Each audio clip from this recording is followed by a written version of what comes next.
ẹ̀jẹ̀ mi ní ẹ̀ kí n gbọ́ àkọ́bí ewé ayò ewé tún méje ìtún ló ní ọtún ẹ̀ ṣe ìfà ló ní kan fà ẹ̀ mọ́ra àìbínú gbogbo àtàrí gbogbo méjì ọkà bàbà gbogbo mẹ́ta ọkà wáṣẹ́ orí ló túmọ̀ ẹnu gbogbo ọ̀nà ní túmọ̀ ẹsẹ̀ akọni ìmọ̀ tú ìmọ̀ ọjọ́ ìmọ̀ èmi ni wọn kì í dálẹ̀ wọ́n bá lọ mẹ́lẹ́mọ́ wá fi jó ẹlẹ́mọ́ akọni wọ́n bá lọ gbé fèrè wá fi jó ẹrùkù wọ́n bá tẹ̀ mí wá fi jó aláre àwọn mẹ́tẹ̀ẹ̀ta parapọ̀ wọ́n wá jọ ń pẹ́ mọ́ ẹ̀ẹ́mọ́ olóko jẹ wọ́n pa Akíntọ́lá ọmọ Ògún wọ́n pàdé Ìyọ̀dà ọmọ Àtàràbọ̀bà Àkànbí wọ́n pàdé Ṣàtàdàdẹ ọmọ ọba Ìjẹ̀bú Mèrè Aṣíwájú odò gbólùkẹrẹ ajagun lólòdì ọ̀run tó bá ṣe pé tìyẹ tó bá ṣe pé tìyẹ lọ́ bá ń darí jọ wí àgbèrò mi kún gbọ́wọ́ ọgọ́ ti ṣìgìdì máa gbé àgẹ́tì ló máa ń gbé àyàn tí ìlàyàn ewúrẹ́ Ọlọ́run dákun má padà lẹ́yìn ẹ kó má gbàgbé ọ̀rọ̀ tẹ́ Aṣíwájú Ọlọ́run dákun má padà lẹ́yìn ẹ Àkànbí Ọlọ́run dákun má padà lẹ́yìn ẹ.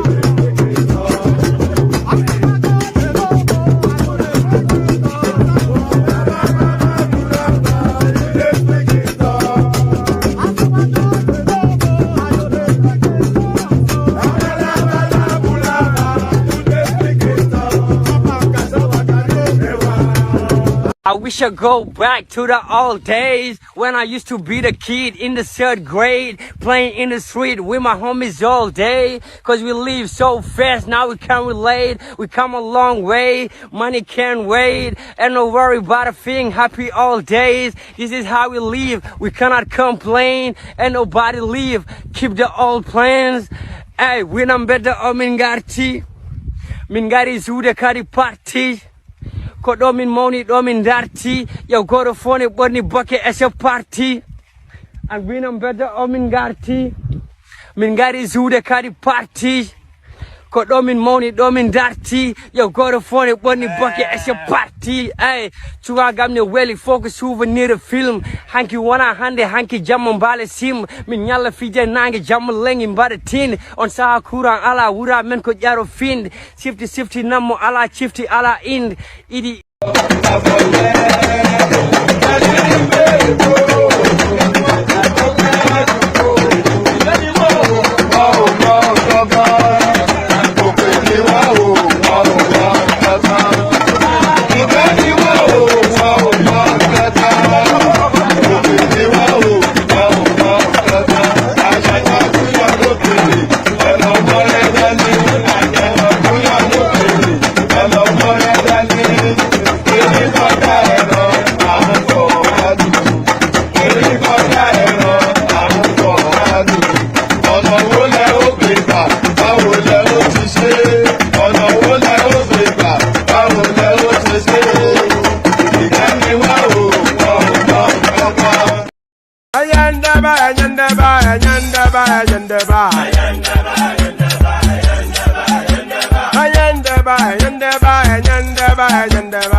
Baby, Subramia.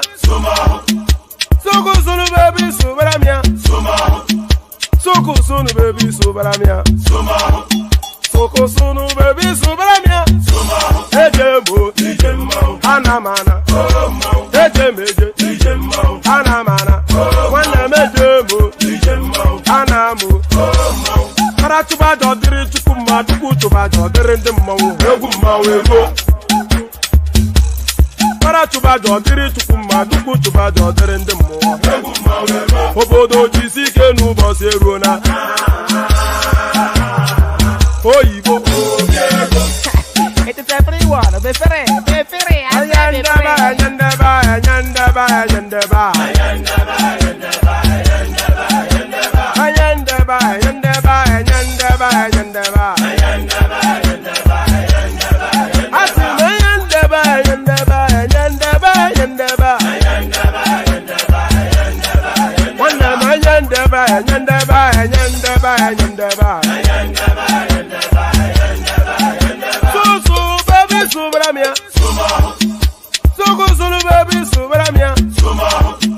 Soko sunu baby Subramia.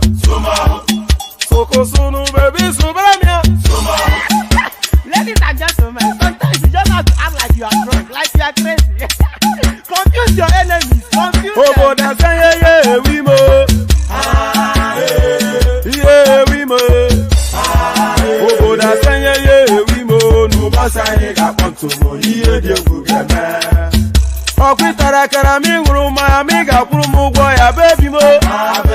Abe Maria. Why feeling? Ayandaba.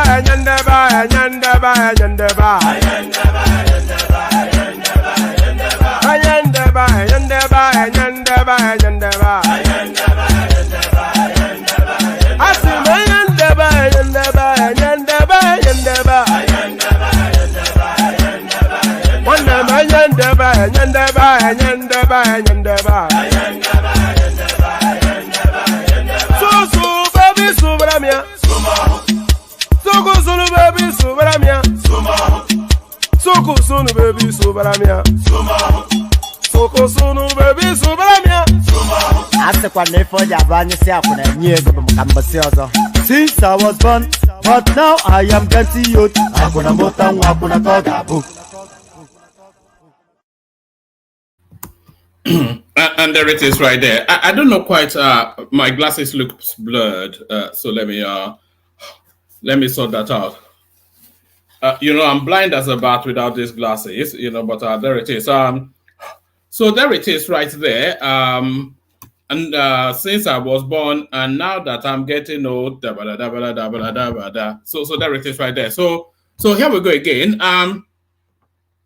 For some of you that have been with this platform for sufficient enough of a length of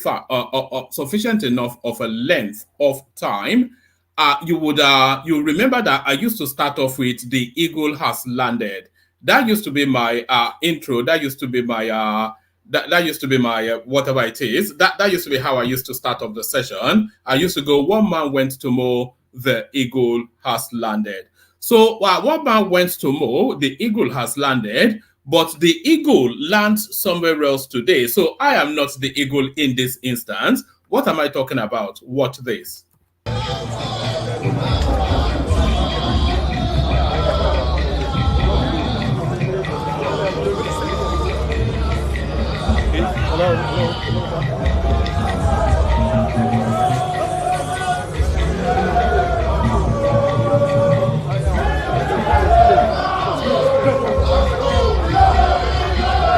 Hello, back.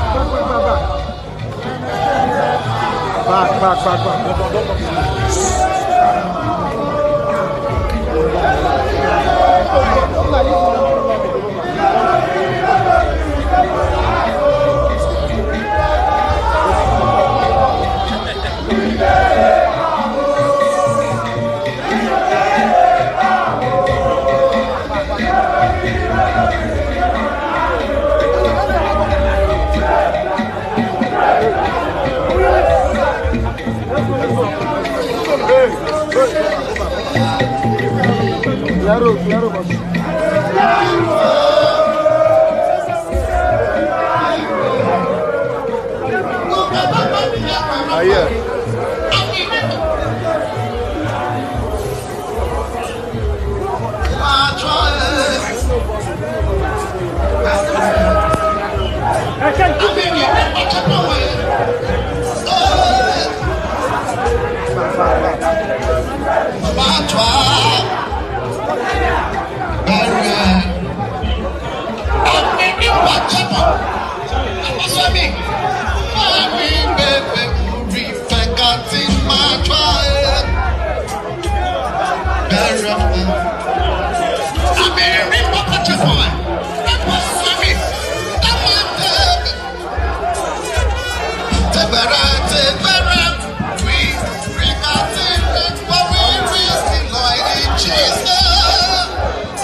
So there it is right there. So that is Yemson Wike, of course, arriving in Port Harcourt to take on the rascally little upstart sitting in the State House, to take him on frontally, the rascally little upstart.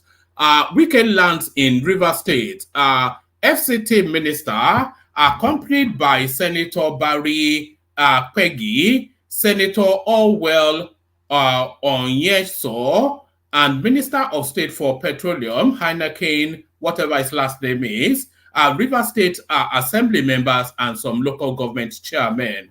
So, was it, who sang that song? Was it Raskimono or Blackie or something? We want to know who owns Papa's land. So, who owns Papa's land? The narrative of Yemson Wike landing now. I'm not quite sure why my glasses are blurred.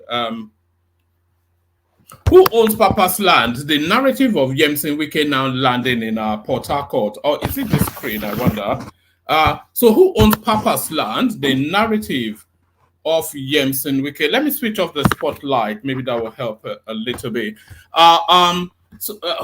This is it's befuddled me somewhat. So who owns Papa's land? The narrative of okay, we just have to muddle through.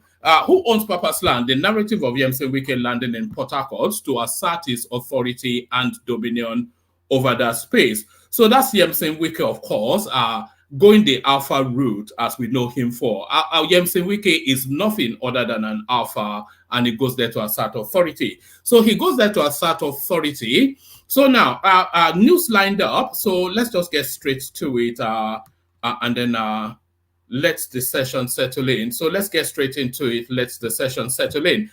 So now let's go to the headline story. Osinbajo Amaechi Yarima orders drop presidential ambition ahead of 2027 election, support Tinubu. So, I mean, this is a moment in time, by the way, because a lot of speculation are speculating even to the possibility that it is actually Rotimi Amaechi that is behind the goings on in River State as a pushback against the Tinubu administration, trying to seize that space for future elections to fight against Tinubu. So what a turn up for the books. A turn up for the books. Osinbajo Amaechi Yarima others drop presidential ambition ahead of 2027 election, support Tinubu. So let's see what's going on here. Presidential aspirants on the platform of the All Progressive Congress APC in the 2023 presidential election have agreed to float a forum to mobilize support for President Bola Tinubu as part of measures to tackle the challenges confronting the nation. They have consequently dropped any presidential ambition ahead of 2027. Some of the APC presidential aspirants in the last election are former Vice President Yemi Osinbajo, Ahmed Sani Yarima, Rotimi Amaechi, Dr. Nicholas Felix, Dr. Kayode Fayemi, Senator Ibikunle Amosun, Orwell Rochas Okorocha, Senator Abubakar Atiku Bagudu, Governor Yahaya Bello, David Umahi, Ogbonaya Onu, Senators Ahmed Lawan, and Godswill Akpabio, amongst others. So, if we go through those names again, a few of them have a natural surrender position. So Godswill Akpabio, he has a natural surrender position. He's not going to give up the Senate presidency for any pipe dream of ever becoming the president, which he knows will forever remain a pipe dream. So he's not. He has no ambitions in that direction. David Umahi. For the senior position that he has been given within the Tinubu administration, you cannot see now that he would then, it would almost seem treacherous, and he would rather be in that portfolio for 8 years than have some presidential ambitions, because of course, what that presidential ambition translates into is that they will challenge Tinubu at the primaries for 2027. And of course, there's not a possibility. There's no possibility of a southerner replacing Tinubu. So there's no possibility of a southerner replacing Tinubu. So that's out of the question. So Atiku Bagudu, I can't see him running either. But Rochas Okorocha, you can just forget him. Kayode Fayemi, a totality of a nonsense. Ibikunle Amosun, I forget that. But I can see Ahmed Yarima, I can see him challenging. Yemi Osinbajo, it was a one-shot deal because the only potency that he had would have been Buhari's support. He has no political base, he has no political structure, he has no political anything. So on what basis, when the light shone brightest for him, he couldn't get the ticket. So on what basis then would he then come forward in 2027 to say that he was to challenge somebody that came from the outside to snatch the ticket of him? On what basis would that challenge form? So that's that. So let's take it from the top again, and then we just speed through it. Presidential aspirants on the platform of the All Progressive Congress APC in the 2023 presidential election have agreed to float a forum to mobilize support for President Bola Tinubu as part of measures to tackle the challenges confronting the nation. They have consequently dropped any presidential ambition ahead of 2027. Some of the APC presidential aspirants in the last election are, then it gives us the list of names that I've already read. Convener and acting chairman of the forum, Senator Yarima, as well as the party's youngest presidential aspirant, Nicholas Felix, disclosed this in a statement issued on Saturday in Abuja. The aspirants fixed an end-of-year dinner for Monday at the Transcorp Hilton Hotel in Abuja, where the forum will be officially inaugurated. Yarima and Felix in the statement, said, "Today, as a people and country, we are faced with myriads of socio-economic problems, and we believe that we can only surmount them when we come together, irrespective of our religious, ethnic, or even political differences, to face these challenges ahead." To face these challenges head on. It is therefore on this premise that all the candidates in the 2023 APC presidential primary have decided to come together under one umbrella to mobilize support for our President Bola Ahmed Tinubu and his renewed hope administration, playing an advisory role to enable him to succeed and transform this great nation. Basically, the objective of the forum is to ensure that we come together suddenly to support President Tinubu's administration, having surrendered all our individual interests and collapsed same to support the emergence of President Tinubu.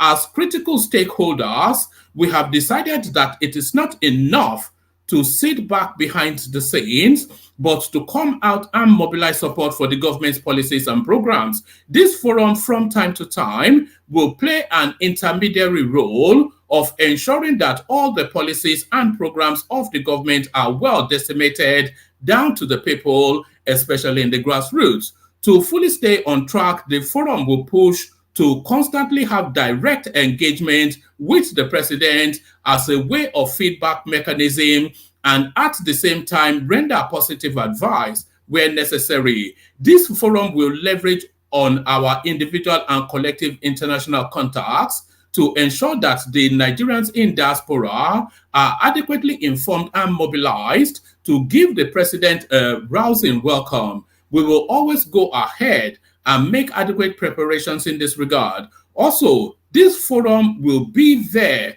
as a rallying point for all former presidential aspirants in the 2023 presidential election.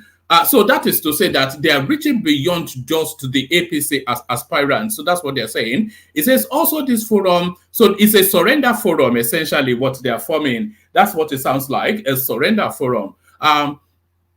Also, this forum will be there as a rallying point for all former presidential candidates in the February 2023 presidential election. So all candidates. So Peter will be also welcome to join in the Tinubu Advisory Council.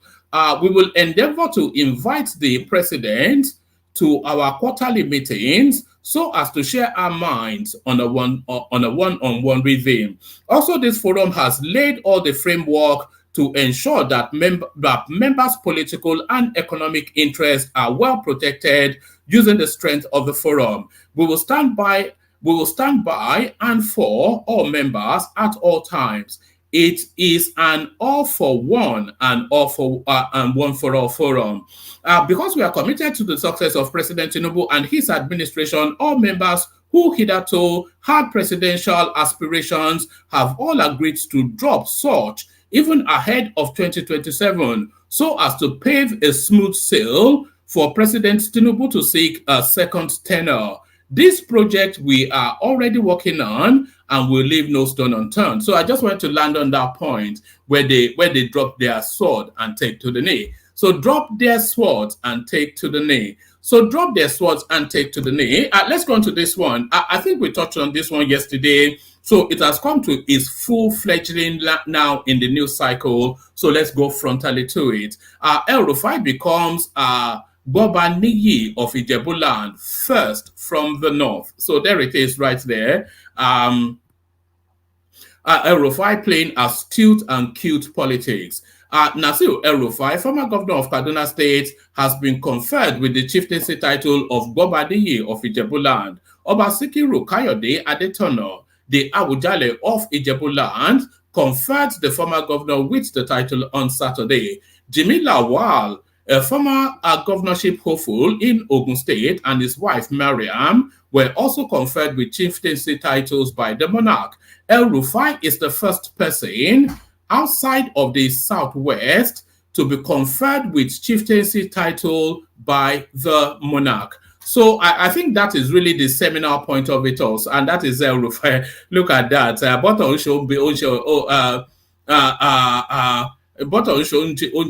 look at El-Rufai dressing in Ashofi. Look at this guy. Look at this guy, Aboki. But let's go on to this one. Let's go on to this one. And by the way, plenty of spaces are in the comment section. So plenty of always space in the comment section. Plenty of space in the room. Anyone that wants to hop on, hop on. All right. Well, all right. We'll see how that goes. Hold on. All right, plenty of space in the comment section. Anyone that wants to hop on, hop on. So this one now, sport betting and epidemic amongst Nigerian youths. So you already know the backdrop to that. So I'll just leave that as a headline. So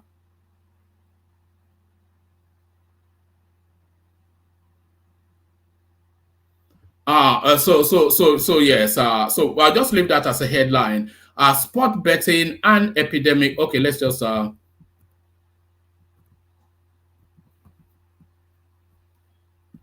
is this a voice note or what is this? I don't know what's going on here. But we leave that as a headline.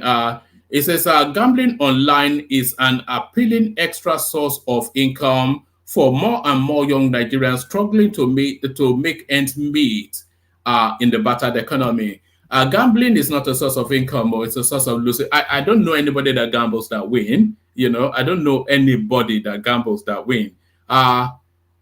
Is there any young Nigerian that can boast of never playing a football bet at some point in their life? So in this episode, we find out as we also look at the psychological impact to sport betting on young Nigerians. So I think it's a radio something or a podcast of some sort. But I think we already know where that is headed. So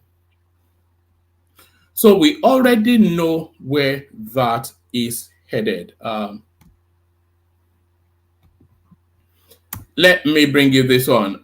Government has the right to demolish buildings. Nwanyanwu tells Igbos, well, there you are. Thank you. But I think the government knew they had the right anyway. It's just all this inane noise that these people make about things that don't cohere.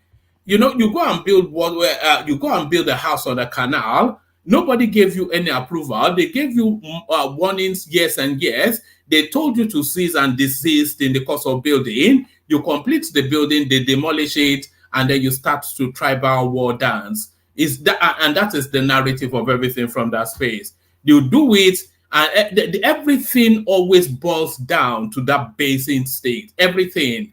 They start to tribal war dance. Government has the right to demolish buildings. Nwanyanwu tells Igbos, well, boo-hoo. We didn't know that. Thank you for the information.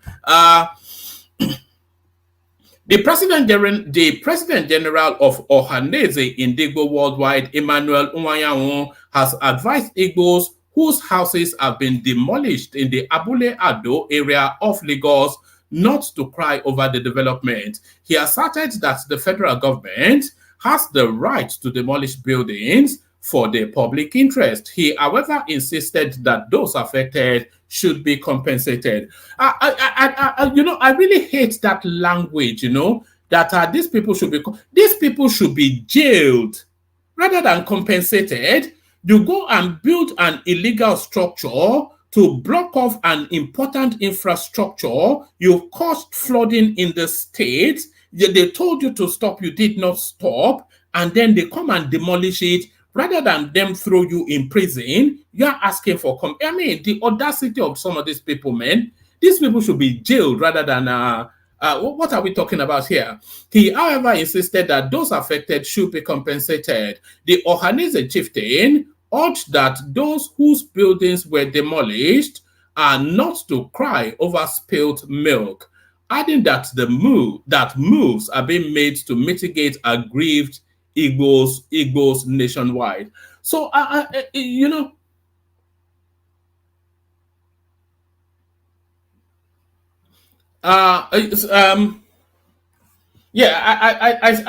see you, Money More. I have to consider that. I think we've done a similar story in the past, but we'll see if we get to that. Are we saying that these people are a special breed outside of? Are they outside of or above every other Nigerian being? Is really where the question is being asked. Buildings demolished in Oworonshoki, people cried and got over it. They didn't get over it all, but they had to surrender to their faith, But then buildings then get demolished, where some of these people have one or two houses, and it's ethnic tribal war dance in grass skirts, whooping and hollering, and constituting a noise nuisance to time and space. The Ohaneze chieftain urged those whose building were demolished not to cry over spilled milk, adding that moves are being made to mitigate aggrieved Igbos nationwide. You must be a clown.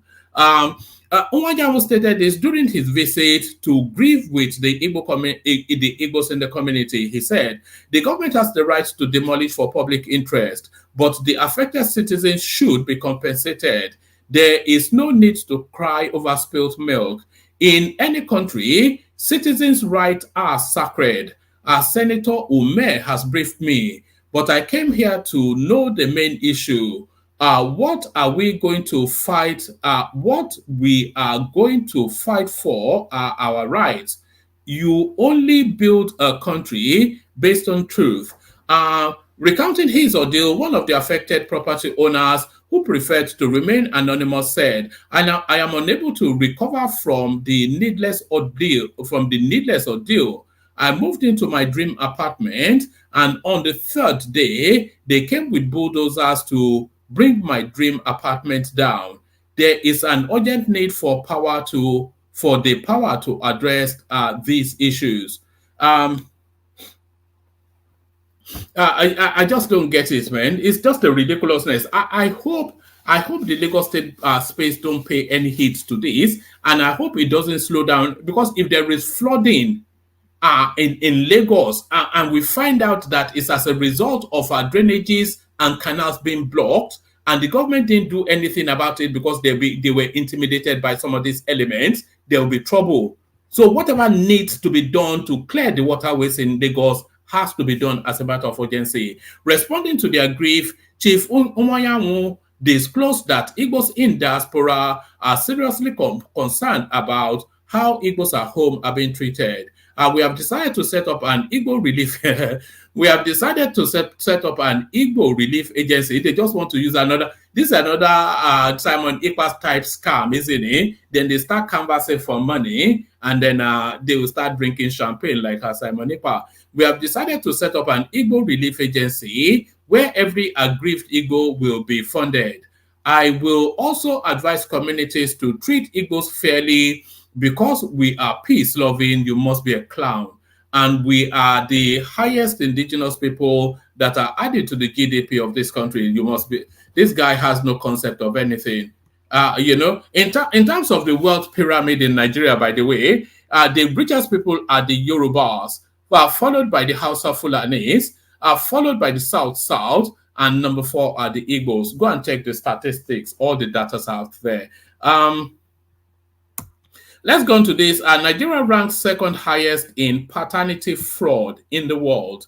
So yes, that is the narrative of bastardization within the Nigerian space, isn't it? A DNA test reveals that Christopher Johnson was not the biological father of the 3 children he had nurtured and invested in for almost 2 decades. The children, Esther 19, Shirley 17, and Stephen 15, were born by the same mother who unfortunately was deceased.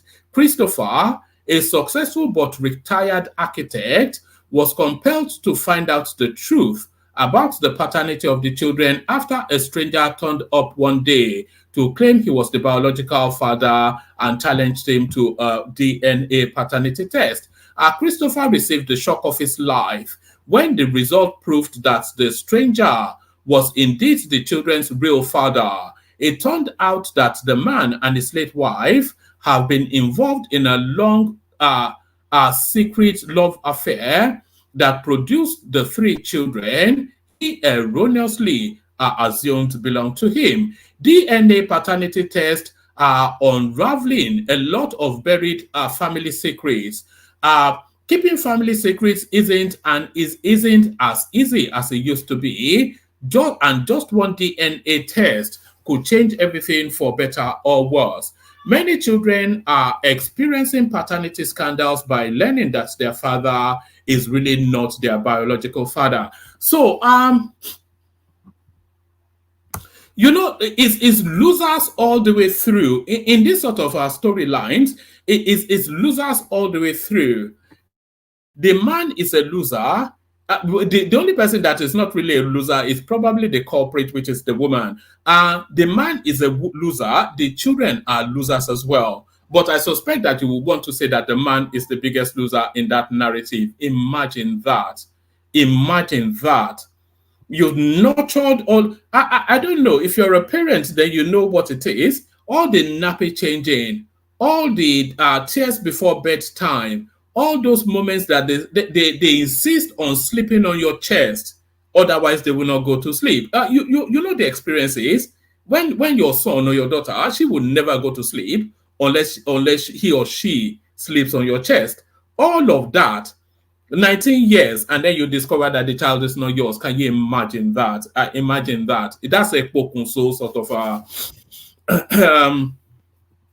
DNA paternity tests are unraveling a lot of buried family secrets. Keeping family secrets isn't as easy as it used to be, and just one DNA test could change everything for better or for worse. Many children are experiencing paternity scandals by learning that their father is really not their biological father. The perception that paternity fraud is high in Nigeria is not unfounded.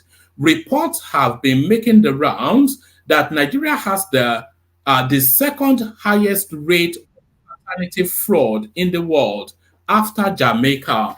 So every other Nigerian child is a bastard, is what they are telling us. Every other Nigerian child is a Omali. You know, this is what they are telling us. Every other Nigerian child is a bastard. Look at that, unbelievable. The perception that paternity fraud is high in Nigeria is not unfounded. Reports have been making the rounds that Nigeria has the second highest rate of paternity fraud in the world after Jamaica. Many men have been unknowingly raising children that are not theirs, and to curb the trend, there have been calls for introduction of mandatory DNA testing at birth. You know, that will become a regularity. You see, I envisage that, and by the way, there's a lot of space. If you want the session to carry on, then you must come in. Otherwise, we just do the readings and we bounce. It's almost an inevitability that DNA test will be baked into the birthing process of children in the future to come, in the immediate future. In fact, DNA testing will be baked into the birthing process, so that at birth they want to establish paternity, and this will be done voluntarily at first. Then this will be done mandatorily very quickly after, because it's just unbelievable. So the second highest number of bastardization, is Nigeria after Jamaica. The perception that paternity fraud is high in Nigeria is not unfounded. Reports have been making the rounds that Nigeria has the second highest rate of paternity fraud in the world after Jamaica. Many men have been unknowingly raising children that are not theirs, and to curb the trend, there have been calls for introduction of mandatory DNA testing at birth. The issue of paternity is a trilogy. It's moral, scientific, and legal. A concerned commentator noted, a series of DNA tests carried out in laboratories are showing that a number of children are being fathered by men who are not their biological fathers. Our correspondence investigation revealed that traditionally in Nigeria, paternity of a child is commonly determined by acknowledgement, presumption, or by proof. Probably the most common mode of paternity is by acknowledgement. Once a man admits he's the father of a child, the case is closed. A man is presumed to be the father of a child once the child is born within wedlock. It is often said that a woman is in the best position to identify the father of her child. So, once a woman fingers a particular man, case closed. However, developments show that proving paternity is often not as straightforward. Is often not as straightforward. But rampant cases of denials, dispute, and counterclaims of paternity have been making the rounds. When the DNA test of their children failed to match with that of the men believed to be their fathers, several women were accused of unfaithfulness and condemned into the abyss of marital ignominy, but the resulting scandals snowballs into all right. Bear with me one moment. I need to attend to something. Una momento. Una momento. Por favor. Let me play you a little detail. Let me play you that. Let me play you that Fulani rapper. I need to unlock a door. That's really what I need to do. So let me unlock a door, and you listen to. Where's that Fulani rapper again? You listen to the Fulani rapper. I wish I go back to the old days when I used to be the kid in the 3rd grade, playing in the street with my homies all day. Cause we live so fast, now we can't relate. We come a long way, money can't wait. And no worry about a thing, happy all days. This is how we live, we cannot complain. And nobody leave, keep the old plans. Hey, when I'm better, Mingati Zuda Kari Party. Ko ɗomin mawni ɗomin darti yow goto fone ɓorni bokke e so parti an winam bedda omin garti min gari zuude kadi parti ko ɗomin mawni ɗomin darti yow goto fone ɓorni bokke e so parti ey cugagam ne weeli fof ko souvenir film hanki wona hande hanki jamma mbaale sim min ñalla fije nangue jamma lengi mbaɗa tinde on saha courant ala wura men ko ƴaro finde sifti nammo ala cifti ala inde iɗi nawa wilde iwi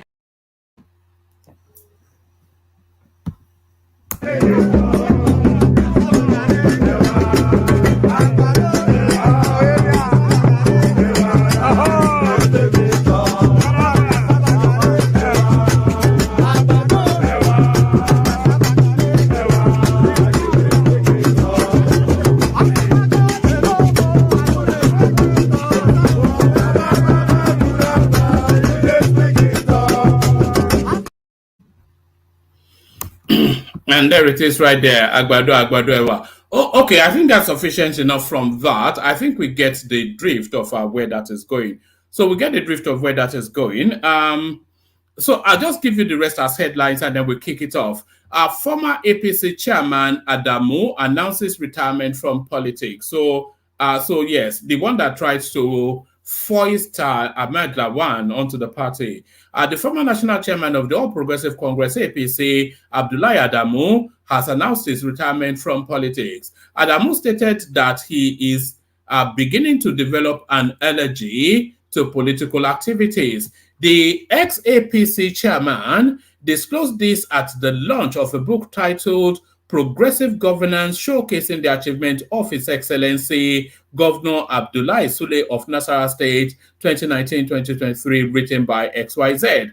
Adamu, who is the first civilian governor of the state, served from 1999 to 2007, whilst speaking on the 230-page book, appreciated the author for his efforts in detailing the achievement of the governor. He said the governor had consolidated the achievement of his predecessors and improved on them. Whilst so anyway, that's Abdullahi Adamu saying he's no longer interested in politics.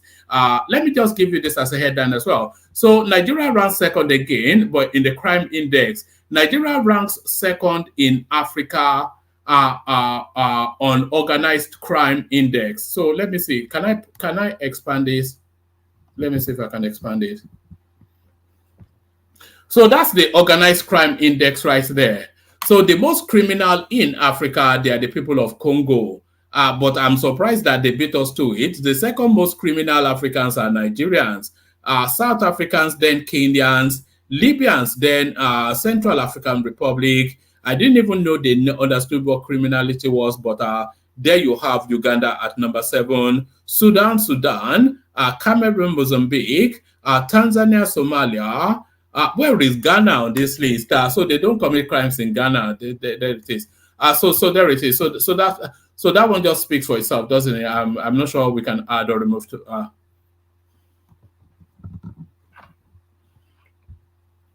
Right. The recently published Africa Organized Crime Index 2023, compiled by the Enhancing Africa's Response to Transnational Organized Crime project, ranks Nigeria second, with Democratic Republic of Congo, DRC, topping the continental charts when it comes to the scourge of organized crime. I wonder if they give us a breakdown of the crimes that actually take place.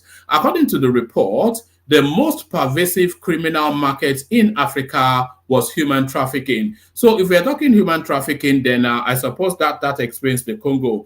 Over the past 5 years, criminality across Africa has steadily increased and shows no signs of slowing down. Human trafficking remains a serious challenge. The cocaine market have spiked in East, West, and Southern Africa, and financial crimes are endemic in many regions, the report said.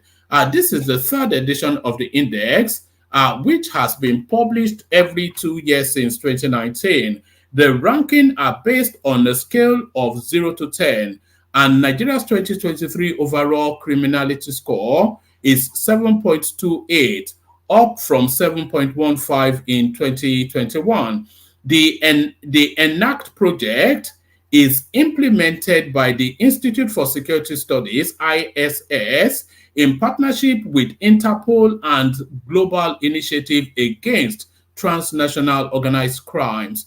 15 illicit activities are ranked with criminal market scores. These include human trafficking, human smuggling, arms trafficking, extortion, and protection racketeering, and financial crimes. On cyber-dependent crimes, Nigeria 8 out of 10, which is recognized as an epicenter for cyber crimes in Africa and globally. So they are saying Nigeria is the epicenter for cyber crimes globally, but I will beg to differ on that, because I suspect that India and Pakistan will have it, and the Chinese even. Nigeria and Mali both rank highest for levels of kidnapping for ransom. Nigeria scored 8 on extortion, 8.5 in arms trafficking, and 8.5 in trading counterfeit goods. So we're criminal to the core is essentially what the Africans are telling us. Criminal to the core. Let me play the Kegite music, then we see, we kick off the conversation. I think we might well be able to have a conversation because we have somewhat of a panel, also at least some decent speakers with us. Only water, where they see my water.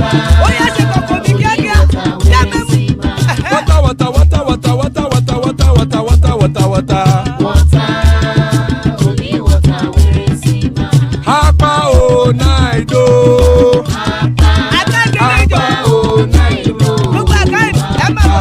Hapa you don't come o.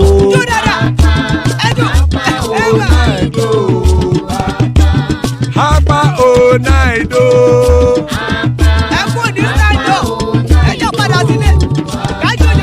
Oro kẹ̀kẹ́ ẹlẹ́mù yé o. Ilé ṣọ́bí àkẹ́kẹ́ ẹlẹ́mù ré o. Ṣọ́bí màsà kẹ̀kẹ́ ẹlẹ́mù ré o. Chifu wáìlà tí kẹ̀kẹ́ ẹlẹ́mù ré o. Eruku lẹ̀lẹ̀ ẹlẹ́mù dé. Eruku lẹ̀lẹ̀ ẹgbẹ́ ẹlẹ́mù dòde ojàre o. Eruku lẹ̀lẹ̀ Ghana ti dé ẹgbẹ́ bọ́dì o. Ọmọ ẹlẹ́yẹ ẹyẹ o ó dilé o. Odúyẹ̀lá ẹyẹ o ó dilé o. Petrosonama ẹyẹ o ó dilé o. Petrosodúnkẹ́ ẹyẹ rẹ̀ ó dilé o. Ẹlẹ́kọ̀ ọ̀run mú ìní o.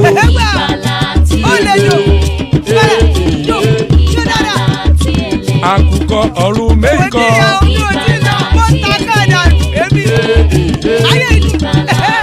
Ikú kò ní ríwà gbéṣe o.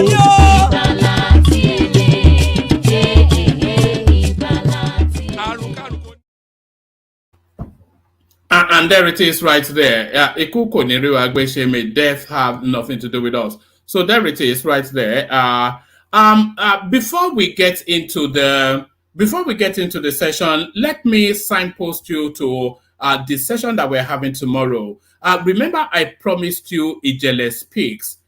So for reasons of logistics, we were not able to have him yesterday, but I spoke to him earlier on today. You know that chasm of 1 hour between Nigeria and the UK. So that was the chasm that we're trying to negotiate, but we've managed to negotiate it. So he'll be appearing tomorrow.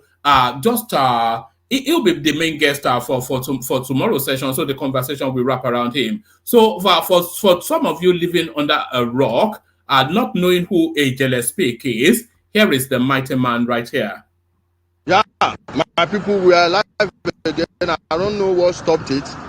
But the mission must go on. We are at the National Assembly to remind these ones inside here that say they are representing themselves, that the Northern Elders Forum say made the demand for their Biafra. Say now we never hear anything. Go there, as if now for social media they find no them picking. They can see private business where person set up where use the confusing young people. See, I'm company type, private limited company. Watch am IPOB Worldwide Limited. Now so na Biafra go be Biafra the Republic of Biafra Limited. Oh yeah, see the carry am go. See am, watch. See am nature of business. For those of now where they cry. For those of So that's going to be our guest for tomorrow, Ejele Speak. So is a very opinionated, very strong personality. That's just a little soup song of what you have to expect for tomorrow. So I'll post the link to that session imminently. So here is right there. So that's where is it?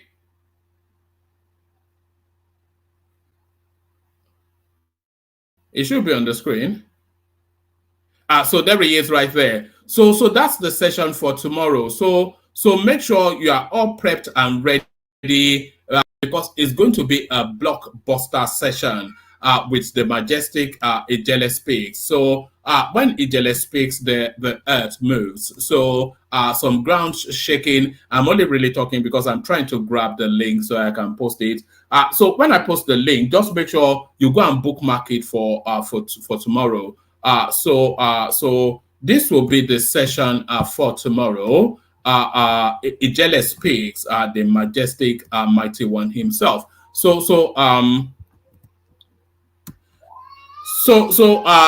this link right here. Let me post the link and then I'll remove that from the system is somewhat a bit slow.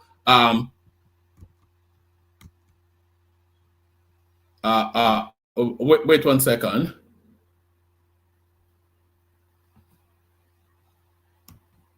I'm not quite sure. Maybe I've got too many things running on my computer. I wonder what's going on. All right. So that's the link right there. So go and bookmark that for tomorrow. So Ejele Speaks joins us at 10 p.m. tomorrow, and I think we'll also have we also have a guest that I'm lining up for Monday as well. So I'm actually now starting to spoil you guys, is what it seems to be the case. So I actually now seems to be spoiling you guys. So that's Ejele Speaks. So that is Ejele Speaks. So before we get into the session, still a bit more of administrative stuff to do. You know, the initiative that we're doing, of course, to garner funds to send as an outreach to the Nigerians, to our people back home, people in need. So it's not a charity giveaway, it's a leg up. So what we're doing, we're trying to hit £1,000.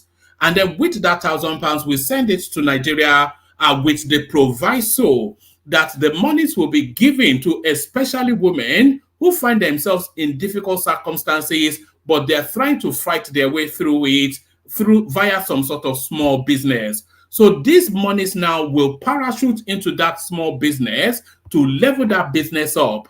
So that's the whole idea. And we're calling it the one-man level up initiative. So our target is £1,000, as I said, and we've already had the donations coming in. So Yes, we've already had the donations coming in. Adeyinka Adetunji, he gave the first donation, which was £45. So protecting his identity, that is Kulata right there with £150. So thank you, Kulata. And this is Ayodele Ogunlowo, who comes in with £100. So you see, we are moving fast towards our target. The majestic Prince Daddy, the one with the dulcet tones, there he is right there with £50. Our own Thomas chimes in with £50. Also protecting his identity, but wanting to be part of the project. That is Ajanle Koko right there with £100. So the target now, no, what we have reached so far. So this tells you now £495. So that's a false reading because a private donor who doesn't want to come to the front, it says we should only refer to him as Don. He also privately put in £100 in that. So we're essentially at more or less, give or take £5, we're essentially at £600 now. So we're hop, skip, and a jump away from our targeted £1,000 target, our targeted target. That's just about grammar, isn't it? But there it is right there. I'm an Oyo man. The fact that I speak English at all is a feat in itself. So we're just about £400 from our target. So let's do that. Let's try and achieve that for this month. Let's try and achieve that in the course of this session. Just so we can wrap it up. I want to be able to get it to them before Christmas, but it depends on when we hit the target. So, when we hit the target, I still have to shut it down. I have to withdraw it. I have to convert it. I have to get it over to Nigeria. And TikTok, we're headed towards Christmas. But what is all of this harvesting money for? So I've sent Hassan into the interior parts of Maiduguri to go and pick out examples of the sort of people that we're giving the monies to. So he gave us the example of Zainab yesterday, but today now he presents another example. So here is an example of what we're canvassing money for. Okay,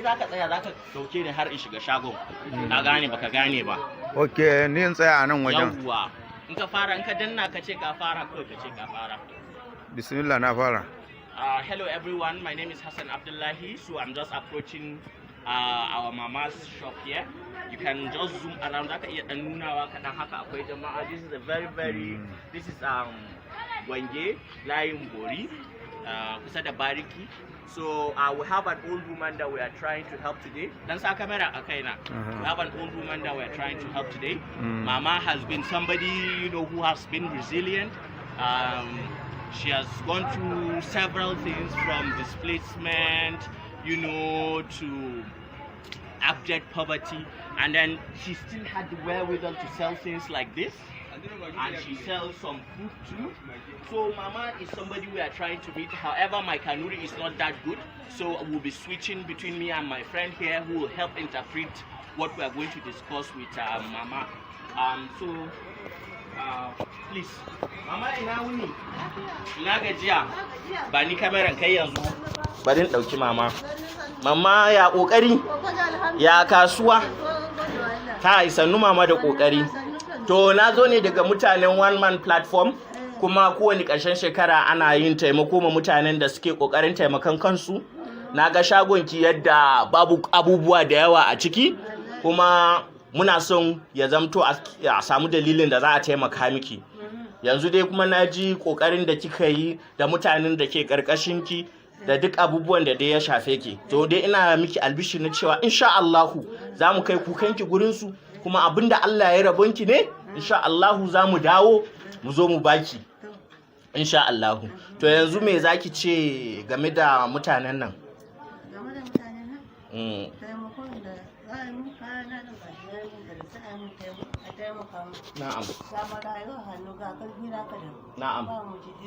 Na'am. Ki faɗa da Kanuri saboda su tabbatar a garin Maiduguri kike. Na'am. Yo. Yo. Yo. So insha Allah me ta ce ne a yi gullum? Ta ce tana da marayu a karkashinta kuma ga jarinta ya yi kaɗan kuma ba ta da miji ta mayar rasu ga marayu nan tana so a taimaka mata da jari a taimaka mata ta dan bunƙasa wayanda suke karkashinta masu dinga cin abinci. Na'am, to mama za ki iya kiran sunan su ki ce kin gode da Kanuri, sunan su One Man Platform, ka gaya mata. Sun zabo ne sai ro askirne. Na'am. One Man Platform. Masha Allah. Ki faɗa da Kanuri ma. Yawwa, faɗi da thank you ma take su je. Thank you, yawwa, godin muna. One Man Platform, thank you kulle. Thank you very much, thank you. One Man Platform. Thank you. Yes, thank you very much. So, on behalf of everyone, myself, the person that helped me interpret it, on behalf of Mama, we say thank you, and we wait to hear from all you guys. Ciao. All right, so that's the excellent Hassan that we've sent into the interiors of Maiduguri to go and find out what is going on with our people right there. So the lady that Hassan was introducing, that is Mama Hadiza. She's a 69-year-old grandmother who is taking care of her 7 orphaned grandchildren whose parents have been killed by a traffic-related suicide bomb explosion whilst commuting back from a funeral. She lost 3 people, a father, that is her son, the father of the grandchildren, the wife, which is the mother of the grandchildren, and a baby, one of her grandchildren, in the same unfortunate event. So that's the story of Mama Hadiza. That's just an example of what we're canvassing. That's an example of what we're canvassing for. So that's an example of what we're canvassing for. Don't feel pushed, but if you feel sufficient enough that you want to be part of it, so we're not trying to tug at you, we're just presenting. If you feel inclined to do it, that's just it. If you feel inclined, do it. So let me play you one more clip. Play you the K guys, bring on the panelists, and the conversation ensues. Actually, I've played this already, so let me just play the K guys, and then we bring on the panelists. But first, of course, the K guide, if I can find them. Only water, where they see ma.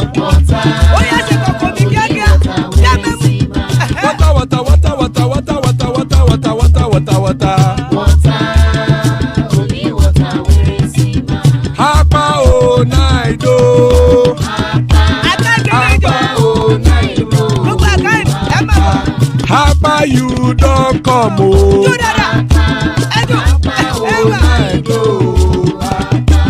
Hapa o naido.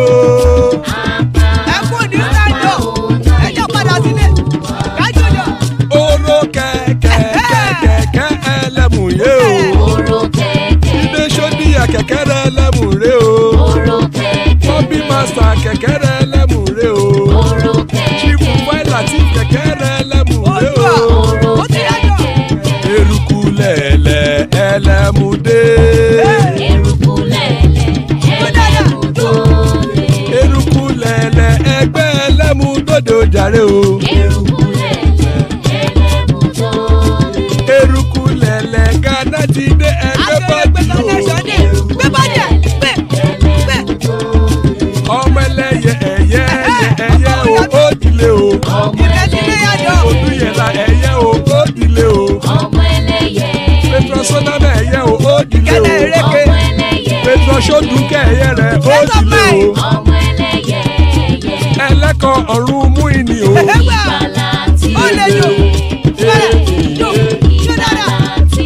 Àkùkọ ọ̀run mẹ́kọ̀.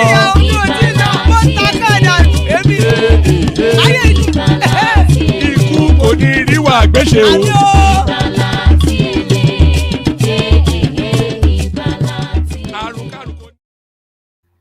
And there it is right there. Ikuko Neru Agbeche, may death have nothing to do with us. So Ikuko Neruagweshe, the excellent Patrick joins us. Always a delight whenever Patrick is here. Father of the bride, Ajale Koko, he's right there.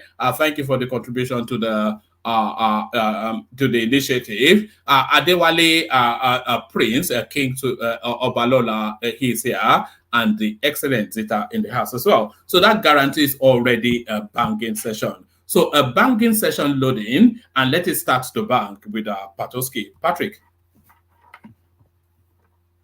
Look at that. Let's kick it off then with Dewale. Dewale, are you there? I'm here, woman.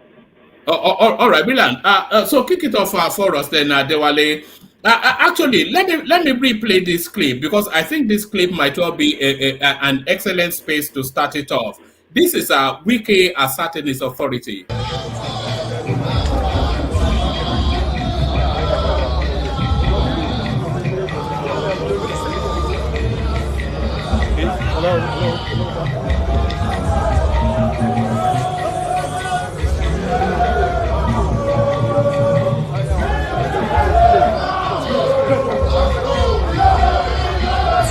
Hello, back.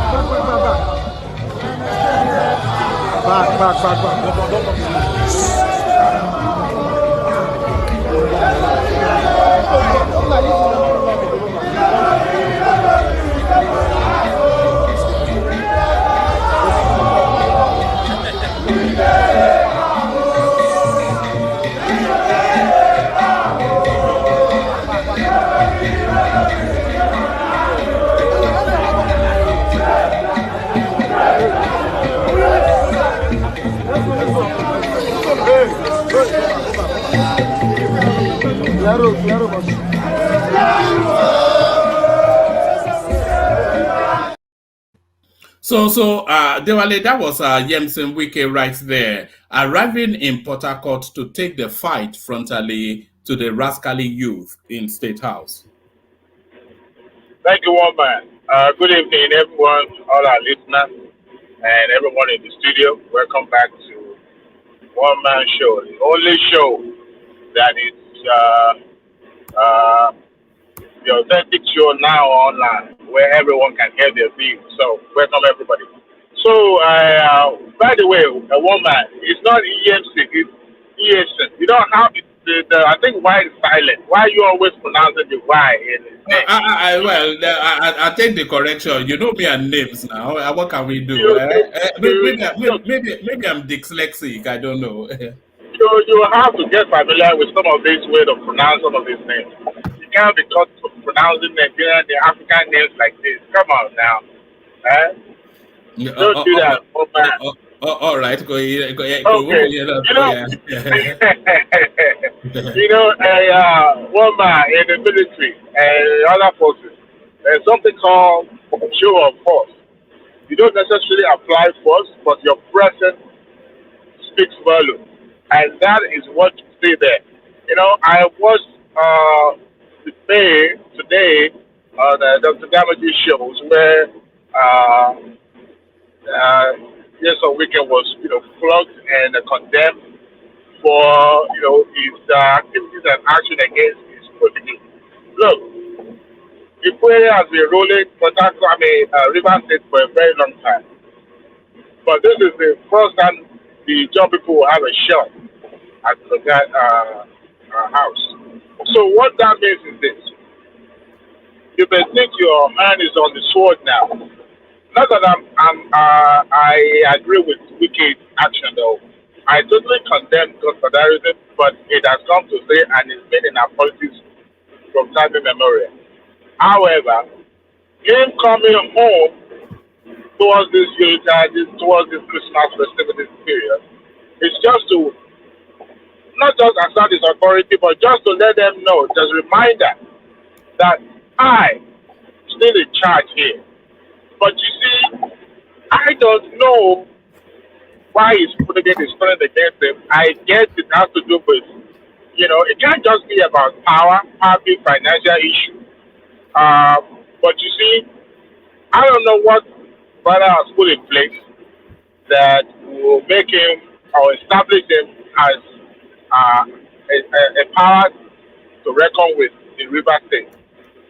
Yes, it's the son of a judge, but I think they will do themselves favor by, you know, trying to find a common ground with the person that actually paved way for their illustrious son to be the governor of River State. Him coming to River State, as shown in that video, is just to let people know, look, I may be residing in Abuja for now, but let me tell you something. I have my people on ground. It's clearly there to it's clearly there to intimidate Fubara. There's no, and it went with the retinue of senior politicians. A lot of the people that resigned from Fubara's government, part of his welcoming committee, and he of course brought his band. So it's going to be an uncomfortable Christmas for Fubara. Uncomfortable Christmas, no. And you know, I also think that, look, if any governor, I've heard people say, well, he's getting the treatment that he meted on Amechi. But by the time Amechi went to the central, to the presidency, he didn't have the same kind of power that Wike has now. I mean, if you come to look at it, Wike is in proximity of the presidency, descended in Abuja. Amechi was just a minister, correct? But as the governor of Abuja, in the land of the land where the president resides, and with his role in the emergence of this president, can't tell me that he doesn't have the ears of the president. So if you find someone who is close to the seat of power, make sure that you have everything in place. But as it stands now, presidency is the monarchy. They can kill and destroy. So if you are fighting the enemy of the big man, you are going to lose. This is not Buhari that will stay back, that will not get involved in a local issue. This is president that this is like his playground. So talking about you are fighting someone who is close to him. Yes, the president is going to need River State in 2027, but you can't tell me that he was going to push aside the person that helped him to become president and embrace you, that you are just a beneficiary of that particular person. It's not going to work out that way. And, you know, people doesn't work by, you know, pushing aside people that help. No, it's type of politician that remember what people does for him. So, and in politics, it doesn't work out well, because Yoruba would put right? You are planning evil against your benefactor. Then the future is not always turn out right. But as it stands, him coming home, I got to be there to say, hey, I'm here for Christmas, correct? And the commissioner resigning is a bad omen for Fubara. Yes, you may think you have the upper hand, but let me tell you something. Even with the money, sometimes money will be useless. Look, people have price.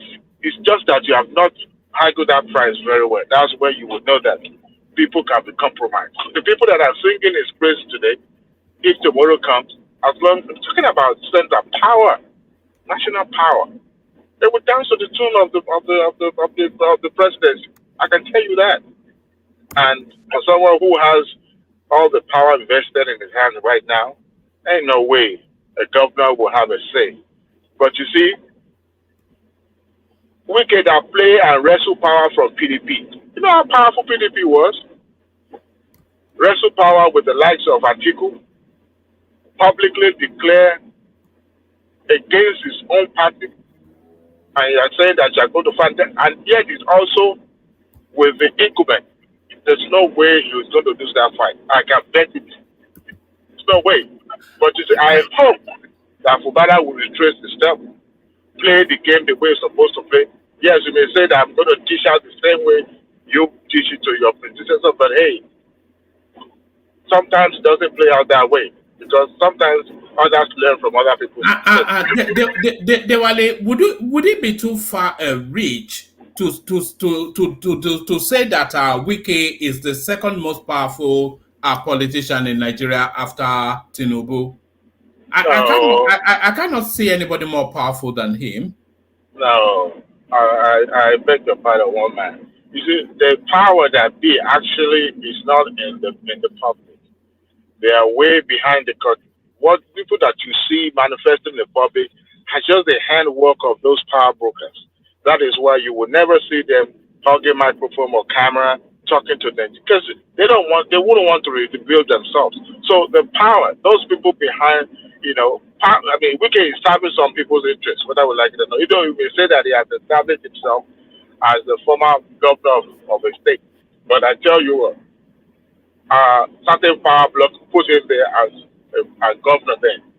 So I want to say, look, a lot of times the optics play well because it's something that you have to act out like a drama. But those that are actually truly, truly powerful, you don't get to hear their names daily in the news about what they've done or their action. No, they are like the remote control, controlling what you see manifesting in Rivers State is more of a power tussle between certain power blocks, and it's just that hold on. That sounds like some conspiracy theory sort of. It is not conspiracy theory. Hold on. Well, you can't say it's a fact now unless you are able to name all these. You are saying they are shadowy figures, hold on.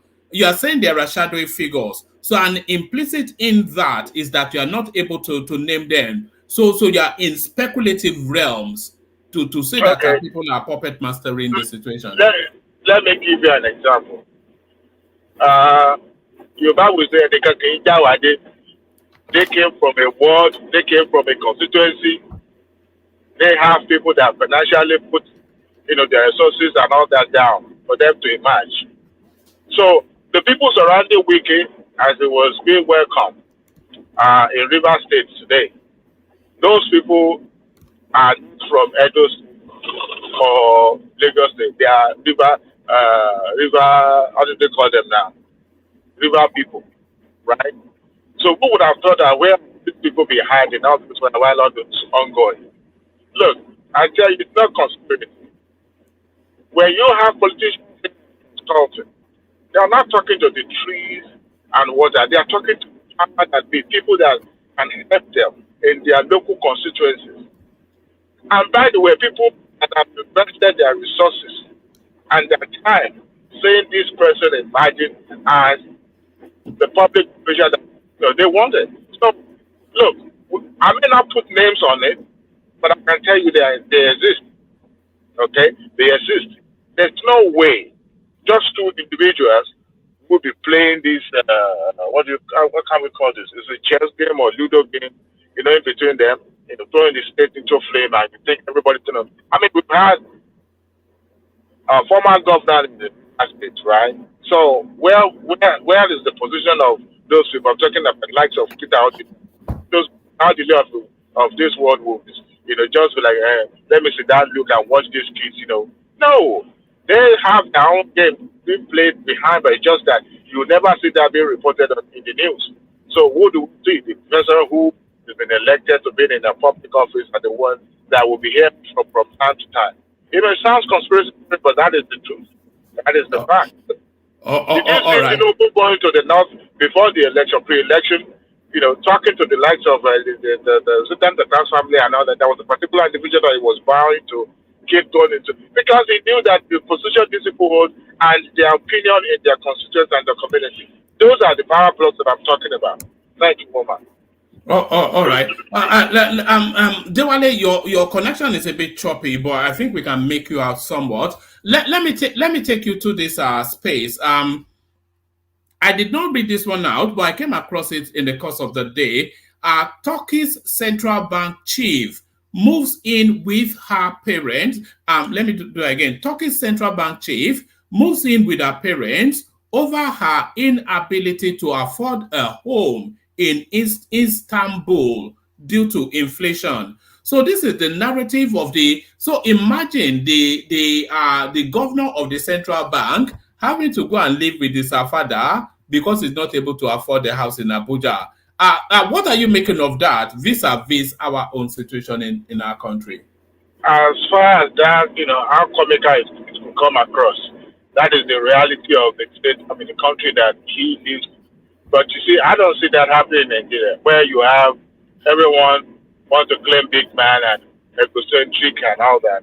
I want to, well, it's their policy that is biting them in the butt, and he is also benefiting from that decision that they make as a central bank governor in Turkey, which is, to me, is a little bit embarrassing. I mean, for that to have allowed inflation to have risen to that point where he could not afford, such a thing, and he ended up. It's a bad example, but I don't see that happening in our climate here. Even if the inflation rose to 100%. No. Hold on. He is a she, and she's just newly appointed. A she. Hold on. He is a she, and she's just newly appointed. Okay, well, as a she, what difference does it even make anyway? But the thing is that it might also have some political undertone, if that is the case, to show that, look, the decision of the previous people, this is where it has landed us. So I'm going to, show example of it, how it's biting people and how it affecting people, by taking that decision to move back with our parents. But that's terrible.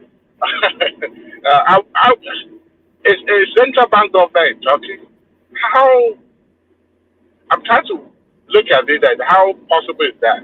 I believe she must have attained certain standards in the society, but maybe I'm looking at it from that prism of you're looking at it from a Nigerian prism.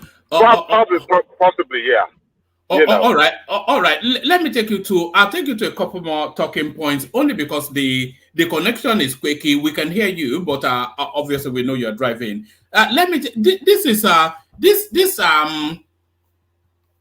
This situation is transmuting from a problem to an epidemic, and now almost to a pandemic.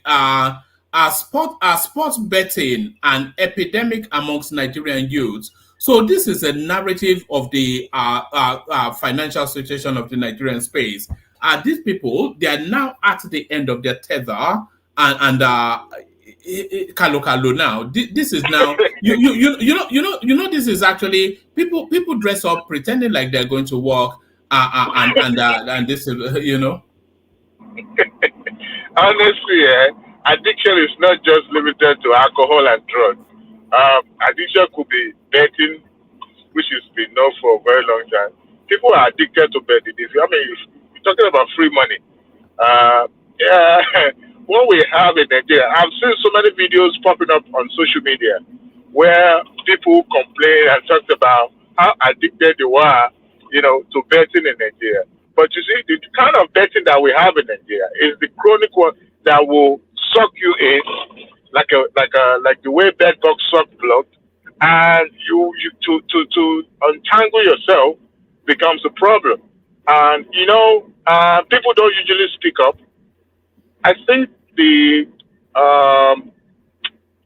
authority in charge that will be in control, managing or policy making of this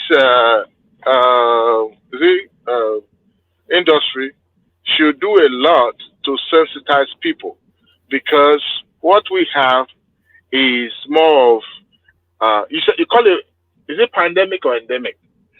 Because it's becoming yes, it's endemic to the point of being a pandemic. So okay, so which one is the biggest, endemic or pandemic? I think pandemic is bigger than endemic, right? I'm not sure, but no matter what it is, it's no endemic.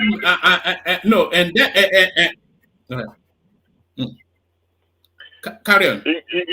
English will not kill me, but no matter what it is, it's becoming more problematic in the sense that people are addicted to it, and I think economic issue also make it even worse, because people are looking for sharp miracle like the MMM kind of wealth creation and all that. I think that is really where this story is. It is a narrative of the economic situation. and people just looking for desperate ways out. And this is what we're seeing playing out. To richer people to also play Kalo Kalo Woma. I mean, I grew up seeing people playing Babaje. Not Babaje, but there was this one. Yeah, but that no, those were just fun time. Pool. No, once you're addicted to it, you're addicted. Right. Once you're addicted to it, I've seen people in the village that are actually been, prevailed upon by the community about this a betting addiction. Then, every time you do what do you call them? They call them this bricklaying job. They will take the entire money and use it to go and play. There's a name they call it in the local parlance. I forgot the name. But $1 million pool. I will not lie to you. I've tried it here in America, maybe 4 times or 3 times. They have one. They have the one for state, one for the national. The chances of winning is 1 in a million, which is very, very rare. They also have some other little side stuff that you can scratch and win. But I look at it like maybe because I'm not so interested in it per se. But I think that economic status also contributes to the addiction. Why people actually, looking for such an easy way out. But the authority, the Nigerian government should regulate that industry, because you can't say we are looking for money and, in this crime, they use money or taxes realized from that industry, to pay for education and subsidized education in some way, in some states.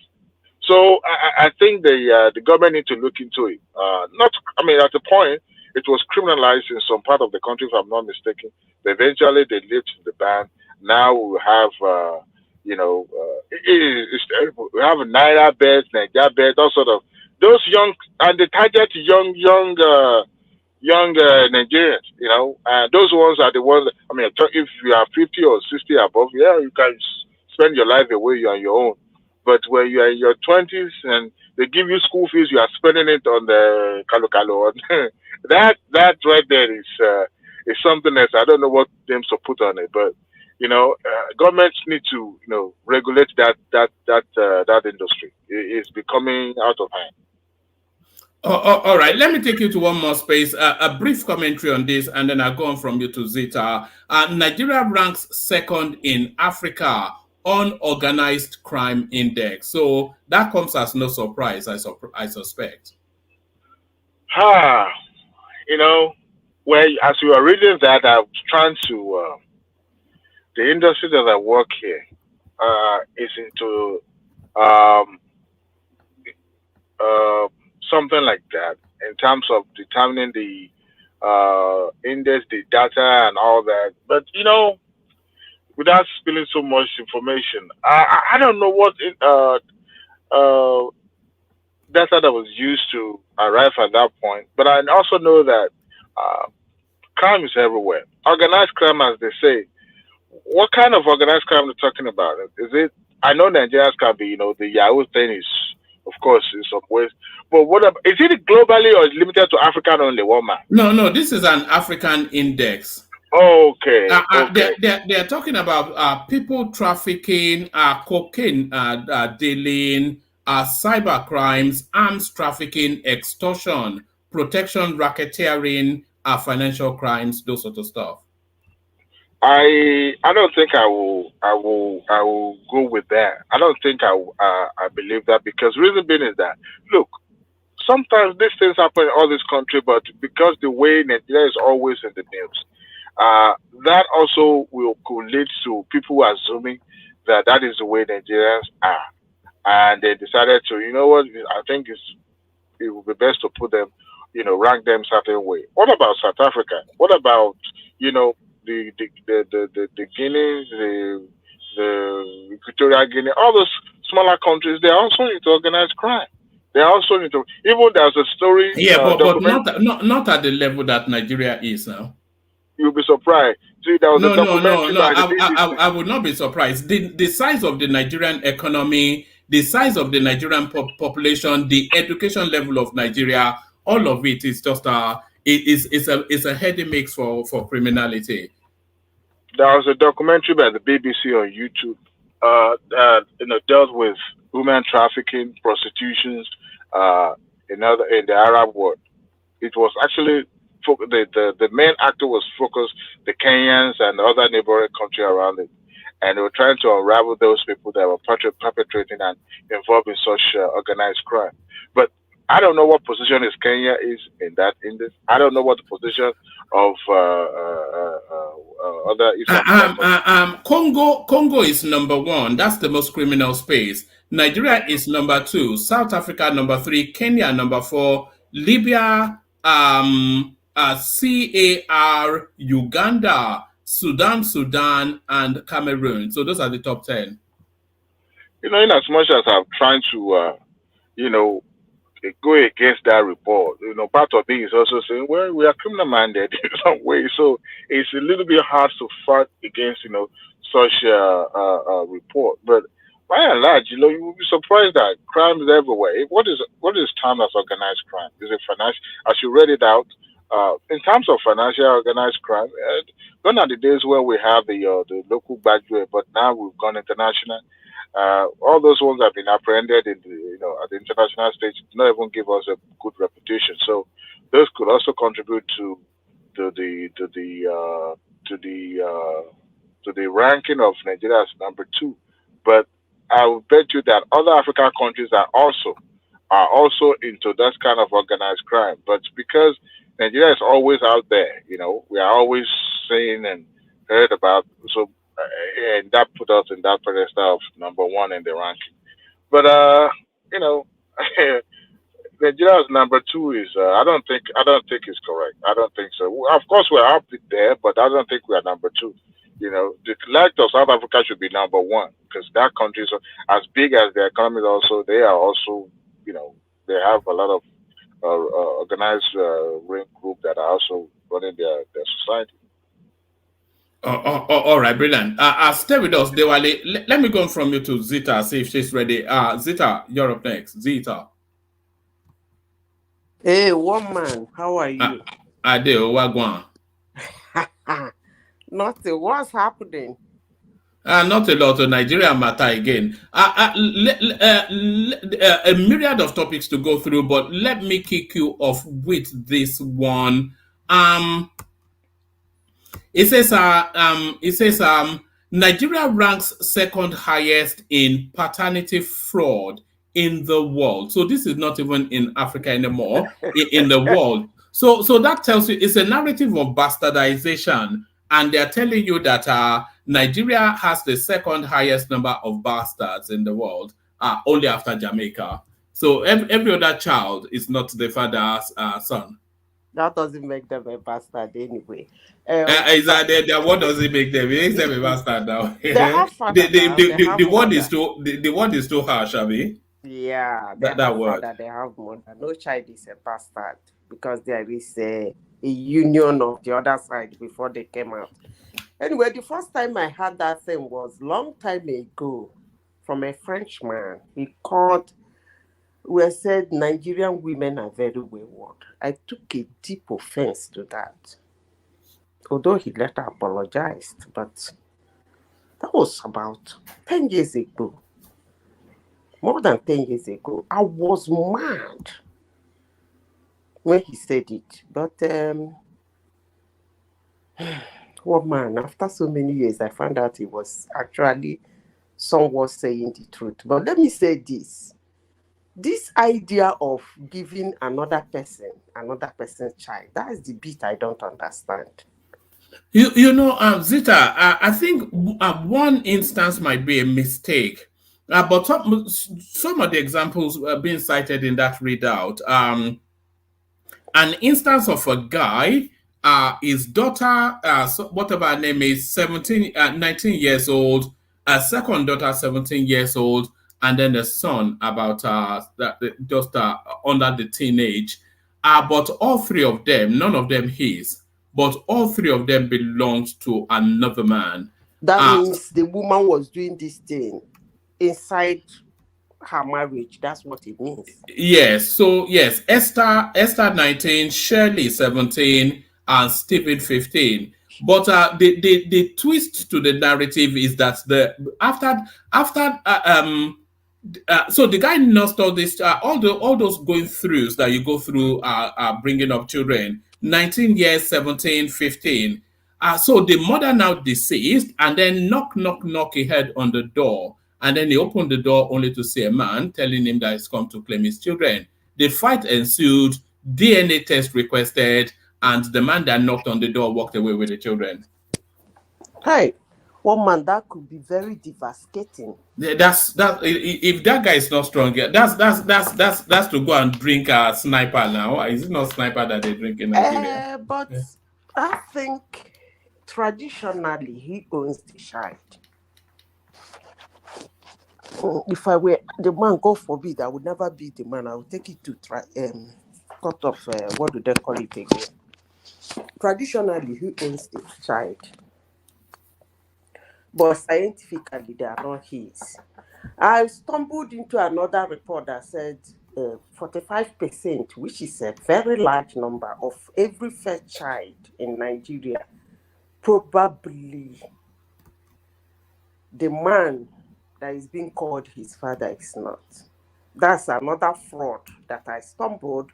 Then I asked my colleagues, they said it's true, but they think it's 40%, that it's not up to 45%.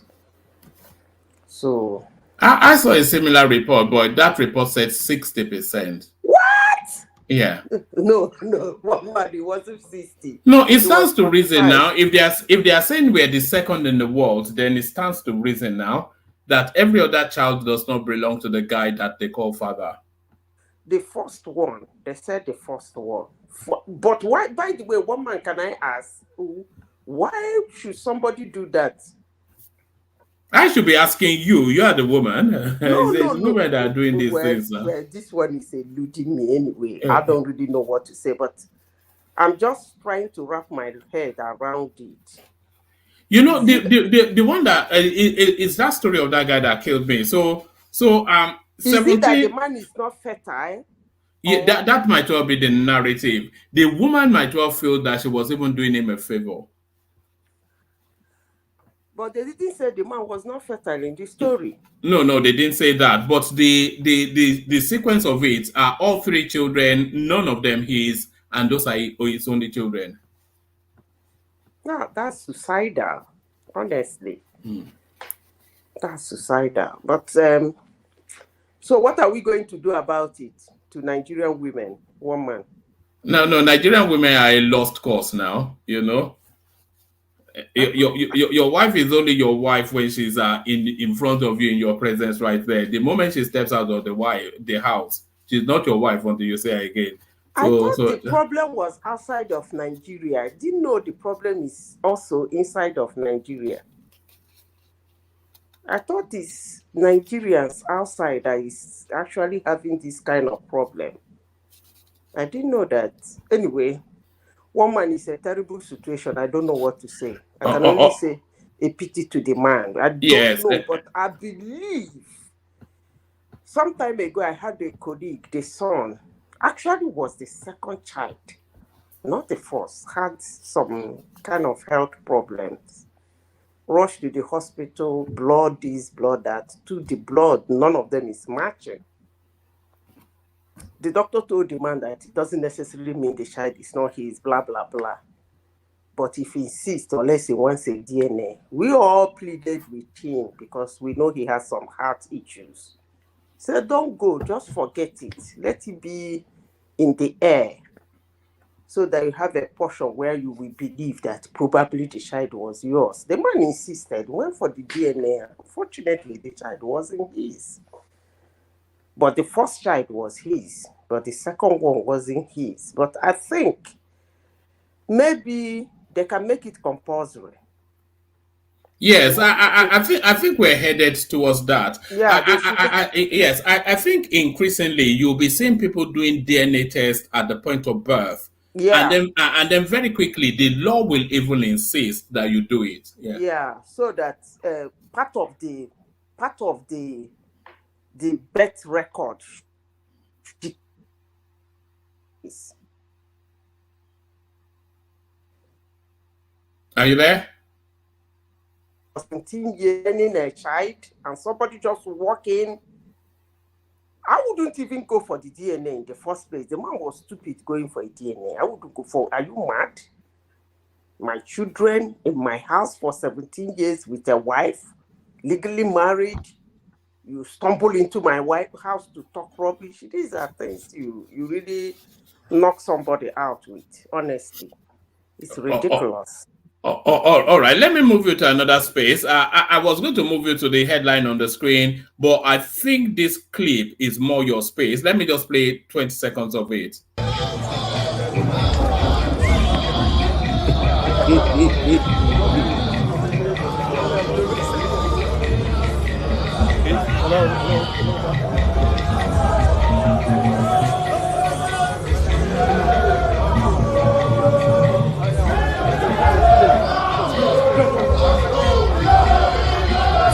Hello, back. So there it is right there. You know what is going on. The daddy's home is essentially. So he has carried the war back to River State. Yeah, you know, he's going to, the rascally youth is going to, is taking Koboko to go and administer correctional punishment. So is he going to spend Christmas in?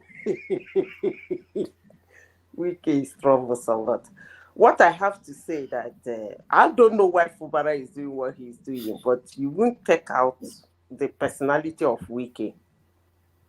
He's a fighter. And most times he fights to finish. Even if it's going to involve him going down, he doesn't mind.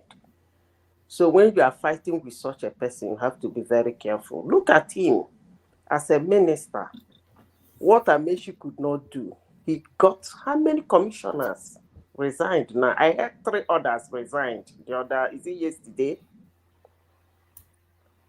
And then 27. Yeah, but you have to say that he's not yet defeated Amaechi's record. Amaechi was a 2-term governor. Amaechi was the leader of the Governors Forum. Amaechi was a senior minister in Buhari's administration. So there is nothing that What I mean is that when Amaechi was outside of River State, even towards the end of his term as a governor, he couldn't pull such weight Wike is pulling in River State. Wike is no longer the governor, but somehow 27 people resigned, joined another party. Almost 8 commissioners have resigned. So how many is left? That's the question. Amaechi couldn't do that. Amaechi couldn't. So such a person, I'm not saying he's the devil, but what I'm saying is that Fubara just have to be very careful. Wike is brutal now. I've been saying it from time to time. What we know. Do you think Wike is handling with gloves only because he doesn't want to embarrass Tinubu? I don't know what him and Tinubu is discussing, but the only thing I know is that he has said it now after the first, when they went to meet him in Abuja. When they left, he had a press, I think, was it with Channel or with one television station? He said, no matter how they call his name or what they say about him or how they threaten him, that if he wants to do it, he will still do it. He said it. He said it. But look, one man, honestly, sincerely speaking, this fight is too early. I will keep saying it. It's too early. The guy would have waited a little, maybe towards the end of his first tenure, or maybe when he grabs the ticket of his second tenure, maybe, but I don't know. All right, let me take you to this space. It's still politics of hijinks. Osinbajo, Amaechi, Yarima, others drop presidential ambition ahead of 2027 election, support Tinubu. So they are forming some sort of a quorum of the committee of the damned or the defeated, and they are inaugurating. Yeah, they are inaugurating. So all of the Vice President Yemi Osinbajo, Ahmed Sani Yarima, Rotimi Amaechi, Dr. Nicholas Felix, Dr. Kayode Fayemi, Senator Ibikunle Amosun, Owele Rocha Sokorocha, Abubakar Atiku Bagudu, Yahaya Bello, Dave Umahi, Ogbonaya Ono, Ahmed Lawan, and Godswill Akpabio. So they are all forming some sort of a quorum at Tinubu 2027. So it looks as though they're a total defeat now. Yeah. So they have the quorum of defeated presidents. Look at that. But they are inviting other people from other parties to come and join them. So the Peter Obi seat is waiting to be filled. Yerima? Where did Yerima come from? I've not heard from him for a long time. Yes, you know, in some instances, some of these people, they do these things just to flash their name up in the news cycle. Maybe they want some. They said they'll be meeting. Is it not Yerima that is in the Senate that contested that Senate president with Akpabio? Is it not the one?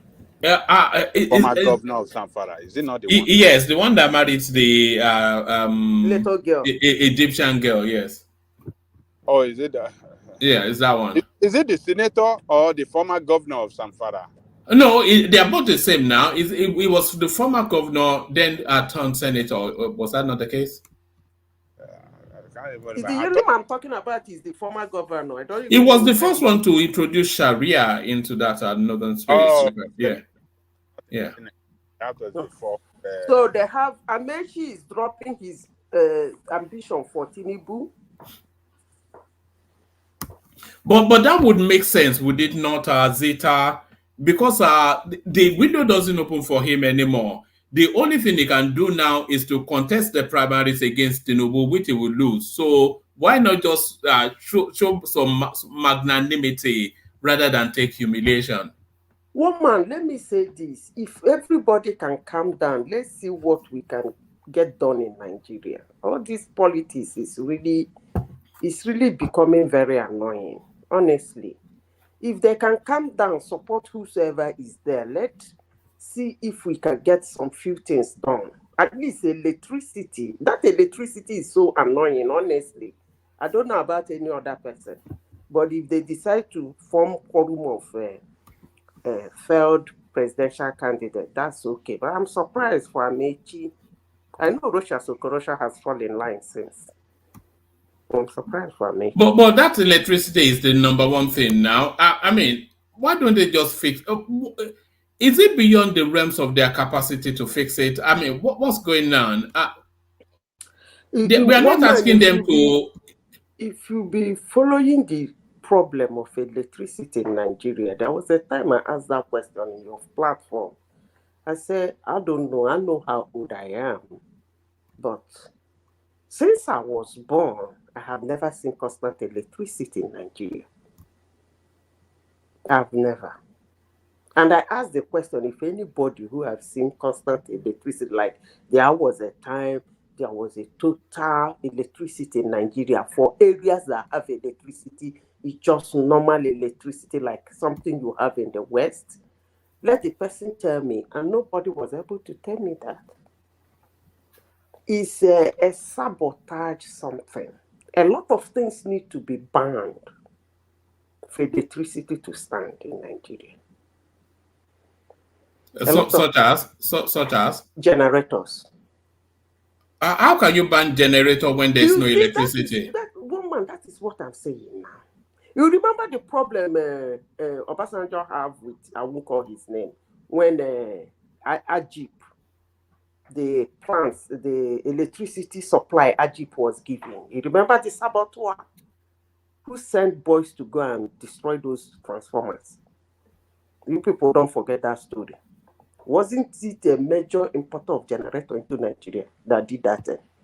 I mean, you see. Yeah, but you can't ban a generator, otherwise you plunge the country into darkness. That is what I am saying. That's what I am saying. And then you ground everything to a halt. When you want to do something this way, it's not working.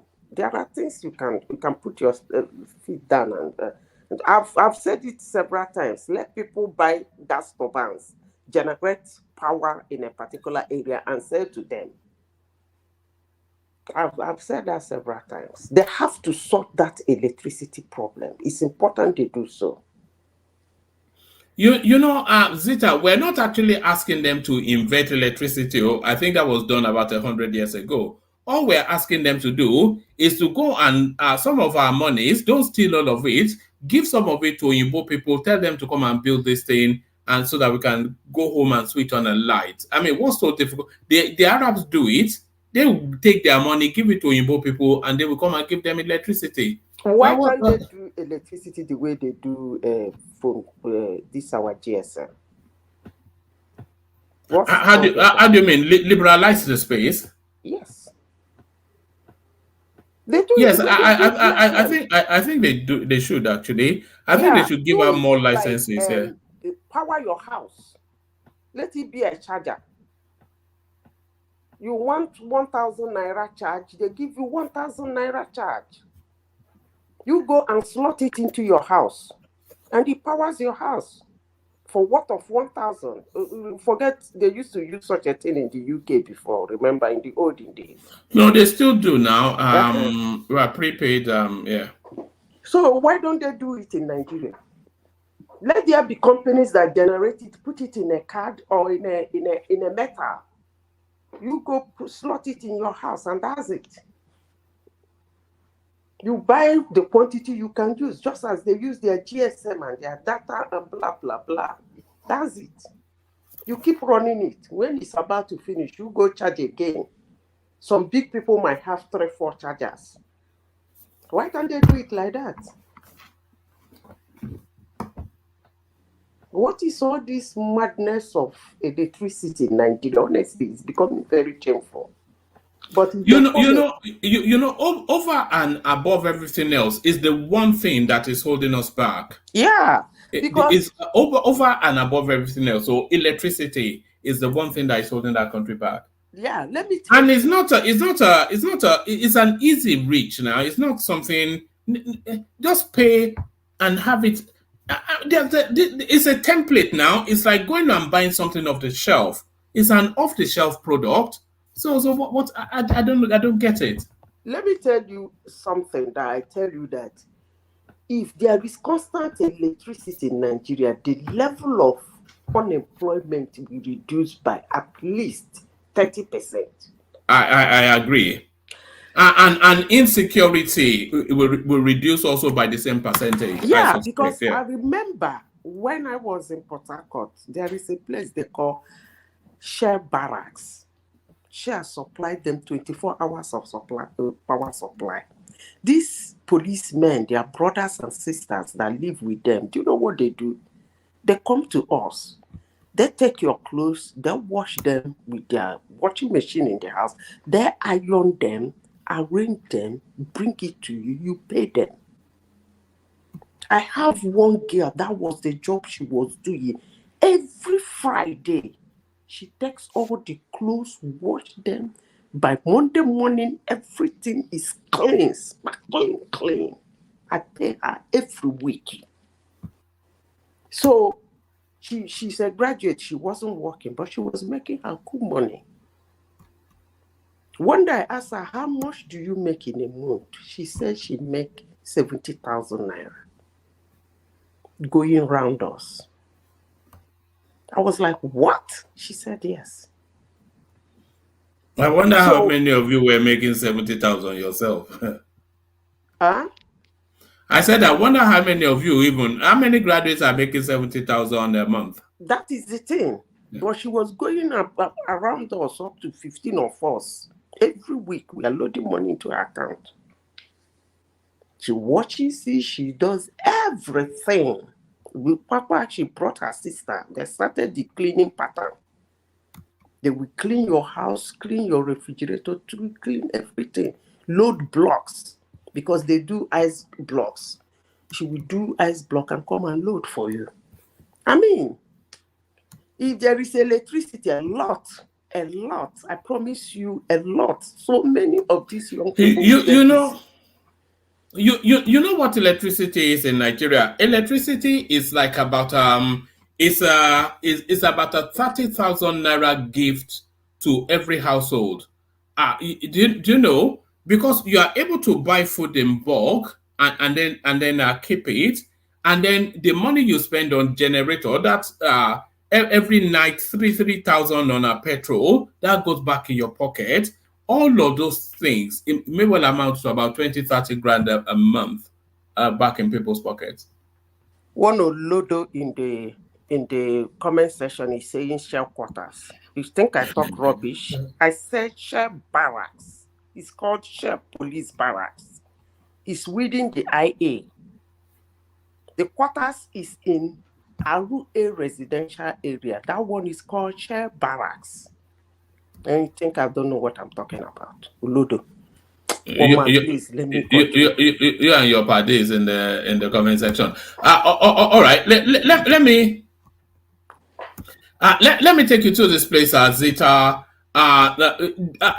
Dewale was trying to push back at this. I think maybe for reasons of national pride. Nigeria ranks second in Africa on organized crime index. So does this catch you off guard? We're the second most criminal in Africa. I don't even know why we came second. I thought we are the first. So how did Congo beat us? Come on, Madam Sita. Come on. Where's your patriotism? Why? These people are also criminals too. No, okay, wait. Let me say this. You see, when they do this, they are indexing. A lot of things is factored in. Now, if you look at the whole of Africa, Nigerians are the most traveled. Right or wrong? Correct. So, if they go about, some of them go about doing something, the data will be easy to pick than people who sit in their country in one corner and be doing their criminality. It's easy to an external body to come in to index them. But for people who are littered all over the world, it's easy. Because I remember one day somebody walked into my office. The guy is actually from Senegal.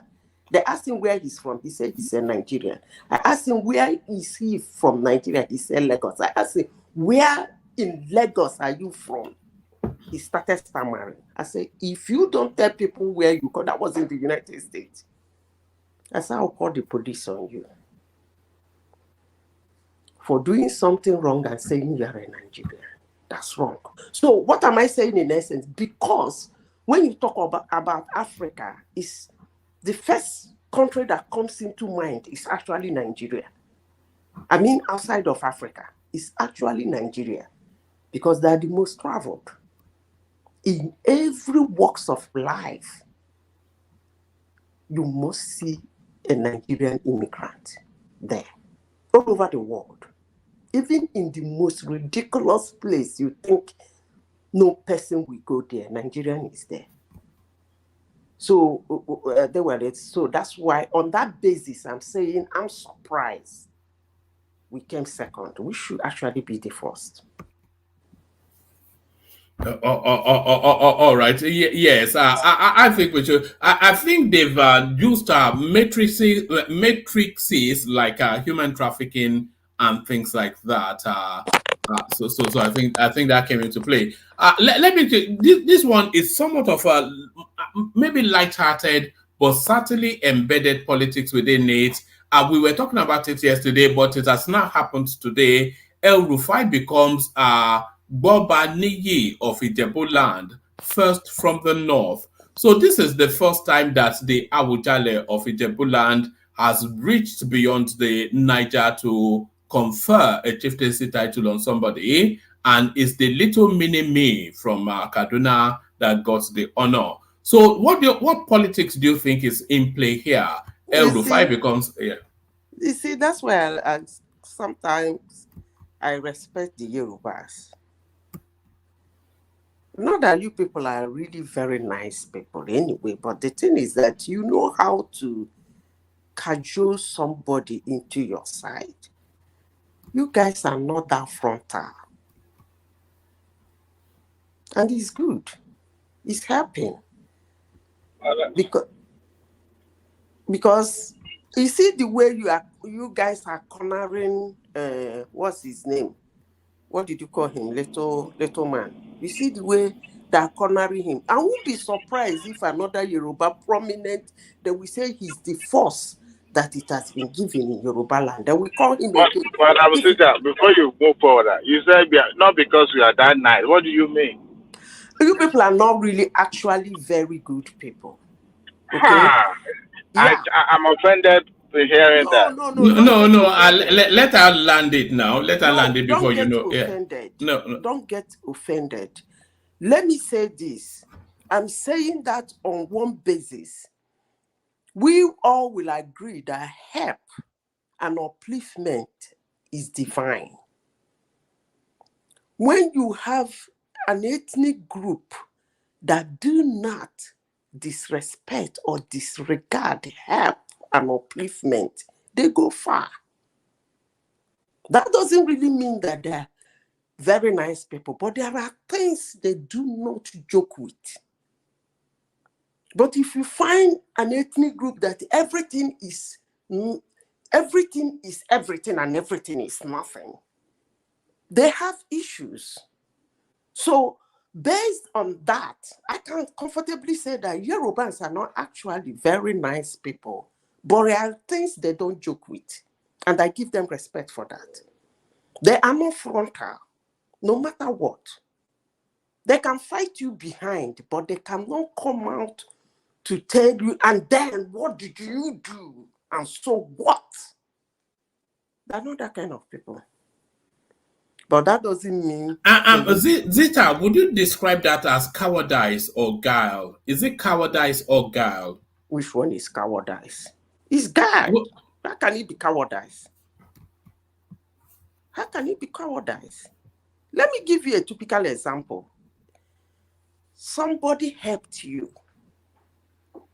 And somehow, you come into confrontation, argument, or debate. And somebody tapped you and said, you know where you are today, that guy. And so what? That makes you look very stupid. That's not strength. Strength on blocking all your avenues, the steps. You remove the steps that take you right through the ladder up there. You keep kicking them down, kicking them away. What about when you want to fall? That's going to be a land crash. If you are wise and strong, you keep. In fact, actually, if you are strong, you're going to make those steps very strong. They're going to be your ally. And that's what Yorubans do. That's not cowardice. Why should that be in the first place? Why should anybody even think that is cowardice? Instead of me to use that word, cowardice, I will use the word cunningly smart. I mean, it doesn't necessarily mean that what you told him after helping him that he liked it, but because you helped him, he wouldn't be frontal. He will continue dobale for you. Anytime he sees you, he will bend and greet you. Thank you. Maybe when he goes to his bedroom with his wife, he will tell him, I don't like the way the man talks to me, but that's okay. They can discuss it. But coming to face the divinity of what takes you to where you are is actually very wrong. And when you do such a thing, you actually repel people around you. You repel them.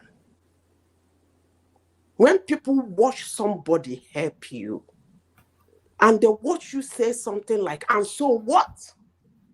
What did he do? Is it not somebody that helps somebody? It repels humans because help is divine.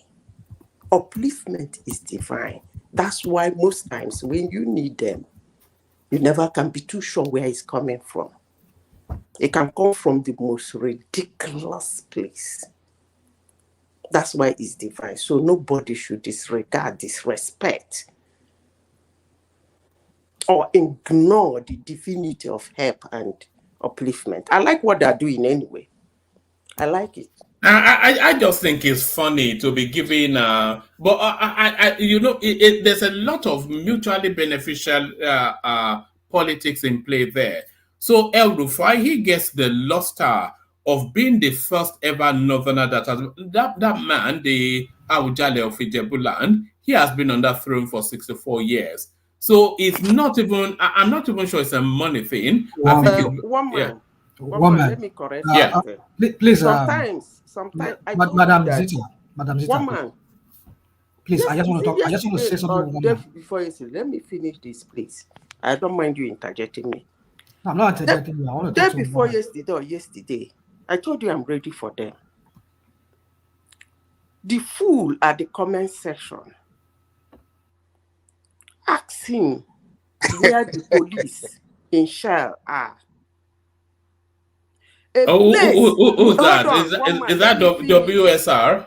Wait, a place where the police people are housed. Only them are housed. Woman, what is it called? Police barracks. So what the heck is that idiot talking about? But this person is saying they grew up in he's an idiot. Do you want to come on WSR and then come and explain what you mean? He's an idiot. The place Shell IA is in Port Harcourt. Irumobiakani. That's where Shell IA is. Inside that Shell IA, right inside the Shell IA, they have what they call the police barracks, not quarters. It's called Shell Police Barracks. The Shell Police, their houses, their apartments are being assigned there, not quarters. You can ask any other person. But I don't want to go into argument. I've said what I want to say. He can talk the rubbish he wants to do. But if you doubt it, you can go online. It's called Shell Police Barracks, Room Opiakami. It's right inside the JIA. But I don't want to be discussing with those headless mobs. Please, let's continue saying what let Rational Mind come in for a moment. I think he wanted to insert something into the conversation. Yeah, Rational Mind. When you said El-Rufai was given just some kind of title that sounds like they just keep manufacturing titles. Yes, it sounded manufactured, yes. Yeah. So, but then how about the one that was given to the one in Lagos? The one they call Jagaban. You know what they call Jagaban in the I think that's an ancient title now. No. You go and find out what is the Jagaban. Jagaban of Bogo, or what was it they gave it? Go and ask them what the meaning was. They'll tell you what the meaning was. If some kind of funny title like that. So what does that mean? It's like a warrior kind of a title. No, I don't think so. No. It's not. It doesn't mean anything right. It's not. How do you know? How do you know? All right. Let me go and dig it out. I'll go and dig it out. You do your due diligence first before I have had people say. No, hold on. I've got it right here. It says it derives from jar, which means pool, and gaba, which means front in the Hausa language. A jagabar is therefore somebody who leads from the front, which is another way of describing a war commander. In other words, Jagaban of Bogu or Jagaba of Bogu means the chief warrior of Bogu. Woman, but there is a story why the man, that traditional ruler, gave him that Jagaban. There is a story behind it. It's dollars now. Which other story other than dollars? No. He the Bogu kingdom. I don't know if you people have studied the Bogu kingdom. He cannot make that pronouncement alone. Maybe somebody needs to go and study the history of the Bogu kingdom. That's not the topic for today. The day is the topic for the day we discuss it. That man cannot make that pronouncement alone. So let's go back to our young man. I won't call him later. Let me call him young man. So you see the way you people are bringing him back home, you know. I won't be surprised if he gets another thing. No, I think he may well have something because the way they treated him, I'm not sure that. Remember that it was El Rufai that infamously told us that anybody that strikes against the Fulani, it's a debt that is repayable even up to 1,000 years. So it's a man that holds grudges. El Rufai, we know that. But you are worrying him now. You guys are worrying him back. By 2027, I won't be surprised if he starts chanting Tinubu again. By the time you guys finish with him, pet him. When he said that, did you see Yorubans going on the line to attack him? Nobody was sending all manner of messages to his Twitter handle abusing him from Yoruba. Even if there is, it must be very few. So that's who you guys are. You get the point? That's why I said, in as much as I cannot affirmatively say you people are nice people, but there are things you don't joke with. And that makes you guys. So he said what he said. He has said a lot of things, but he never get attacked from the Yoruba nation. You people never attacked him. So he's comfortable with you guys, even when he says all he says. And you people are bringing him back home. He will get another thing by the end of the year. Maybe before the end of next year, they will give him another 2 titles. Never can tell. You know the allure of power is an elixir that these people can never get away from. When the Buhari administration was coming to an end, El Rufai told us that there was nothing. Remember, even at that Chatham House interaction, El Rufai told us that there was nothing that would take him back into governance. There is a 60-year-old man now that he wants to go and do his PhD, and he wants then to go into business and make stupid amounts of money. That is no longer interested in governance. But when they abandoned him, he started to play reggae music on Instagram. And the same thing with Yemsen Wike, who swore that if he ever takes a ministerial position, death should take him away. And as soon as they offer him something, there he is, flapping feathers. They cannot. The only person that seems to have stuck to his word is Fashola.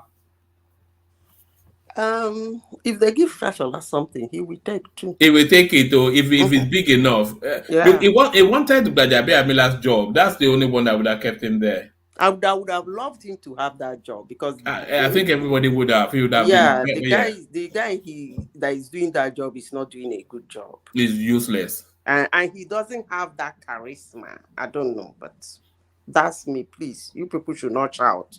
That's me. No, I think everybody agrees with you. I think Gbajabiamila is more interested in playing pretty boy than actually politics. And nobody can describe Fashola as a pretty boy. He is more of a bruiser. And that is what you need in that position, a bruiser. Not somebody that wants to do fine boy. Yeah, he's extremely intelligent. He's extremely intelligent and smart guy. That's the person I would have loved to be there. But I'm not the president anyway. But that guy with white beards in his beer. I was even surprised he got that. He just wants to be doing English speaking. That's all. Does he speak better than? No. He doesn't speak better. But he has that westernized affectation. And people that usually have that westernized affectation, they are more into they're sort of like it's like a peperimpe sort of a character that So what would you call him so far? 0. I think it's a negative to that administration. Yeah. I think it's a minus. And so many mistakes. Remember when they gave a 24-year-old boy one of the most senior, most parastatals, and they had to chase him out of the space. All of these own goals. It is meant to be the gatekeeper for all of these sort of things, but it's too busy trying to do pretty boy and all this nonsense. I don't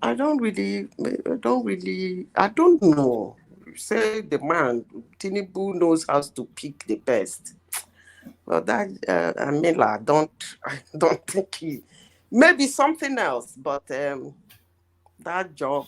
You know that guy marked him all the way through. Remember when anytime Tinubu was in France, Gbajabiamila Miller was there, anytime he's walking this, he close marked him. As soon as Tinubu was announced the winner, this guy just parked himself behind bumper to bumpers. They say he close marked him all the way to get in that position. It's unfortunate, but he's not doing a good job. I was scoring him. There is something like -0. That's what I was scoring him. You know, it's a negative to that administration. No doubt about that. Yeah. Even what's his name? What's the other guy's name? He's even doing Grigri more than himself. The guy just. All right. Let me take you. Let me take you to this final space, and then from you we go on to Ajale Koko. Sports betting and epidemic amongst Nigerian youths. So this is a slow poison, slowly destroying lives within the Nigerian space. And what did they say is the reason? Is the economic situation now? That's not true. So what reasons are you adducing? Okay, now, you know, there are generations over the years. Now the 5th one. This generation that we are here now, apart from the Gen X, because the Gen X are the ones holding planet Earth now. In everything, the Gen X. After the Gen X, the rest have like easy thing. Easy. The level of easy life these guys are asking for is even overwhelming me. Sometimes I used to ask, then who's gonna get it done? I mean, they want everything easy. Easy money, easy life, no stress, no sweat. They don't even have the stamina in them, not to talk of the strength. So is it okay? What about the MMM time? You forget Bet Niger, is whatever they call it. What about what do they call that Yoruba man? I think he's late now. So all through the time of Nigeria, the economy has been bad. Is that what we are saying? Because this has been going on for a long time. You didn't see the man that committed suicide. You didn't see the story. He betted 2.5 million on bets. I mean, I don't get it.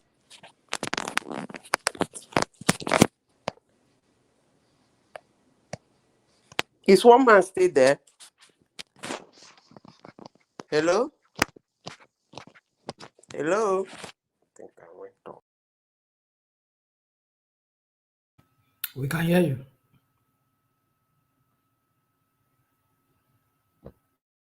Woman, are you there? No, I am now. All right. What's going on? Did we lose Zita? I don't know. Maybe she.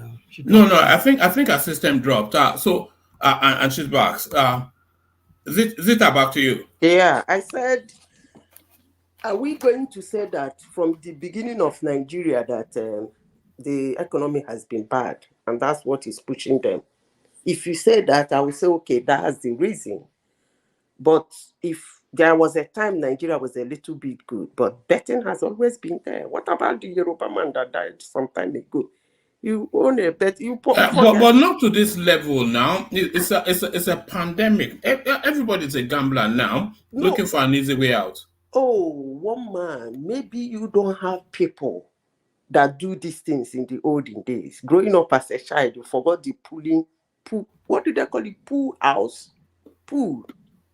The one they used to bet. No, we all remember them now. All those babas at the bus stop. Okay. Doing Aberdeen, Dundee United and all of that. That's where Dundee United came from now. From those pulling babas. Yeah. Even in the interior villages, you see tash like bachas, pool houses, people walking there every day to make bet. Look, woman, most of the stories that come out is because of the level of technology we have today. It makes the story come out for everybody to hear. Not that those things has not been happening over the years. It's the social media that bring all these things out. It's as if, hey, this thing is happening now. Hey, this has always been there. Nigerians has been betting. They love to bet. But this generation now, agree, is on the high. I remember the MMM. I remember what happened during that period. Everybody wants easy money. So that's what is going on. Thank you. All right, brilliant. So, yeah, from you, let's go on to Ajanle Koko. Stay with us as it. Ajanle Koko, you're up next.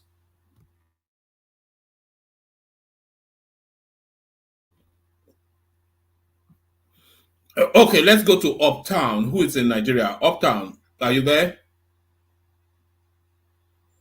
Oh, all right. Rational Mind is there, so let's go to him. So, Rational Mind, this betting pandemic, what says you? Yeah, woman, thank you. Okay, I'll go after Rational there.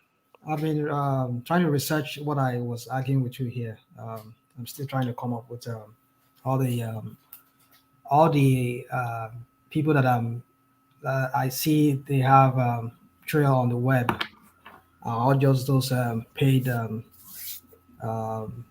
APC people. That's all their write-ups I've been seeing online. They flooded everywhere with it. So yes, I would still do more research on that. I've not forgotten. So yeah. Talking about what you just asked me about the issue of the Bet Nigeria and all of them. Well, it is true that Nigerians have always been they have always been a bet nation, kind of way back in the 70s, 80s. Those people who grew up in the 80s, like somebody was mentioning, pool. It was a common thing then, but not at the scale that we've seen it in recent years. You might find maybe one pool in one street, and that's the only one you'll find a whole of the whole street. Maybe like 2, 3, 4 streets together, you only find like maybe one pool house. Not like you have them everywhere, like in a street you find like 3, 4, 5 pool houses. No, you can find maybe like one, and then maybe you walk several miles again before you find another one. But there are areas where you find them a lot more densely. You find them in some areas. Especially if people that grew up in AJ area, Ajegunle area, Apapa, Oile, Ijora, towards Ibutemeta, all those areas, you will find them. You can't find them, but way back in the 70s, 80s, you hardly find pool. You can't even find pool in Surulere. You can't find it. So I would say it's not one of those things that are common to poverty-stricken areas. Areas that are considered as not middle class or the high end back then. So now let's try and extrapolate and interpolate or whatever with this what we're talking about. Woman, I don't know the last time you were in Lagos. My goodness. Go to some major, if not that, hardly you go to any bus stop. It's a big problem, by the way. What Zeta just glossed through is a big problem. It's destroying lives. Just go to any bus stop. You will not see 1, you will not see 2, you will not see 3, you will not see 4. My brother, you will see on. You can't even. Well, maybe not what I mean. I'm just trying to exaggerate here. What I'm trying to say is that you can't even put a figure to it. No, that doesn't mean that you cannot count it, but I'm trying to make you understand the problem we have in that country. The level of despondency in people. You were just talking about we don't have electricity. Do you know how boring it is to live in it? I mean, you and I, we live in countries whereby we have electricity. The reason why we find life enjoyable here, besides other things, is because they have 24 hours electricity. I can turn on my TV, watch Netflix anytime, turn it off.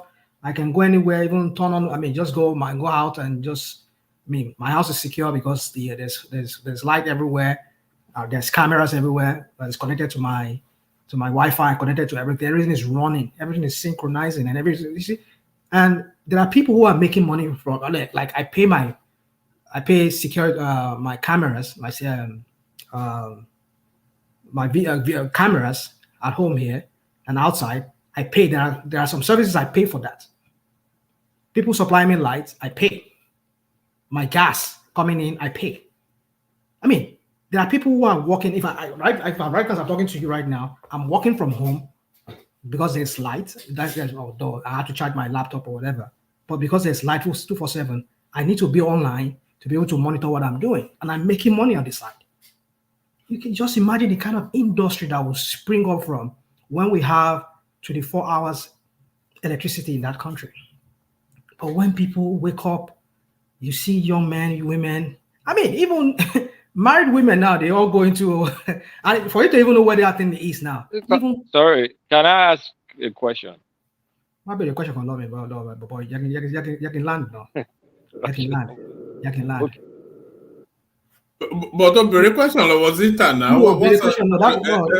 That was what I think you got it wrong, and I think she got it wrong because I said when I was trying to interject her, I said no. I said no. I'm not asking you a question. I'm talking to one man. Maybe she didn't hear me, or maybe let's forget that. So my point is, that question was directed at you, one man, because of what you said. So it wasn't too hard. So let's just leave that. So my point is this. Okay, go on, Kulata. Go on and ask. Well, my question is innocent. We keep saying when we get electricity, this is going to happen, that is going to happen, we're going to industrialize, blah, blah, blah. But there are many African countries that indeed have 24/7 electricity, but yet they're not industrialized. So is electricity going to be the panacea of our problems? Yeah, you see. But they don't have our level of Hold on, woman. You see, sometimes I just wonder, Kulata, sometimes. Well, it's a good thing. Sometimes it's good to be the devil's advocate. I know you very well. You overdo it sometimes, and then you just come here and make it look like you're not. You're talking about countries like, I say South Africa. I mean, you see, this is what we do. We like to compare ourselves to countries that doesn't have the kind of resources we have, the kind of manpower that we have, the kind of people who are more exposed internationally. You cannot compare us to like Ghana. You cannot do that. Nigeria has what it takes to industrialize rather.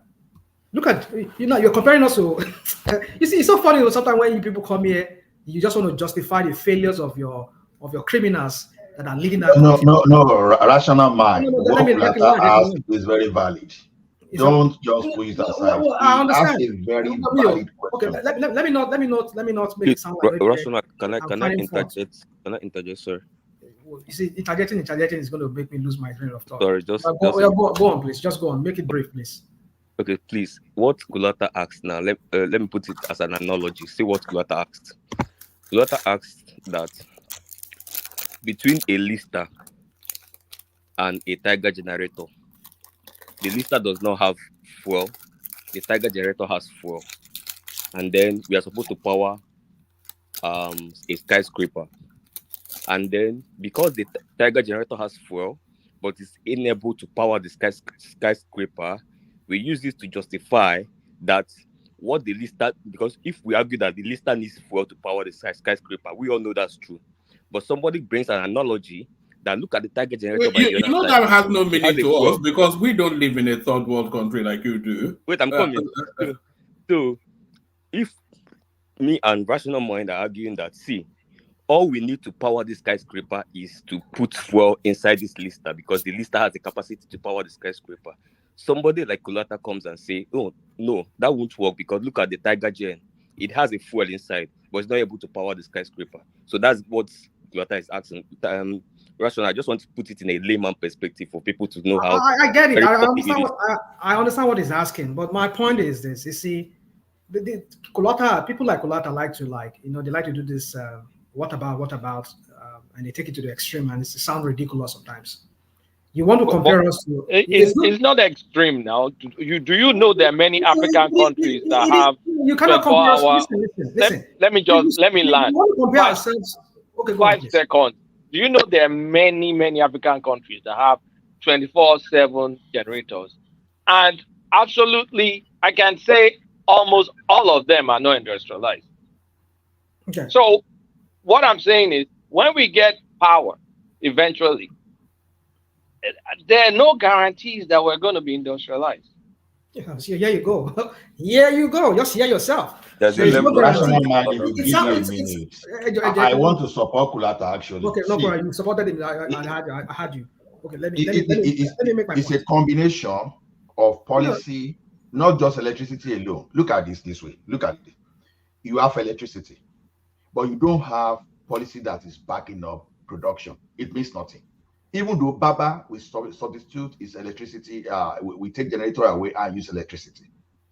But when you are talking of manufacturing of consumer products that will serve you, you open your border for product to come in, and you say you have electricity, but your local product is going to get more expensive than the one you are going to import later. How does that solve your industrialization? So don't just wave what Kulata said. He actually brought a very scholarly, and a very brilliant suggestion there, and you just wave it aside. Oh, electricity is just going to give. Right, it's not true. Okay, hold on. You see, this what about? Like I said, we take it to the extreme. It's not what about. It's okay. Oh, you can learn already. We take it to the extreme. What he asked me was about the electricity. Like he said, it's going to solve our problem. It will solve our problem. Now, but now that you've clarified it more, that what is the use of electricity in the absence of making policies that will drive industrialization? It's not just enough just saying, okay, we've put electricity there and everybody, okay, have fun. But no. Mind you, it's not just policies. There's just one bit. There are other infrastructure too that needs to happen, because the cost of our production needs to be cheaper relative to other countries that are producing. How does your production how do you manufacture cheap when the means by which you should manufacture cheap, especially when it comes to power, source of power that will power? Yeah, that's just one factor. That's just one factor in production. Just one factor. One very big factor, actually. Oh, cool.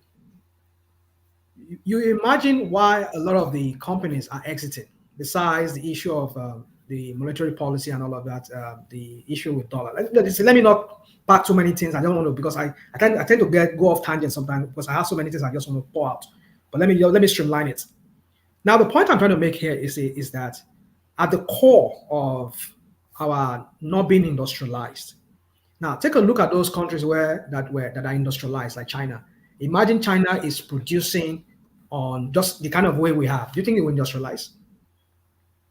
I agree with you. Like, I agree with our friend from Canada. I mean, Ola, our DSS guy. Ola. Yeah, I agree with Ola that other policy needs to come in play too. Not just electricity. It's not just enough to say, okay, I have electricity and then chicken, nothing more. No, it doesn't work that way. You don't understand that. But the point is at the core of it, all these countries that we talk about as industrialized countries, like India, like China, like Singapore, like even some European countries, is because they have 24 hours electricity. Imagine them having the kind of, with all their policies. You can just imagine Germany with being the Europe machine house. Imagine that they have the kind of problem that we have with electricity. With all the policy that they might have, no matter how good that policy is, how do you think they're going to industrialize? They're going to be that giant of Europe today, that engine house of Europe. No, this will not be possible, because electricity is at the core of industrialization. So you put that in place first, every other thing will follow. Because when people start bringing in investment, because they can manufacture cheap, because labor is cheap there, there's electricity cheap, or however it is, but there's electricity for everybody to be able to manufacture.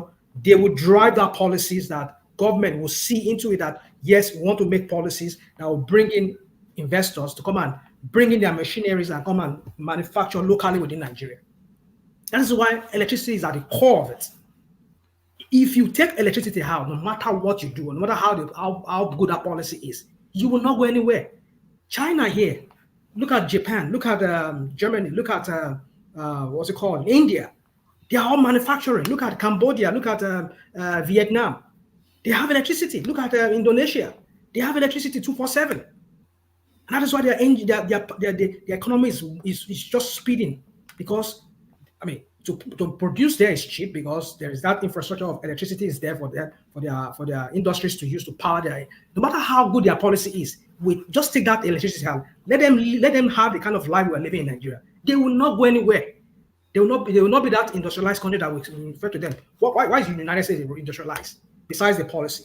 If they do not have it, just take out that electricity. Let them have the kind of situation we have in Nigeria, whereby everybody's running on Tiger generator, using what's it called, Mecano generator to be powered. Do you think they'll be able to power their industry with all those things? Do you think they'll move anywhere?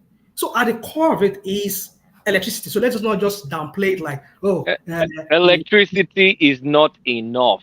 That's the point. It is enough. Let me just say, hold on. Why I'm just making it sound like the way I'm coming at you is because, to me, I just feel you're just trying to give excuse for the criminals that are running our country, for their lack of not being able to transform that country into anything, just trying to make an excuse for it.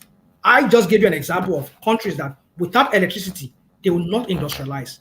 How did this what's it called, industrial what do you call it, back then in 1990? Ghana has electricity. Crown is pointing out. You see, we like to do this. What about? And Ghana is not industrialized. No, Ghana is industrialized. More than is it? Are you joking? Hold on. You see, that is what you don't know. What you don't know, one man. Ghana's economic compared to Nigeria is different. If you people like to do this what about, which sounds so ridiculous. You want to compare Nigeria to, why don't you compare Nigeria to South Africa, the likes of the people that we bought in Africa when it comes to economic size? I was listening to the other day, I said, industries are leaving Nigeria to Ghana. That's what I'm talking about. They're leaving to Nigeria. Okay, can we talk about, hold on, can we talk about how countries, things you need to, because we need to expand this conversation so people are educated. So when you look at industrialization, some of the main things impeding it, first of all, capital, access to capital. And then our people, do we have an educated workforce? Not all this yama, I crammed, I got a degree, did this, whatever. Then we also need to look at the stability of our politics. And then before we now talk about infrastructure, and electricity is just one aspect of that electricity, of that infrastructure. The roads, the railways all over the country, transportation, all those stuff. So when we say if we get electricity today, it's not going to make us industrialize overnight. Yes, it improves the infrastructure side of it. It doesn't take care of the capital side of it. It doesn't take care of the human capital part of it. It doesn't take care of the political stability part of it. It doesn't take care of the trade side of it. And so many more factors. When I'm not trying to raise this just because I'm playing devil's advocate. I want us to really think this thing through. Yes, it's going to help, but it's not a panacea. There's no guarantee, is what I'm trying to tell you. While it is not a panacea, like you said, but at the core of our industrialization, our not being able to industrialize, this lack of constant electricity it's at the core of it. Because Angelica just gave an example, which you are, and I know you're not oblivious to that a lot of industries, I remember I bought some stocks in Dunlop years ago. Dunlop is no longer in Nigeria anymore. Dunlop left. But Ghana is not considered an industrialized nation by any stretch. Now. You can be saying this because what you need to factor into what you're talking about is the size of the economy of Ghana. Ghana does not have our size of economy, so you cannot factor them into this. So if you want to compare us to the likes of like Morocco, likes of Egypt, or South Africa, these are the economies you should be comparing us to in Africa. And some days ago, I was hearing somebody said the Johannesburg Stock Exchange is worth over $1 trillion. Look at our own. Our own is just like at what? Almost close to, but close to $1 trillion. $1 trillion. You mean South African Stock Exchange? Yes. Yeah. So now look at our own. Our own is just about 23 billion or is it 23 or 43 billion? I was looking at the other day, some few days ago. So you just imagine. But look at our size. Look at the size of South Africa. So these are the kind of people we should be comparing ourselves, not to be comparing ourselves to some countries that are not even the size of Lagos State when it comes to population. And you're here talking about, but industries are moving there. They are moving to Ghana. Some few industries are moving because they feel it's cheaper for them to produce there because they have constant electricity. Why don't you just fix that first? And let's see what other things will not drive it. People that will bring in investment, they will see the need to lobby the government, lobby the House of Rep and the Senate to start making policies that will bring in more industries. But why can't we be all these things that countries like Canada, United States, the EU, all those things that they're moving to Southeast Asia, or moving to like India or to like China, why can't we just beg them to bring some of those things for us so that we can locally produce them cheaply for them? Because we don't have the electricity to power those industries. I bet you if some Nigerians that are very connected, they can lobby some big corporations here in America to allow us to start producing, even provide some kind of household plastics for them here in America. I will give them no standard. But where? Are you going to be powering? Are you going to be running on a diesel generator every time? You don't even know the cost of even doing business in Nigeria. No, I understand. I agree with you, Kulata, that it's not a panacea per se, but it's at the core of it. It's at the core of our industrialization. Any other policy you make without electricity is zero. Your French people say zero. So let me go back to what I was talking, because I know I just had to digress a little bit. I'm just saying the level of despondency in that country is what is driving our people into these crazy habits, craziness. Because you you wake up in the morning, you wash your teeth.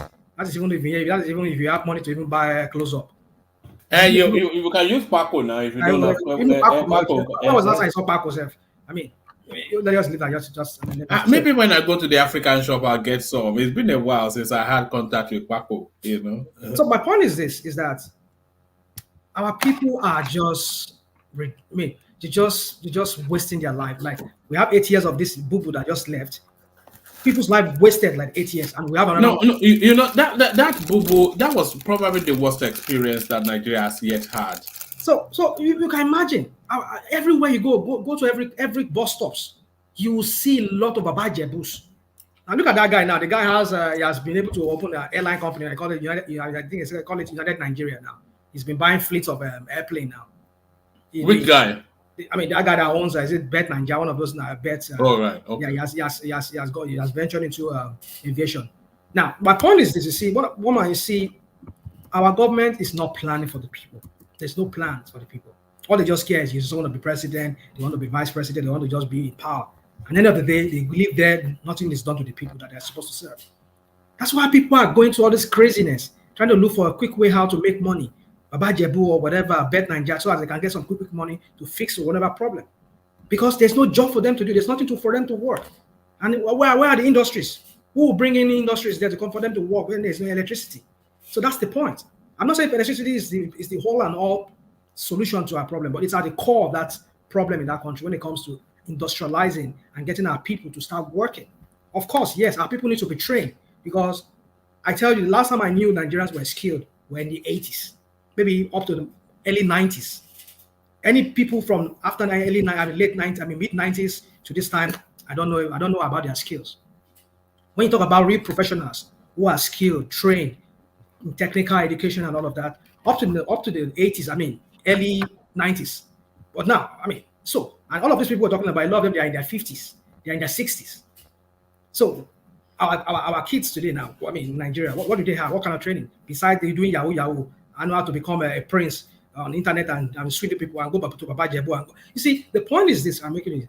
There's a social issue. Invest on education anymore. No, you say what? Because we don't invest on education. Exactly. When they are using 15 billion to innovate to build a vice president's house, we're not talking about the one they're doing about the Don Barako and other one places. Why can't you pawn that money, give it to some states, and just build some? Just strategically pick some states and local government, just cite some good classrooms for kids. You see, one man, we just come here and just to make case for these criminals.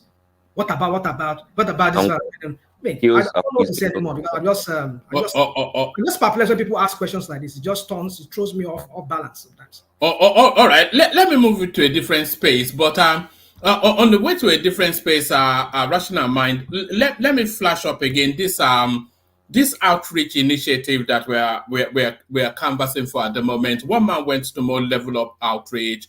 It says we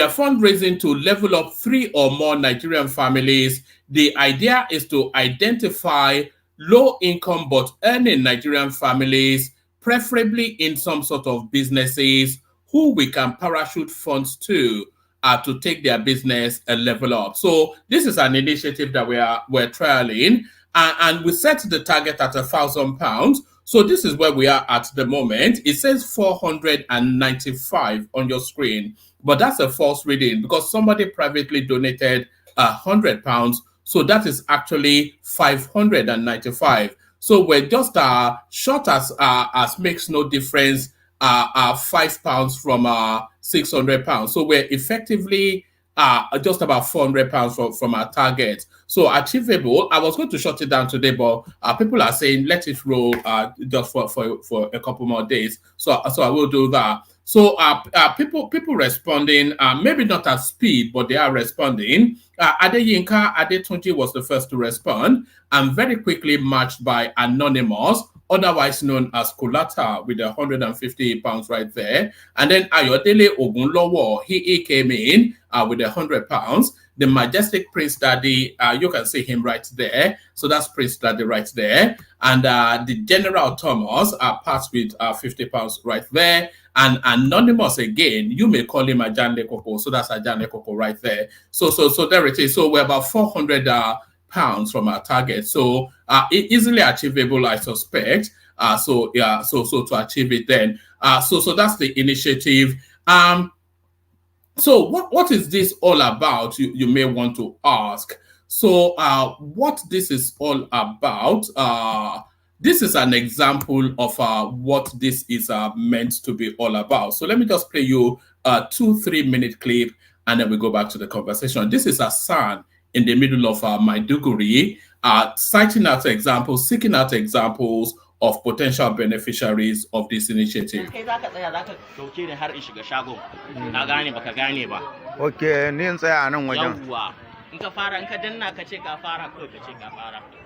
Bismillah na fara. Hello everyone, my name is Hassan Abdullahi. So I'm just approaching our mama's shop here. You can just zoom around. This is a very this is Wenge Lion Bori, Kusada Bariki. So we have an old woman that we are trying to help today. We have an old woman that we are trying to help today. Mama has been somebody, who has been resilient. She has gone through several things from displacement, to abject poverty, and then she still had the wherewithal to sell things like this, and she sells some food too. So Mama is somebody we are trying to meet. However, my Kanuri is not that good, so we'll be switching between me and my friend here, who will help interpret what we are going to discuss with Mama. Please, Mama ina wuni? Ina gajiya? Ba ni kameran kai yanzu. Bari in dauki Mama. Mama ya kokari? Ya kasuwa? Ta isannu Mama da kokari. To na zo ne daga mutanen One Man Platform, kuma kowane ƙarshen shekara ana yin taimako ma mutanen da suke kokarin taimakon kansu.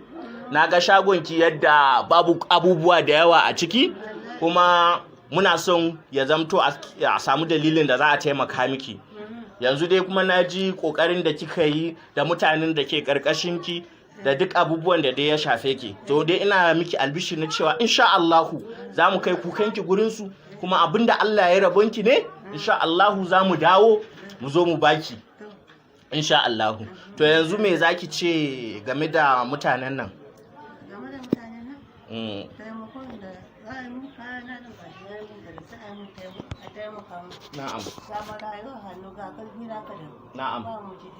Na'am.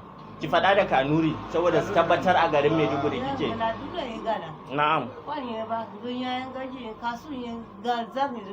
Yo. Yo. Yo. So insha Allah me ta ce ne a yi gullum? Ta ce tana da marayu a ƙarƙashinta kuma ga jarinta ya yi kaɗan kuma ba ta da miji ta ma ya rasu ga marayu nan tana so a taimaka mata da jari a taimaka mata ta dan bunƙasa wayanda suke ƙarƙashinta ma su dinga cin abinci. Na'am, to mama za ki iya kiran sunan su ki ce kin gode da Kanuri, sunan su One Man Platform. Ka gaya mata. Sun zabo ne sai ro askirne. Na'am. One Man Platform. Masha Allah. Ki faɗa da Kanuri ma. Yawwa, faɗi da thank you ma take su je. Thank you. Yawwa, gode muna. One Man Platform, thank you Gulle. Thank you very much. Thank you. One Man Platform. Thank you. Yes, thank you very much. So, on behalf of everyone, myself, the person that helped me interpret it, on behalf of Mama, we say thank you, and we wait to hear from all you guys. Ciao. Oh, okay, so that's brilliant. So that was Hassan, of course. You all know Hassan. So that was Mama Hadiza. She's a 69-year-old grandmother who takes care of her 7 orphaned grandchildren whose parents were sadly killed by a tragic suicide bomb explosion whilst commuting. The tragedy doubles actually whilst commuting from a funeral. So that's the narrative. She lost her son, the children's mother, and one of the babies. So that's Mama Hadiza right there. So that is what the initiative is all about. So the initiative is not really meant to be. And by the way, how many times have we seen, you saw that woman, the Mama Hadiza, what struck me about her actually is how bright her eyes still are. So she's still very much still sparked by life. So that pleased me. But how many times have we seen that sort of imagery of those sort of women at a distance? Now they're just within touching reach. So those are the sort of narratives. But really, the initiative is really meant to it's meant to be a lift up rather than a hand out. So that is really the vision of it. It's meant to be a lift up rather than a handout. Because that's the second narrative that Hassan submitted, by the way. You all remember that the narrative of Zainab.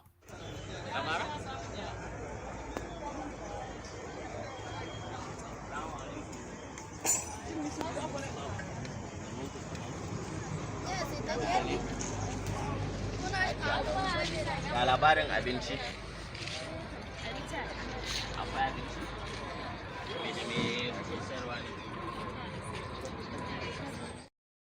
All right, I'm not going to play the fullness of that, but that second person now, that's Zainab. She's 23, a widow. I think she has about 5 children, one with special needs.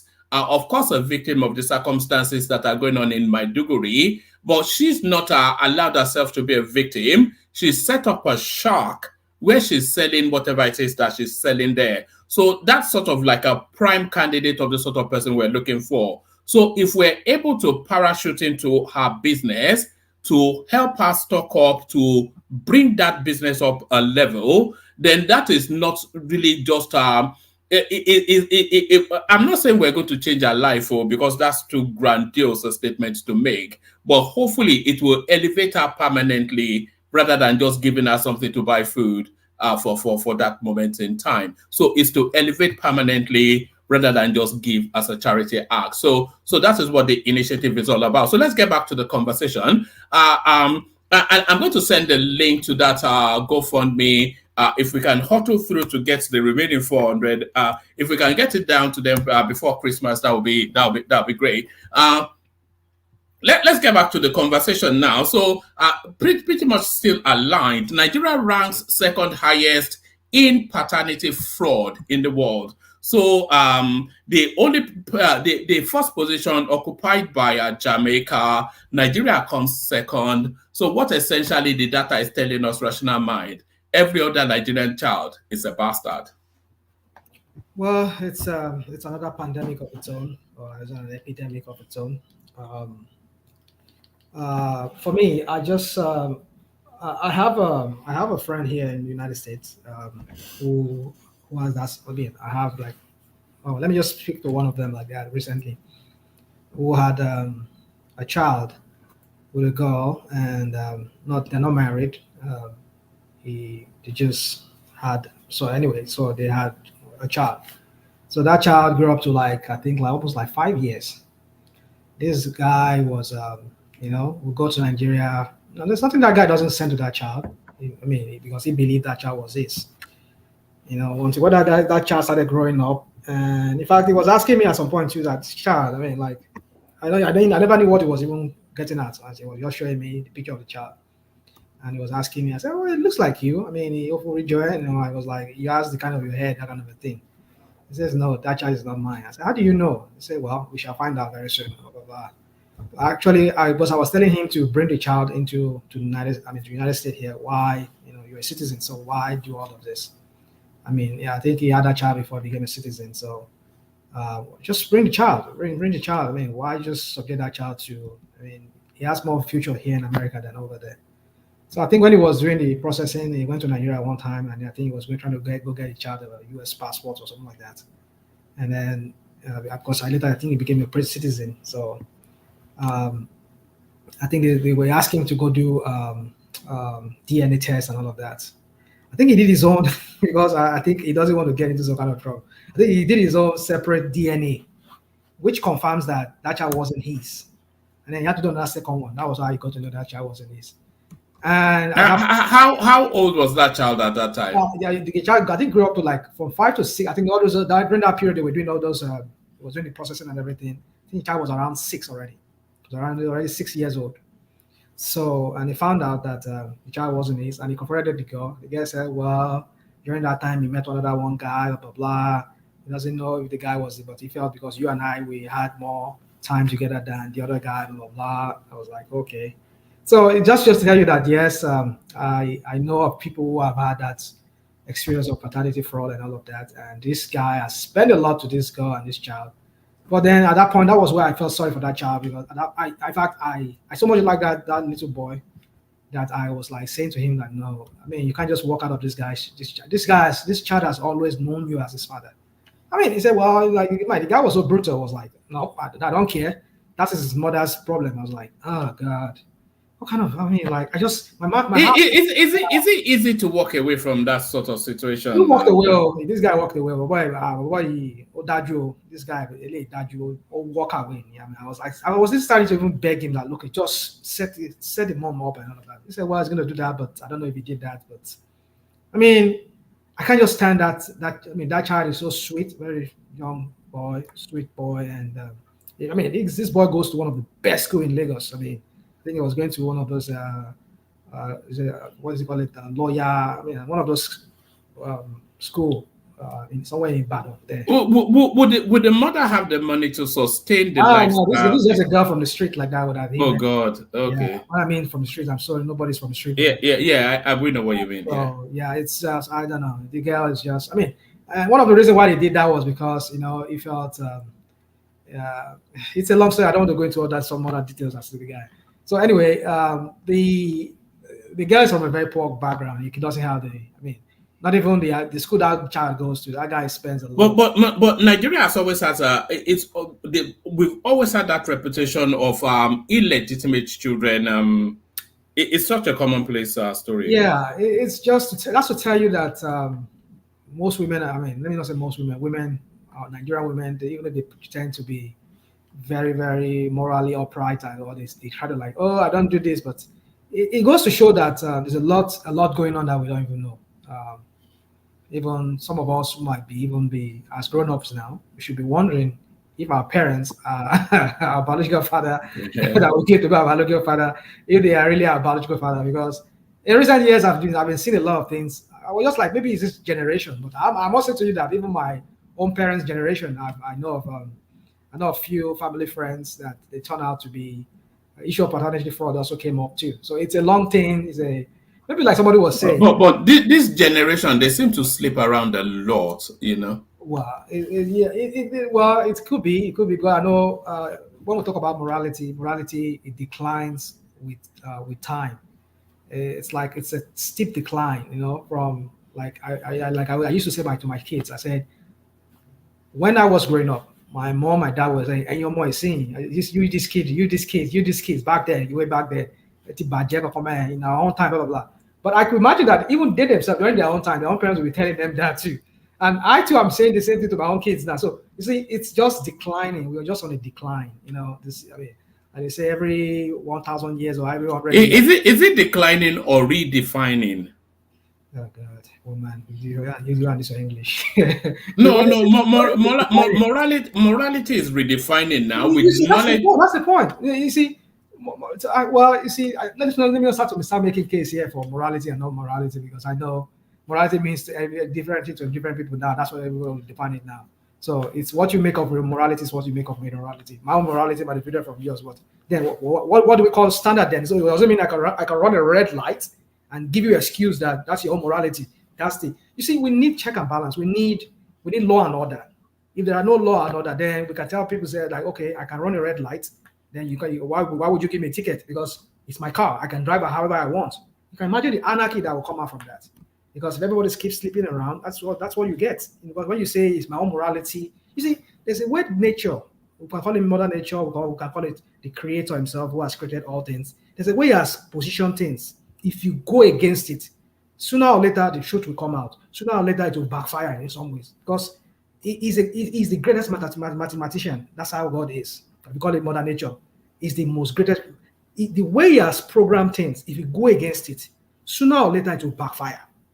So imagine people sleeping around, and this is the implication that these are the kind of results, the kind of implication we're seeing now, whereby some kids are being termed illegitimate. If the parents do DNA, they find out that, oh, this kid's not mine. Look at the kind of distressing situation to bring to that child, or how it will ruin that child's life, and that child will not even. That is even the mother even knows the guy that he even slept with before. The guy, you can't even find it. You see, there are many thousands of kids, not even millions of kids like that in Nigeria, who they don't even know what they have a father, but they don't even know where their father is, because maybe the other person they look at as father is no longer in their life anymore, and maybe their mother gets kicked out of the house. You can imagine the kind of agony, the kind of situation, sorrow, and all of that it will bring me, the difficult situation that it will bring on that family, on that mother and the child. So you see, in that's how Yoruba people say it. It's a way the Olodumare, the one that has made the earth. There's a way He has programmed the earth. You cannot say because I can defy the law of gravity, you'll be walking on water. No, you will sink. There's a way He has designed things. You cannot go against it. Sooner or later it will backfire. So we need to understand that there's a reason why morality exists. You cannot just manufacture your own morality. If you say you manufacture your own morality, the result, like I think was it not the Jesus Christ said that, it says, by their fruit we shall know them. The fruit that comes out from whatever you do. If you say because I want to, that's not to condemn some people, that's their choice. If I know some people can make case for that, other one too, like, oh, after all, even heterosexual too, they are catching diseases too. But you see when they say people, especially when they say two males, they have this kind of things to themselves, and then you see the kind of implication that comes out of it. Like we're talking about the rate of HIV among this group of people. This group is so high. So you wonder what is. So you see, when nature says you cannot do this, there's a reason for it. When there's a law or there's some morality issues when it comes to certain things, you need to sit down and prove very well. Say, why is it this? If I defy it, if I go against it, what could be the implication? That's the thing. That's why our society is on a steep decline. Because what we once used to consider as those check and balance back then, that were viewed as morality, that some people look at it, oh, it's too restrictive. It's restricting me to really show myself. Well, that is how nature has, or design has made it, that you cannot do this. If you do this, this is the implication. And from there, we start going downhill, and then we start having bastard everywhere. Kids I was listening to a program recently, as they said here in America too. I think they're having so many single family homes that they said they were looking at it, that homes that has a man in the house, those kids, for the most part, they turn out to be very balanced and more stable adults. But those ones that are raised by single parents, single mom, Especially, I mean, they even wait between a single mom, not even when both of them are together, father, mother together, and they raise those kids together. They do better. No. That has always been the case, though. Rational mind. It's just it's a cross-cultural thing. You need a father figure in a home. You do. Exactly. Because there are certain roles. I don't know how you run, but there are certain instances when you just have to. The mom will be chasing the kids around endless hours. Dad will just say, "Stop that," and then it stops. It's just the authority that they carry, and that carries the balance. Exactly. Exactly. Mother cannot really, prevent a child. Exactly. So that tells you, because why are they this single parents home, especially when it comes to single women having kids? Mostly those men that have kids, they become single parents. It's usually maybe the woman divorced them, or maybe she's late. Either of the two.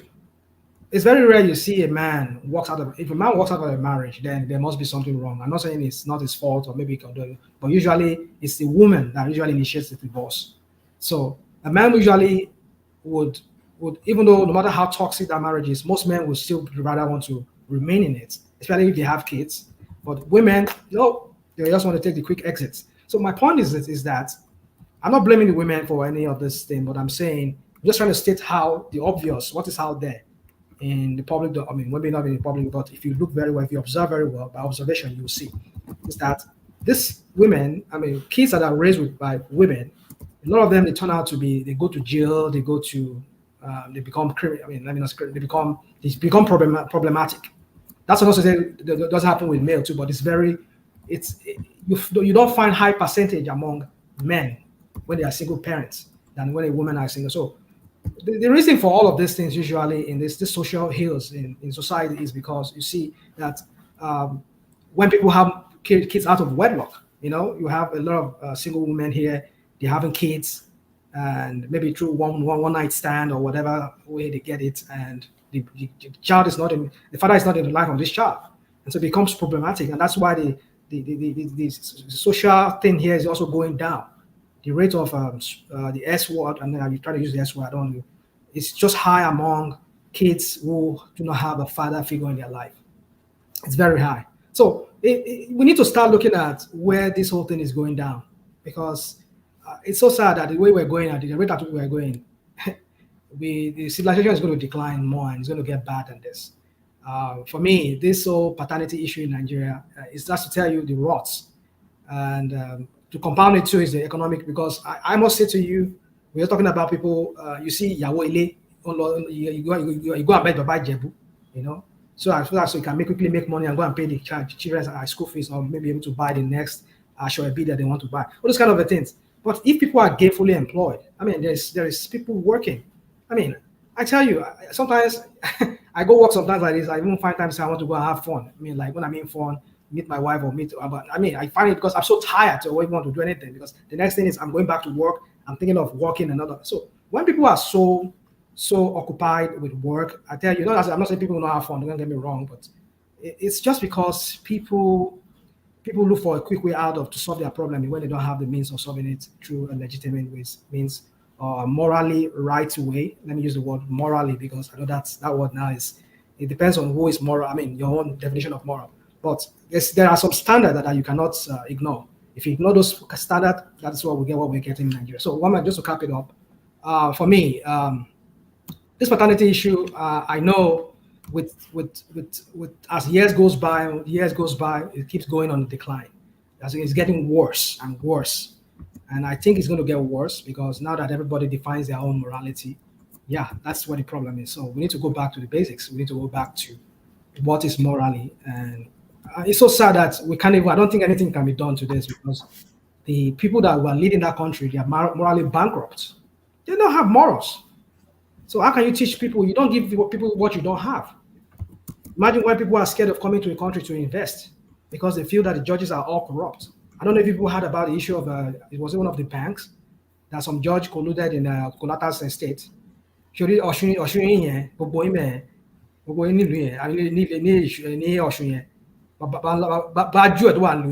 don't know. You people are just What did we do to you? We only dance. What's our business with you? Farabale. Grandma me, maternal side me, omo Elisha me. Rational mind. Mommy, maternal grandma me is from Elisha. So where in Elisha? Where in Elisha?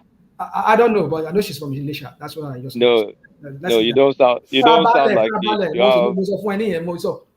You don't have history of you don't have Ijesha blood in you at all. I do. You don't. The money. Let's forget that, my friend. Let's just forget that. So my point is this. You see, what I'm trying to say is that, you see, George had to collude with some guys to defraud the bank, and he gave a ruling. I saw that when I saw that that news, I was like, what the hell? Who's going to hear this kind of things? Just an established bank or one of these commercial banks in Nigeria? I think it was a bank, is it Bank PHB? Or one of those banks that are really not really doing well, perhaps like that. So they colluded, and then it came to light that this guy was part of the scheme to defraud this bank. He gave a ruling so that they could quickly get money. Oh my! You see, when we have lawlessness being the order of the day in a country like that, you wonder when those people who are watching, the kids, they see these things, and they see that even the leader himself, the one that is sitting there in Aso Rock, he has K-leg, he has so many question marks around his personality. What do you think they're going to do? So you see, we don't know the implication of what we do sometimes. Some of us, we just want people to be there to lead us because it's from our, for me, I said it, if anything, why I hate certain people, I don't like talking about them, I don't like talking good about them, is because of their history and the implication of they being there to lead other people. So, woman, for me, I'm not surprised, because a country like that where people are desperate, Yawole would lay down to have another man sleep with her just to be able to get money, take care of the husband, or take care of the kids, or buy the latest HOB. So what do you expect when they can't even walk? There's no something to do for them.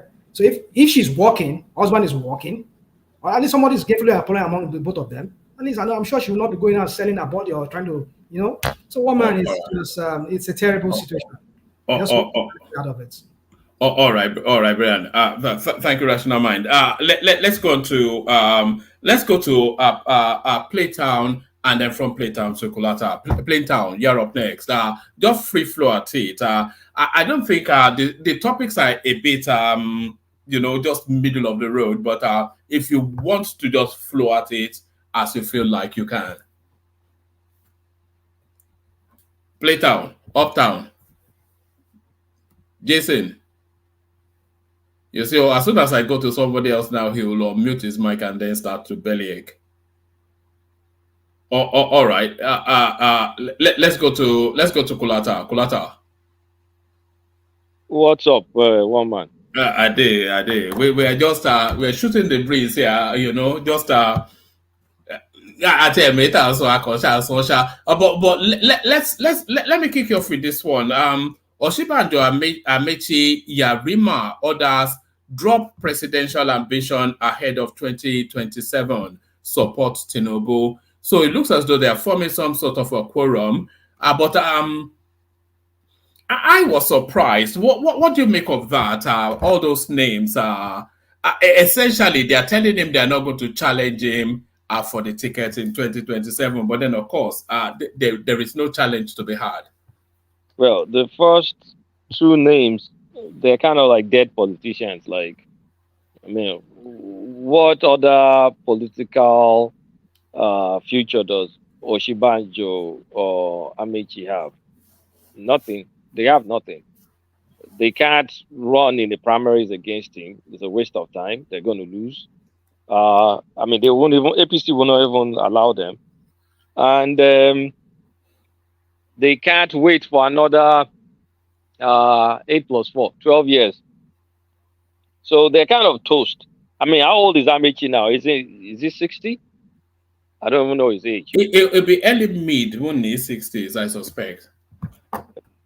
Yeah, except he wants to do an article and run at 76 or something ridiculous.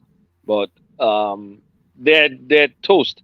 Now, when it comes to Yarima, is it Yarima or Yerima?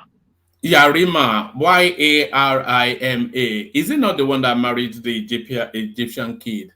I thought his name was Yerima, like with an E. No, they spell it Yarima. Yarima. Okay. Rotimi Amechi is 58. So plus 12 years, he still has a shot, actually, at 70. If he keeps his health, he still has a shot. Oshibanjo is done. Yarima, like, if it's the Sharia guy, the guy is too controversial. He will never become president in Nigeria. I mean, his votes may not pass Sokoto State and some core northern states. So there's really no challenge for Tinubu. Do you think there's northerner in the APC that can challenge Tinubu at the primaries 2027? I'm thinking El Rufai. El Rufai is not going to try to primary Tinubu. El Rufai is positioning himself for post Tinubu, Abi. Post Tinubu. That's what makes the most sense. And it's not, I don't think it's coincidence that you see him junketing and getting chieftaincy titles from across the country. At least we have the first notable one. Bobaneyi of Ijebuland. Look at that. What's the meaning of Bobaneyi? Obatiniyi already. Look at that. After 64 years on the throne, there look Bobaneyi. Bobaneyi. Even look Bobalo. Not in Nigeria, look Bobalo. It's, I mean, you can see it's jostling for. You understand, you right. Bobani. So far, you understand. You understand, but more understand now. Bobani to go, whatever. I mean, you know what I'm saying. Ogbabani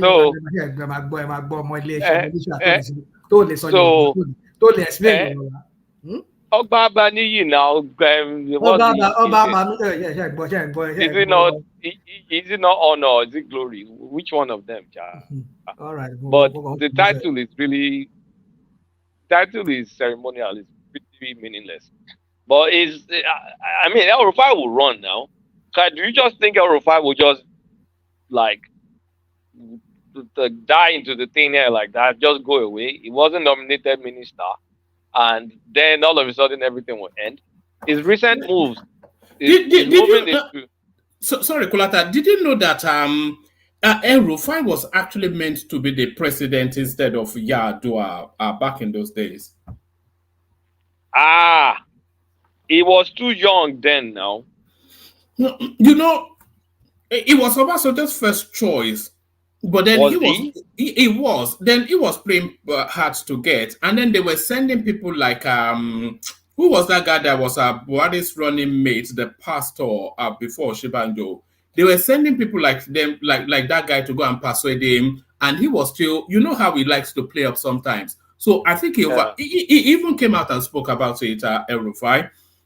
He overplayed his hands, and then I think Obasanjo just got fed up and he just reached for Yar'Adua. So he could have actually been president instead of Yar'Adua. Yeah, there will have been some good aspects of his presidency instead of Yar'Adua, because Yar'Adua really messed us up in a lot of ways. It was a very, very poor choice. You know that guy, he never really traveled beyond the north. Yar'Adua, he doesn't have any concept of places like Lagos, never mind the southeast. Yeah. I mean, I think it was desperation of Obasanjo just to not to. Obasanjo needed a puppet. He needed a puppet. Well, and I think it felt. I think it was what I think again is just his desperation because of so many crap they've done, like the electricity bill. I mean, the electricity money that they wasted and all of that. They needed somebody to cover up for them so that they will not. Anybody will have covered for Obasanjo. Let's say the truth. Anybody picked from PDP will have covered for him. I think his speak is a compensation to Yar'Adua family. Well, that's what they say. That's what they say. Yar'Adua political group. Because if not for Yar'Adua political group, Obasanjo will not be president. So Atiku would have been the best choice. But since they fell out, that was what necessitated the peak of Yar'Adua. Because the brother, who was former deputy of Obasanjo during the military, Musa Yar'Adua was the head of that organizations. But since he died, and Obasanjo fell out with Atiku, who was the head of the political organization. And the best choice for Obasanjo then was to Kuku go to the base, the Yaradua family. So that was what happened. So, yeah, but Obasanjo pretty much picked two people he felt he could control, because it's not by coincidence that his president and VP choice were both docile politicians. He had a choice of even picking. That guy is not docile. That guy is a brilliant child. He has mass. No, nobody says he's not brilliant. He has a PhD. He has a PhD. He was a lecturer, Seth. He was a lecturer, yeah. And during the term of office, two terms of office for 8 years, he balanced the budget of the state. I know. It was not corrupt. Those kind of at all. It wasn't an effective leader, Ajanle Koko. It wasn't an effective leader. He was a terrible person. He was a terrible president. Because but not effective. Tell me what I'm going to tell you what I mean. Under his government, he set bad precedent. The first bad precedent he set was cajoling. I don't want to use the T word, but cajoling people that destabilized the country. It was under him he started settling people that were agitative. So that's kind of like set up an entitlement unlike what we'd ever experience in that country. And look at where it led us. It led us to the point where any small thing, people are going to just bomb stuff and do stuff and demand stuff, and like that was all. What would you have let him? What would you have expected him to do? The entitlement. I will have expected him to lead rather than a speak. So like Obasanjo did for the people. Is that what I'm not telling him to go massacre people. That is what we'll have done now. That's what will have happened. No, that's not the alternative. No, I disagree. But remember that this guy, the vice president, is from that region. But that was a Todoyo now. That one will have said, okay, let us do it peacefully, and we will not offend anybody. We can't do like Obasanjo, who is a military man, military mindset, military mentality. You know, civilian has a way of doing things peacefully and negotiate and dialogue and stuff like that. So I believe it was not a negotiation. But the only thing that he did wrong, the only thing to me that I can say that guy messed up completely was the revocation of that license of the sale of refineries. Yes. That was the worst thing he did. That was the worst thing that he did. And Obasanjo was very, very mad about that. Dangote will have developed all these crises we had for several years concerning scarcity of petrol and all these things.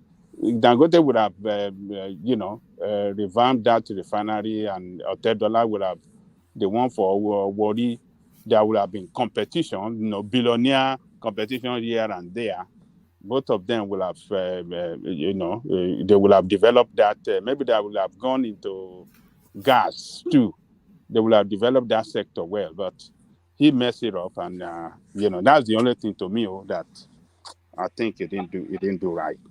Those are the top two, but under him too, that was when we started squandering our huge foreign reserves that was built up under Obasanjo. It was under him that trajectory started falling, and of course, when Jonathan took over, the thing nosedived. Yes, you are right. Yes, you are right. So I think if he had lived long enough, he would have been one of our worst presidents. Yes, I agree with you on that. It would have been one of the worst. Yeah. So, I mean, and it was a lot more tribal than people anticipated it would be. Was he? I don't even recall if it was tribal. No, it wasn't tribal at all. Was it not? No. I mean, he was a quiet guy. The guy was very simple. Can you believe it? One man, for somebody to publicly acknowledge that the election that got him to power was fraud, Who can say that? That guy said it publicly. No, what he said was it was flawed, not fraud. Flawed. I think flawed that with, the word was not At the fraud, when they what's the fraud distinction? means, it's a chicken. It was flawed with malpractices and. Well, that does not mean. I mean, already the Supreme Court. The Supreme Court has the Supreme Court has already upheld him. So even though anything he says, like, there's nothing they can do. Of course, just for the saying sake. One thing I know about him is that he's a servant leader. Actually, he set up is that wise panel that they should look into our electoral process, particularly INEC, how they can reorganize INEC, and those one make recommendation. But unfortunately, he died. And Jonathan that should have this thing. That one is looking up to his own opportunity to rig for second time too.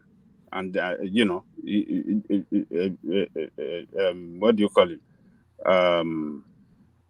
Jonathan should have implemented that waves, panel report, but he failed. Everything he failed. The constitutional committee report, he failed to implement it. He handed it to Buhari. That one threw it into garbage. Nigeria, we don't even know those people. We thought they were gone. Yeah. So, well, go ahead.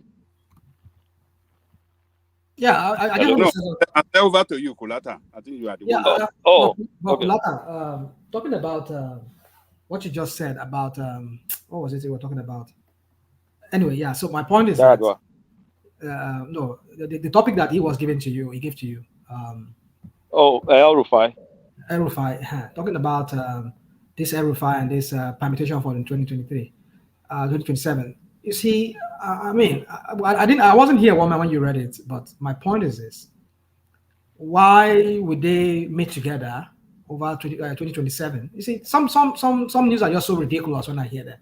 But I won't be surprised if it's one of those paid the Advado people that are doing all this crap just to continue making their noise and so continue getting money. A lot of the names on that list it serves their purpose for them to adopt this position. No. What other political space can somebody like Oshibanjo occupy other than this sort of space? Or Rotimi Amechi or Yarima? It's either something like this or political wilderness. Woman. I wasn't here when you read it. I saw it this morning when I was trying to read some stock news, and I saw it on that one. I was like, maybe it's the past news, like when they were doing that primaries for their APC. But now when I saw it again here on your platform, I was like, wow, is this news? Was it really a news like that? So anyway, my point is this: why would they meet over 2027 and suddenly now say they're adopting Tinubu? I mean, what's the point? No. What they're actually forming, they are forming some sort of advisory body, and then Yemi Oshibanjo, Ahmad Sani Yarima, Rotimi Amechi, Dr. Nicholas Felix, Dr. Kayode Fayemi, Senator Ibikunle Amosun, Owele Rotas Okorocha, Senator Abubakar Atiku Bagudu, Yahaya Bello, Dave Umahi, Ogbanaya Onu, Ahmed Lawan, and Godswill Akpabio. So those are the people forming this sort of quorum. The aspirants fixed an end-of-year dinner for Monday at Transcorp Hilton in Abuja, when the forum will be officially inaugurated. So if you look at those names, there is no future for any of those names in politics other than to form something like this. What else can... Woman, no, come on. Hold on. You see, this is when I hear news like this, I know something is wrong. There's something wrong about this news. They say they want to come together and do something, and suddenly, and then whatever Nigeria news or whatever news you call them, they just concluded that they are forming this forum so as to endorse for 2027. Is that what you're saying? No. They said so themselves. Let me give you a couple of paragraphs. Yeah, let me give you a paragraphs. They said, go on. Oh, go on, please.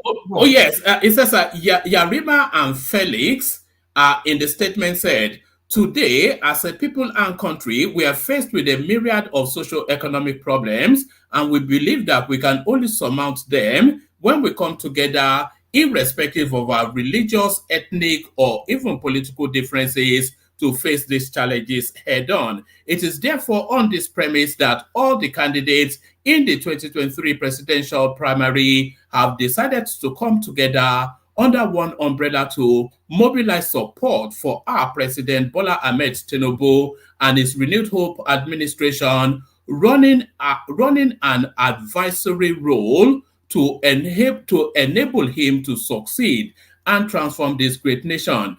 Basically, the objective of the forum is to ensure that we come together solidly to support President Tinubu's administration, having surrendered all our individual interests and collapsed same to support the emergence of President Tinubu. As critical stakeholders, we have decided that it is not enough to sit behind the scenes, but to come out and mobilize for the support of the government policies and programs. This forum from time to time will play an intermediary role of ensuring that all the policies and programs of the government are well decimated down to the people, especially the grassroots. To fully stay on track, the forum will push to constantly have direct engagement with the president as a way of feedback mechanism, and at the same time render positive advice where necessary. The forum will leverage all our individual and collective international contacts to ensure that Nigerians in diaspora are adequately informed and mobilized to give the president a rousing welcome. We will always go ahead and make adequate preparations in this regard. Also, this forum will be there as a rallying point for all former presidential candidates in the February 2023 presidential election. We will endeavor to invite the president to our quarterly meetings so as to share our minds or one-on-one with him. Also, this forum, this is where it comes into play. Also, this forum has laid the framework to ensure that members' political and economic interests are well protected using the strength of the forum. We will stand by and for all members at all time. It is an all for one and one for all forum. Because we are committed to the success of President Tinubu and his administration, all members, so this is the part now, because we're committed to the success of President Tinubu and his administration, all members who hitherto had presidential aspirations have all agreed to drop such even ahead of 2027, so as to pave a smooth sail for President Tinubu to seek a second tenure. So there it is. So is that why all this fanfare of they submitted there? You see, come on. No, I said that's what they said now. We can look at You see, someone who has not even done anything already. You see, this is. I don't just know the kind of sycophants that we have in that country. Can I say something? Oh, please, I'm still talking, please. So I don't I'm know. it's not your time.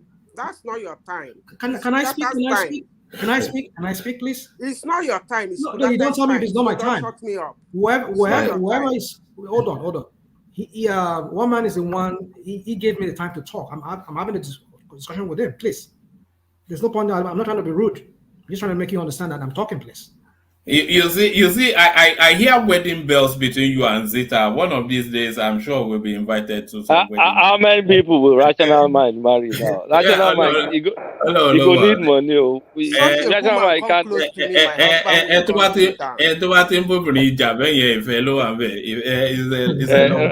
Rational Mind go low Imo State. So what you see? I forgot it. You see, I forgot. You see, what I don't know when. No. You were saying that they've surrendered too meekly to Tinubu, who hasn't even started an administration yet, and they don't even know what's same. What's his name? What's her name? AI that was trying to like budging now a while ago. She was making that submission a while ago that why all this noise? Why don't you just let this guy just do his? Let us see what he wants to do. Yeah. Why don't they allow this guy do what he wants to do? Already, you see, You see, when you see people who have failed, who have nothing to offer, all they just want to do is they just want to be president. They just want to have their name. What Awolowo could not get, what some other big founding fathers. Rational mind. It's not actually a Tinubu narrative. It's the narrative of these names. Yemi Osinbajo and the rest of them. Rotimi Amechi, Felix, Nicholas Felix, Kayode Fayemi. So if you look at all of the names that are forming this quorum, then you see that it is actually self-interest more than anything else. They want to be politically relevant. So none of them really has any portfolio of any meaning. Yahaya Bello, an ex-governor, Osinbajo, an ex-vice, Nicholas Felix, who even knows, Kayode Fayemi. Just so there are people in the political wilderness looking for some sort of space within political relevance to park themselves. I think they're just looking for relevance. Woman, you see, let me. I would like more whoever wants to comment. Let me just say this real quick. Let Madam Zita comment quick. Well, let me just say this real quick, please. I beg you. You see, I don't understand this whole permutation right now when somebody is flagrantly.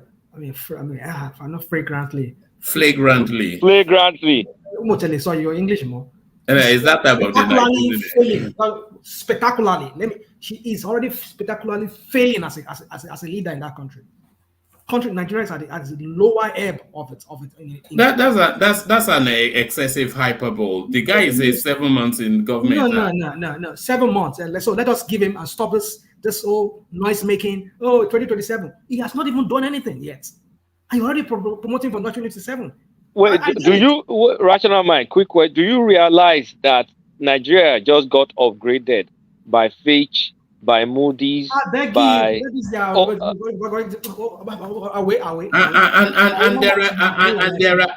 are 20 companies internationally already setting up that they're already setting up base in Nigeria. Okay, we shall see. If they finally set up base, they're already setting now. You see, this is what all this. You see, Rational Mind. Do you want to be factual or you? I'll come back to this topic. Let her come in. I rest my case here. Go on. You can't hold on to that pessimism for much longer. Rational Mind. As things continue to improve in the country, it will get increasingly difficult. Where is it improving? Did you not hear what Kulata just said now? Do you think did Tinubu bribe Fitch? Did Tinubu bribe Fitch to tell the world that Nigeria is creditworthy? Don't tell about this Moody, whatever crap that they're talking about. Is it not as a result of an assessment of the economic climate? They're inviting international big money to look at that space. Woman. It's not a small thing now. When Fitch, Moody is not. Sorry, AI. Moody is not in Nigeria. Whatever names you're making us, they're not in Nigeria. Just a few hours ago, the CBN governor was giving a pessimistic forecast, or prediction of what's going to happen next year. That Nigeria, the revenue or whatever Nigeria is going to get is going to be very abysmal next year. And it's even right now, there's a systemic problem going on in Nigerian banking system right now, whereby they're trying to protect some banks. I think some banks are going to fail. And this guy has a lot on his plate. And you're here telling me Moody is telling you some crap that doesn't really apply. When you look at the dollar is changing right now. How much is it changing? A few hours ago. It's almost going to almost $300. $1,300, $1,300 naira to $1. And you're telling me that Moody is telling you this. Come on. You are not analyzing the situation correctly, Rational Mind. All this you are not analyzing it correctly. Go and tell people in Nigeria they're not analyzing it correctly. Look, they are raising your look at how casually you've just disregarded one of the international bodies, Fitch, Moody. What is the Fitch? What is the Rational Mind? You don't get. Go and listen to what Cardoso said. Go and listen. Just go Google it. Yeah, no. What did they say? Who should I listen more to most? Cardoso or I don't know how to explain to you. See, all those international organizations you are talking about, they are the one to market you. They have their own clients. They are consultant to some people. Some people use the information to take position on your economy. If direct foreign investor will come, they will listen to those people before they will even listen to anybody they call Rational Mind. See, They are rating your macroeconomic space, not your bank. You just limit everything to bank. Some banks are suffering. No, that's not the issue. See, by the time all these foreign... Come on. Stop this, this on textbook. Economy that doesn't look at the ordinary man in Nigeria. I mean, ordinary people just price of Gary, everything always goes back to the price of Gary. Are despondent. How does the common man on the street benefit when the foreign investors cannot come to your country and invest? It is the impact of the investment in your country that affects the common man. Investors are exiting, and you're telling me Moody is telling you that. What planet are you guys from? What planet are you guys from? Sorry, rational mind. Do you not have the understanding that when these international investors they are because there's such a vast space that they can park their money, the first spaces that they look at is spaces like Fitch, Moody, all of these sort of internationally reputed grading companies that tells you sort of a micro snapshot of where the economic space of a country is. So that is what excites the interest before you then do a deep dive into it's an advertorial now. You do not get all that.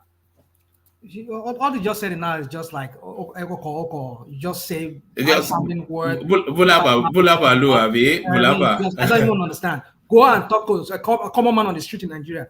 Whatever they are telling you, I'm telling you what Cardoso said. I didn't manufacture it. Even Tinubu said it. He said it was something about he said 80% or how many percentage of informal economy. And he said that's a very bad sign. When you cannot really give an exact figure of the informal sector, the amount of economy money that is going on. Yeah, but they are drag netting that informal sector now. Adewale something or the other. Let them drag netting and let us see it. Whatever Moody is telling you, I don't know what the crap they're talking about, because you go on ground there, you see what Nigerians are going through. You're telling me Moody is telling you crap, and you're telling me that I should take that and run with that and start jubilating. Jubilating what? Come on, guys. I don't know what. Well, I know you people are putting your team. Oh yeah, let Madam Peter talk. Ola Mambinojo. Let AI come in. I think she wanted to, and then come in after Mambinola. AI, Azita. Woman, you see, sometimes when a topic is being thrown out, when we don't separate it, it causes confusion. As is causing now. This body these guys are forming is 85% or 90%, looking at what you read, political. It's not going to stop the deliverables of the administrator. Rather, it might help him in his deliverables. Now, let me say this.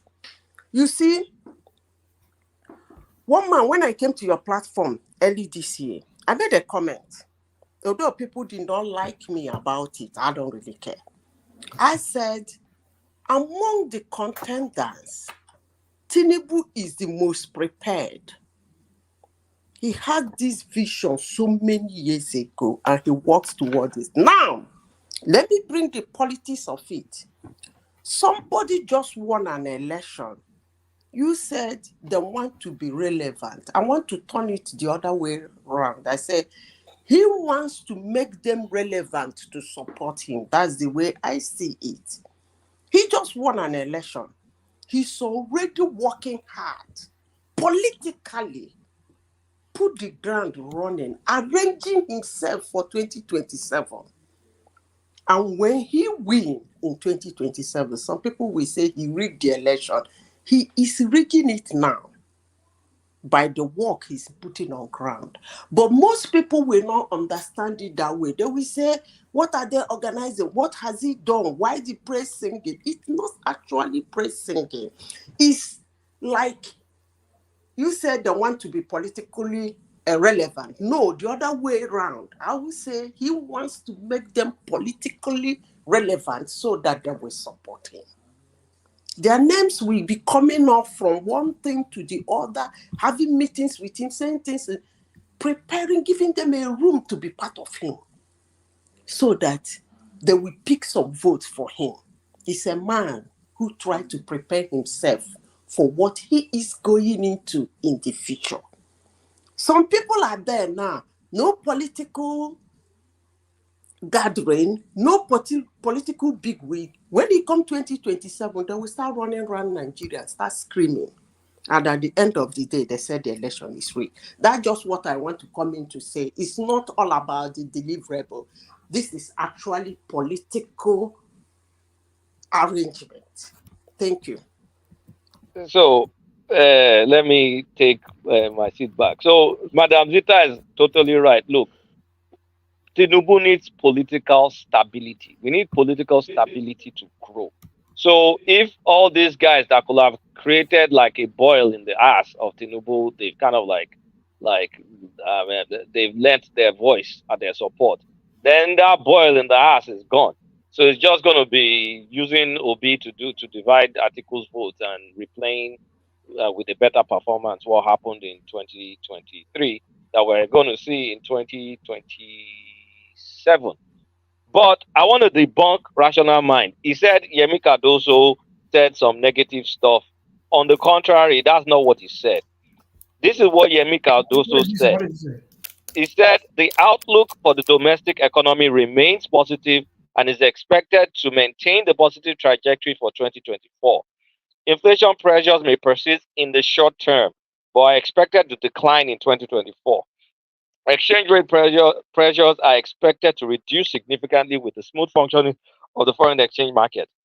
We expect less revenue from oil exports due to the production limit of 1.78 million barrels per day in 2024. OPEC, blah, blah, blah, blah, blah.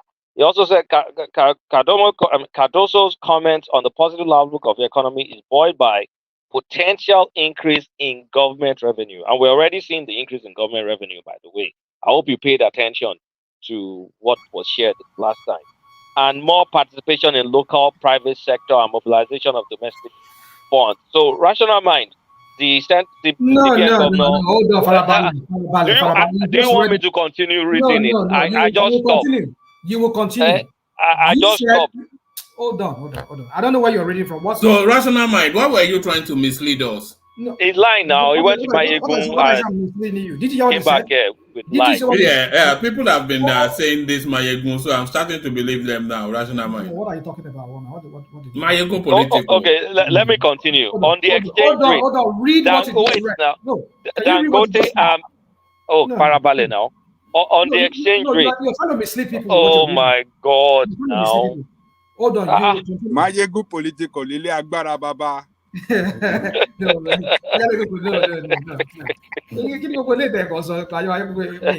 I rarely go there, but I go there, but I rarely go there. But you will not allow me to read it. You want to shut me down. Carry on, Kolata. Let's fact over fantasy. So he said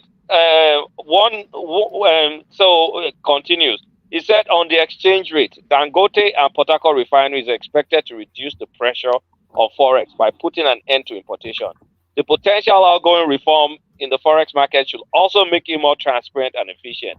On our projected oil production and revenue, Cardoso's response clearly showed that he is quite blunt, and I want to agree with him that it will be impossible to consistently reach 1.7 million barrels per day, the budget benchmark in 2024. I think that's what Rational Mind wants to happen, but that's realistic. I have argued that it's worth reiterating that the problem of low oil production isn't oil theft. Even if we bring oil theft to zero, I doubt we'll be able to get our production consistently to 1.7 million barrels per day, which is fair enough. So it's pretty positive. We're going to generate a lot of internal revenue. Our exchange rate pressures will go down due to Dangote and Port Harcourt refinery, and also they're doing inflation targeting, and I mean, things will be better off next year. So, Rational Mind, please do not listen to Mayegun. That man has always misled. You know, it's one of the biggest mysteries of life that I can never understand that Mayegun space. The guy just sends endless. He just talks endless. endless gibberish and people lap it up. Maybe I should be talking nonsense too. Maybe I think nonsense seems to be the flavor. No, one man. I rarely go there, but if I go there and I listen to him, I fact check him. You go there every day. I mean, you're an administrator on his side. Yes, we see you with your spanner there as the moderator. Spanner. I mean, Deucey caught him there. What was that? What did Deucey call it? I don't know. I really chat there. I mean, it's been. I don't know if I can't remember the last time I was there. I chatted, whatever. And if I ever chat there, maybe I'll just say, "Oh, I get you. You're right. That what you said." Maybe once or twice I only did that. Maybe once or twice I did that, and that was it. I never said anything more than that. So let's just leave that. So now, what you just read now, look at what he said, all the forecast, and I just copied from the Guardian now what Tinubu said. I just copied it there for you now. You said by the end of 2024. Sorry, rational mind. Rational mind. Is Tinubu the reason for your computer making this noise? The computer is under stress. It's under stress. Shall we start another GoFundMe for Rational Minds computer? Do you want us to do GoFundMe? GoFundMe for Rational Minds computer.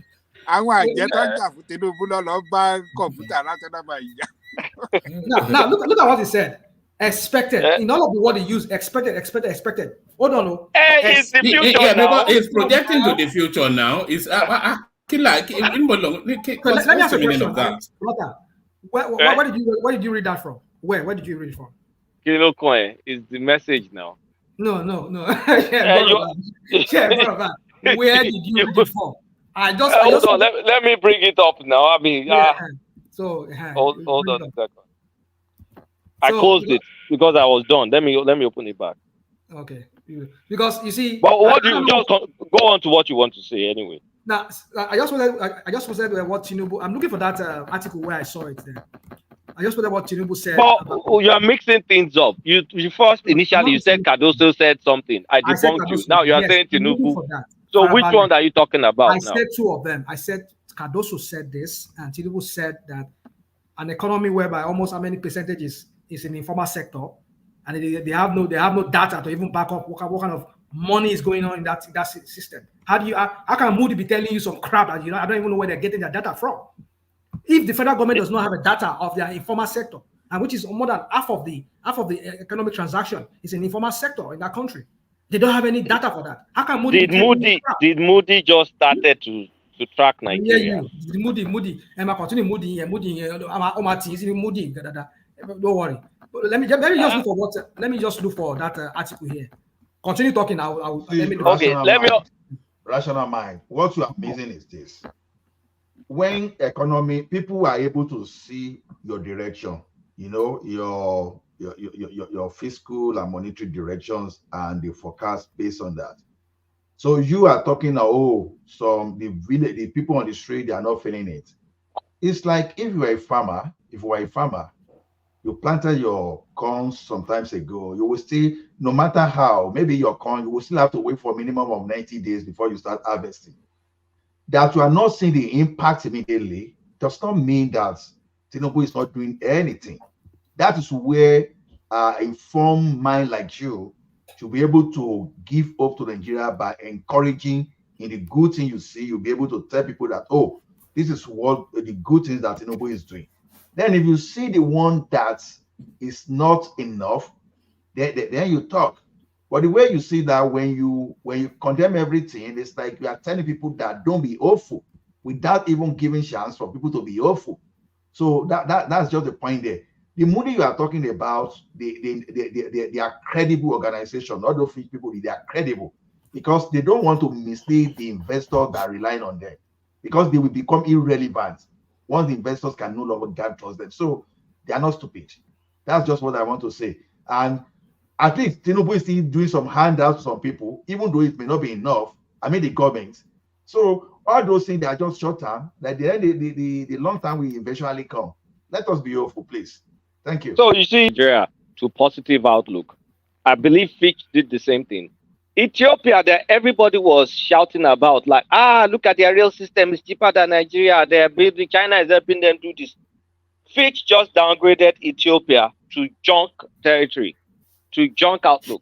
So while Nigeria is positive, Ethiopia is negative. Now, look at this trend to see that many presidents worldwide are now copying our own Jagaban.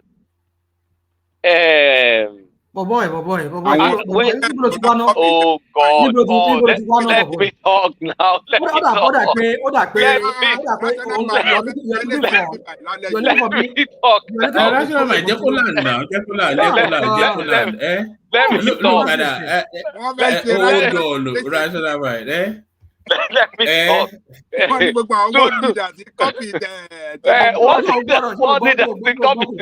because the man is a genius. Okay, Argentina, they just elected president. What did that guy do? As soon as he entered office, Argentina now, it devalued their currency, and he started cutting subsidy immediately. What did President of Kenya say? He said everybody should follow Jagaban's example. That's the way forward. And you can see Fitch, you can see Moody upgrading Nigeria because we know we'll be more financially viable because we don't have to be paying all this unnecessary stuff. Even though subsidy is not totally gone, but it's drastically reduced. The way they do it now is very different from what used to happen in the past. And I mean, the free floats, it will settle. So please, rational mind, do not hate the player. You can hate the game. But the game is getting recognized on a global scale. So Tinubu is one of the cleverest people on the planet at the moment. Yes.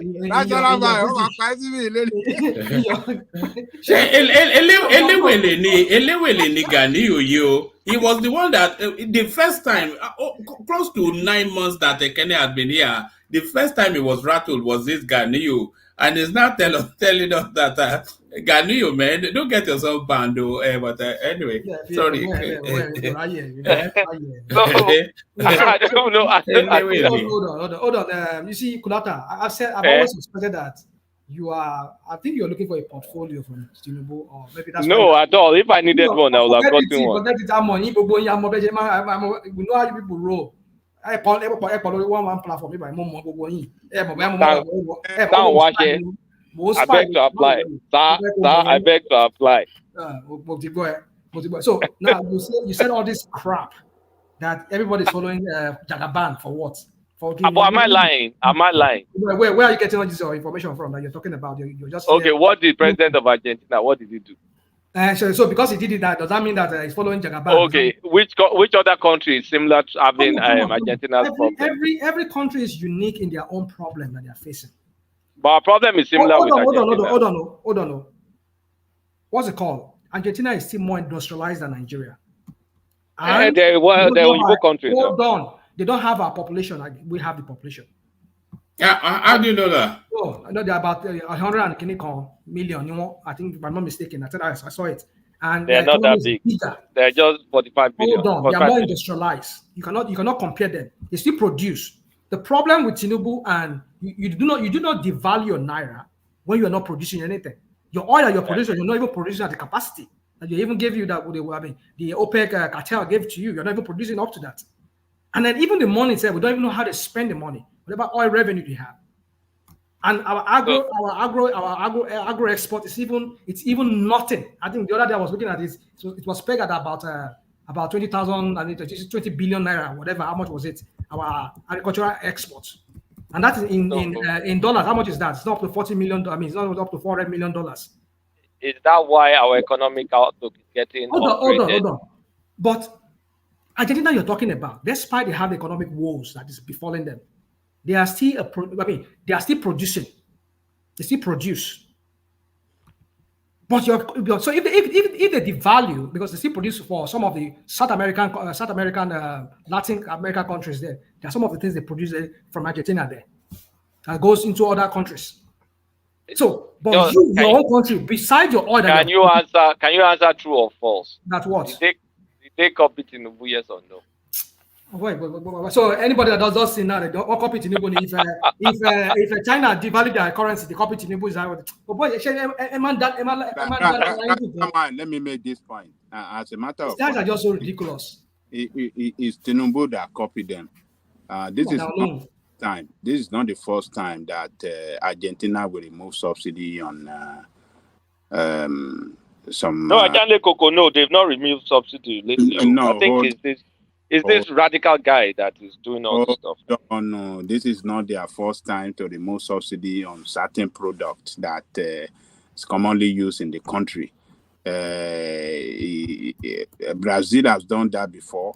Several countries have done that. So you guys should not be promoting this nonsense policy that Tinubu did. I see who is copying him. Who is copying Tinubu? You didn't mention what that guy failed to do. He before the election, he said he's going to dollarize his economy. He's going to change the it's going to transmute into their currency into US dollar. But now he didn't do it. He couldn't. He's not going to do that. But I mean, that's ridiculous. That's what he promised. So you guys should not say he didn't copy Tinubu. Several countries have done it, but it's Tinubu that copy other countries. So Tinubu is not the first person or the first head of state in the history that cut subsidy on petroleum. Several countries have done it in the past. So all this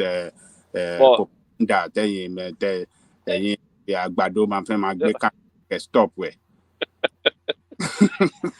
No, Baba. See, the thing is, I don't know. Nigeria has been removing subsidy. It's just because the petroleum and others are just pronounced. That's why you believe that Nigeria has not been doing all those subsidy removal, because it depends on our ability to recognize subsidy removal in some sectors. You understand? So we can list several sectors that Nigeria removed subsidy a very long time ago, but you won't know that it's subsidy removal actually. Then I don't know how rational mind managed to conclude that Argentina is better than Nigeria economically. Where did you get your own from? Nigeria has never gone into something like what we call hyperinflation and default. Never gone for a default before, and as bad as the economy is now, it's still more stable. When you say industrialization, what's your definition of industrialization? Manufacturing, right? Argentina is not that far away from Nigeria when it comes to manufacturing. 50% to 12%. What's the difference? So, in an attempt to kill the hope of our country, it doesn't mean we should go that extreme. Argentina. Where are you getting your start from? That is 15%. National man, you should know Argentina has defaulted many times. No. Where are you getting that start from? That is 15%. Manufacturing in Argentina is about 15%. Where are you getting that start from? Where? I leave that one to me. Shek, leave that one to me. I'm not giving you let me go and sleep. If I give you that data, what are you going to do with it?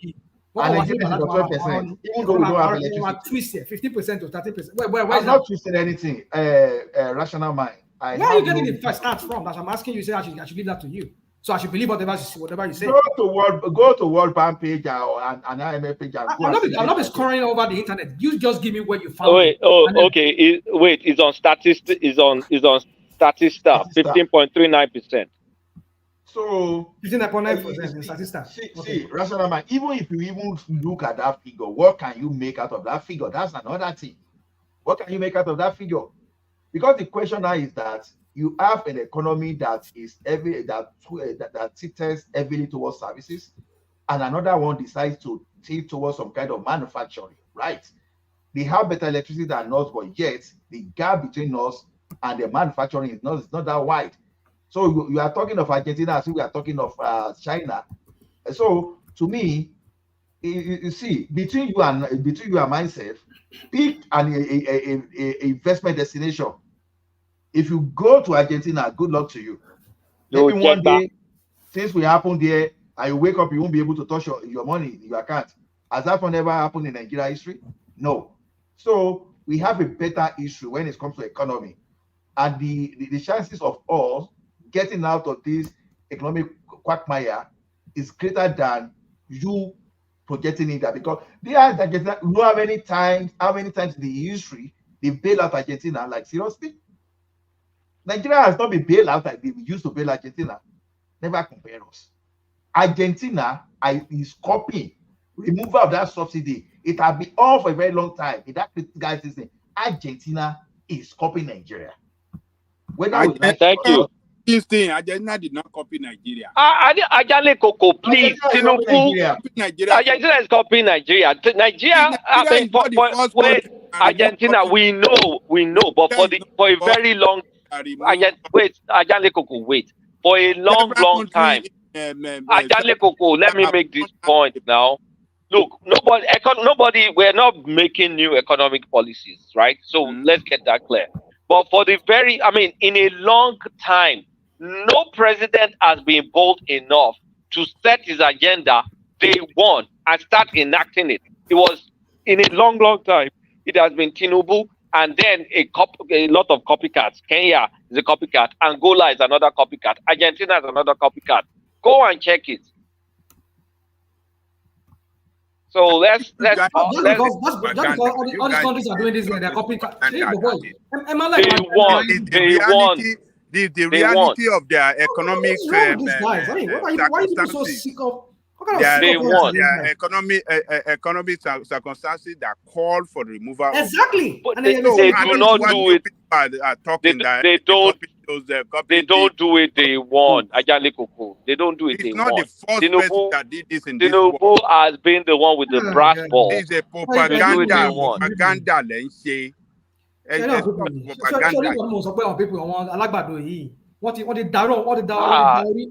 guys don't appreciate. We are going through a cash problem again in Nigeria now. Yes, we're going through a tough time. Yes, we're going through a tough time. And so how is the Moody coming? Why are they getting that when Nigerians cannot even have? Because they can project, they can see into the future. Not they don't look at the current.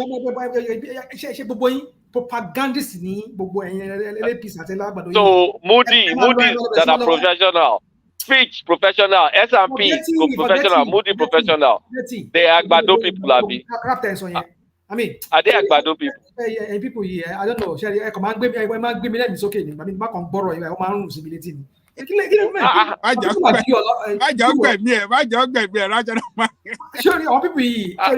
don't understand rational mind. I don't understand you. Yeah, propaganda. I can't just stand your propaganda. You'll be lying to Nigerians with you are looking something micro. You are very micro. I beg you, English don't so enjoy. It's not English. It's not English.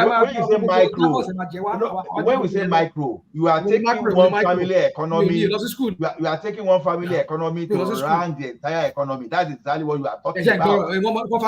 One family economy. When they said 110 million Nigerians are under poverty, it just increased again. That did not happen overnight. So please. That's what I'm telling you, Rational Mike, that you don't understand. You don't understand. I've got. Let me just go for my whole sanity. If you planted corn today, you are not going to harvest it immediately. Let me go and rest. No, don't go. You can't go. I took break from you guys because people. Let one man give you the forum to manage you, please. Don't go.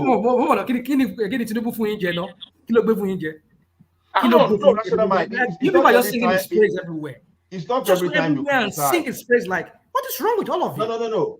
They are just not ready. Rational Mind, check your phone. Okay. All right, let me do. Yeah. So you guys do not trust. I'm weak. Back to you. I'm just weak. So Moody's, Fitch are credible rating agencies that work for every single economy in the entire world. We should say that Tinubu bribed them, right? Is that what we should say? We can't dismiss. Kulata, the question should be which economy in the world that is doing okay? Very few. Maybe Guyana. That should be That's the only question. one. Maybe only Guyana that I know. Economy in the world today that is doing well. As far as I know, very, very few. You can count them like India. Even the one you think is doing well is on projection. India is doing well. Guyana is doing well because they just discovered huge oil. I think Russia is doing well. Which Russia? Russia. No. Forget that Russia. Russia is doing well. Russia is. You know, that Russia one is very jittery. It's not like it's unsteady. It's not on. Did they not say did they not declare? They said they started to declare a profit as for the first time since the Ukrainian something has started. Okay. One man. Leave that Russia. They declare their profit. You believe them, right? No, well, I'm when just saying. Nigeria declare their milestone, it's not believed. You know that Nigeria. What's going on? We had a positive balance. I want Nigeria to do well. It's rational mind that doesn't want Nigeria to do well. And how does a country declare profit? I'm confused. Please, I need to be educated. How does a country declare a profit? Maybe it's Gazprom. I think it's maybe Gazprom. Okay. No, it's not country. I think it's Gazprom. I mean, a country doesn't declare profit now. It's not a profitable entity, but it's probably Gazprom. So, I mean, I don't know all this negativity about our country. Look, we did not create poor people overnight. Jesus even said it, and I've said it before. The poor will always be among us. Jesus Christ, very convenient for you. Use Jesus Christ. Are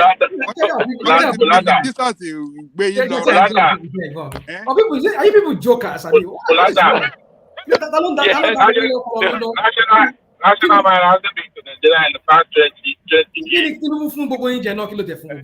How would they have known the development that country already recorded? It doesn't. You haven't been to that country over the past 2 decades. How would you have known the development the country has? When was the last time I was in Nigeria? Yeah, thank you. You were there last year now. You don't even know the name of your governor. Like they always say. When you snuck in through the border, remember when you had to sneak in through the border at the back door? I mean, people don't be ridiculous like this now. I mean, you people just try to describe rational mind. For you to think about it last time you went to Nigeria, that means you are forming a story. Because if you really went to Nigeria, it will be at the back of your. Dude, I have a lot of stuff in my head. Nigeria or Ghana the border. No, Ghana ló ti gbà yọ wọlé, bó ṣe máa ń yọ wọlé wọnú Nàìjíríà ni ò yé mi. Àbí kò tẹ̀ kí n sọmọ Nàìjíríà mọ́ ni. Àfúláwò ni náà àtàwọn ọmọ Badagry yẹn tàn ní history of anywhere. He's from Dahomey. He's a Dahomey guy. That's why you speak French. You are from Benin Republic. Well, guys, issue that's on in Nigeria because people come here and just throw out. Let me ask you a question, just to clarify, just for the benefit of the audience who have been following your commentaries for years now. Do you want Nigeria to do well, Rational Mind? Do you? Do you want Nigeria to do well? Let's see the email. You're not sending any email. Yeah. No. Check it now. Yeah. Okay. No, let us candidate in the office. Nigeria is different. One man, qualify the question. One man, please qualify the question. Say, do you want Nigeria to do well on that Tinubu? No. Yes. Do you want Tinubu to succeed as the president? As the president of, do you want him to succeed? Oh my goodness. That's a gotcha question. You want to catch me, Abby? No. Answer the question though, because it's just to answer the question. Let me say it again so you're clear. Do you want Tinubu to succeed as the president of Nigeria? Well, but I'm not seeing anything though. I'm not seeing anything. I'm still refreshing, but then I don't know what's going on. So anyway, yeah. So to answer your question, I think it's the email I gave to you now. Yeah. So anyways, yeah. So I want Nigeria to work. Now on that Tinubu state. Hold on. You will not push me. You want to catch me with that question, and I'm not going to fall for that. Yes, I want Nigeria to succeed. We don't cash you already now. Hold on. I want Nigeria to succeed, but not under people who are not, who lack that, who lack what that capacity, both morally or otherwise. Not success of Nigeria is tied to the president, right? So if someone is there that you don't like, Nigeria should not succeed, but if someone you like is there, you should succeed. No, right? It's not about somebody I like. It's not even somebody. Hold on. This is what you do a lot. I don't hate Tinubu, but I don't believe that he has what it takes. No, it doesn't matter. That wasn't the question, though. Do you want if he does it, listen, one, I've said this here before. No, I'm not saying if he does it. I'm asking if you want it. Woman. Do you want it? Woman. I'll answer your question with this answer that I've given here before. That if Tinubu works for the people, because succeeding here, it depends on how you're defining that success. It's not what you wish for. However you define success. Let me make it. No. Oh, hold on. I want to make it I want to make it clean for you so you can give a straight answer. However you are defining success, do you want Tinubu to succeed as the Nigerian president? So you have the parameters of success. And I'm not asking you if it's capacitated to. I'm not asking you if it's capable or not. I'm asking if you want it. Oh, I gave you the wrong. I gave you the wrong email. Sorry. I will type it again. So Stalling tactics. Stalling.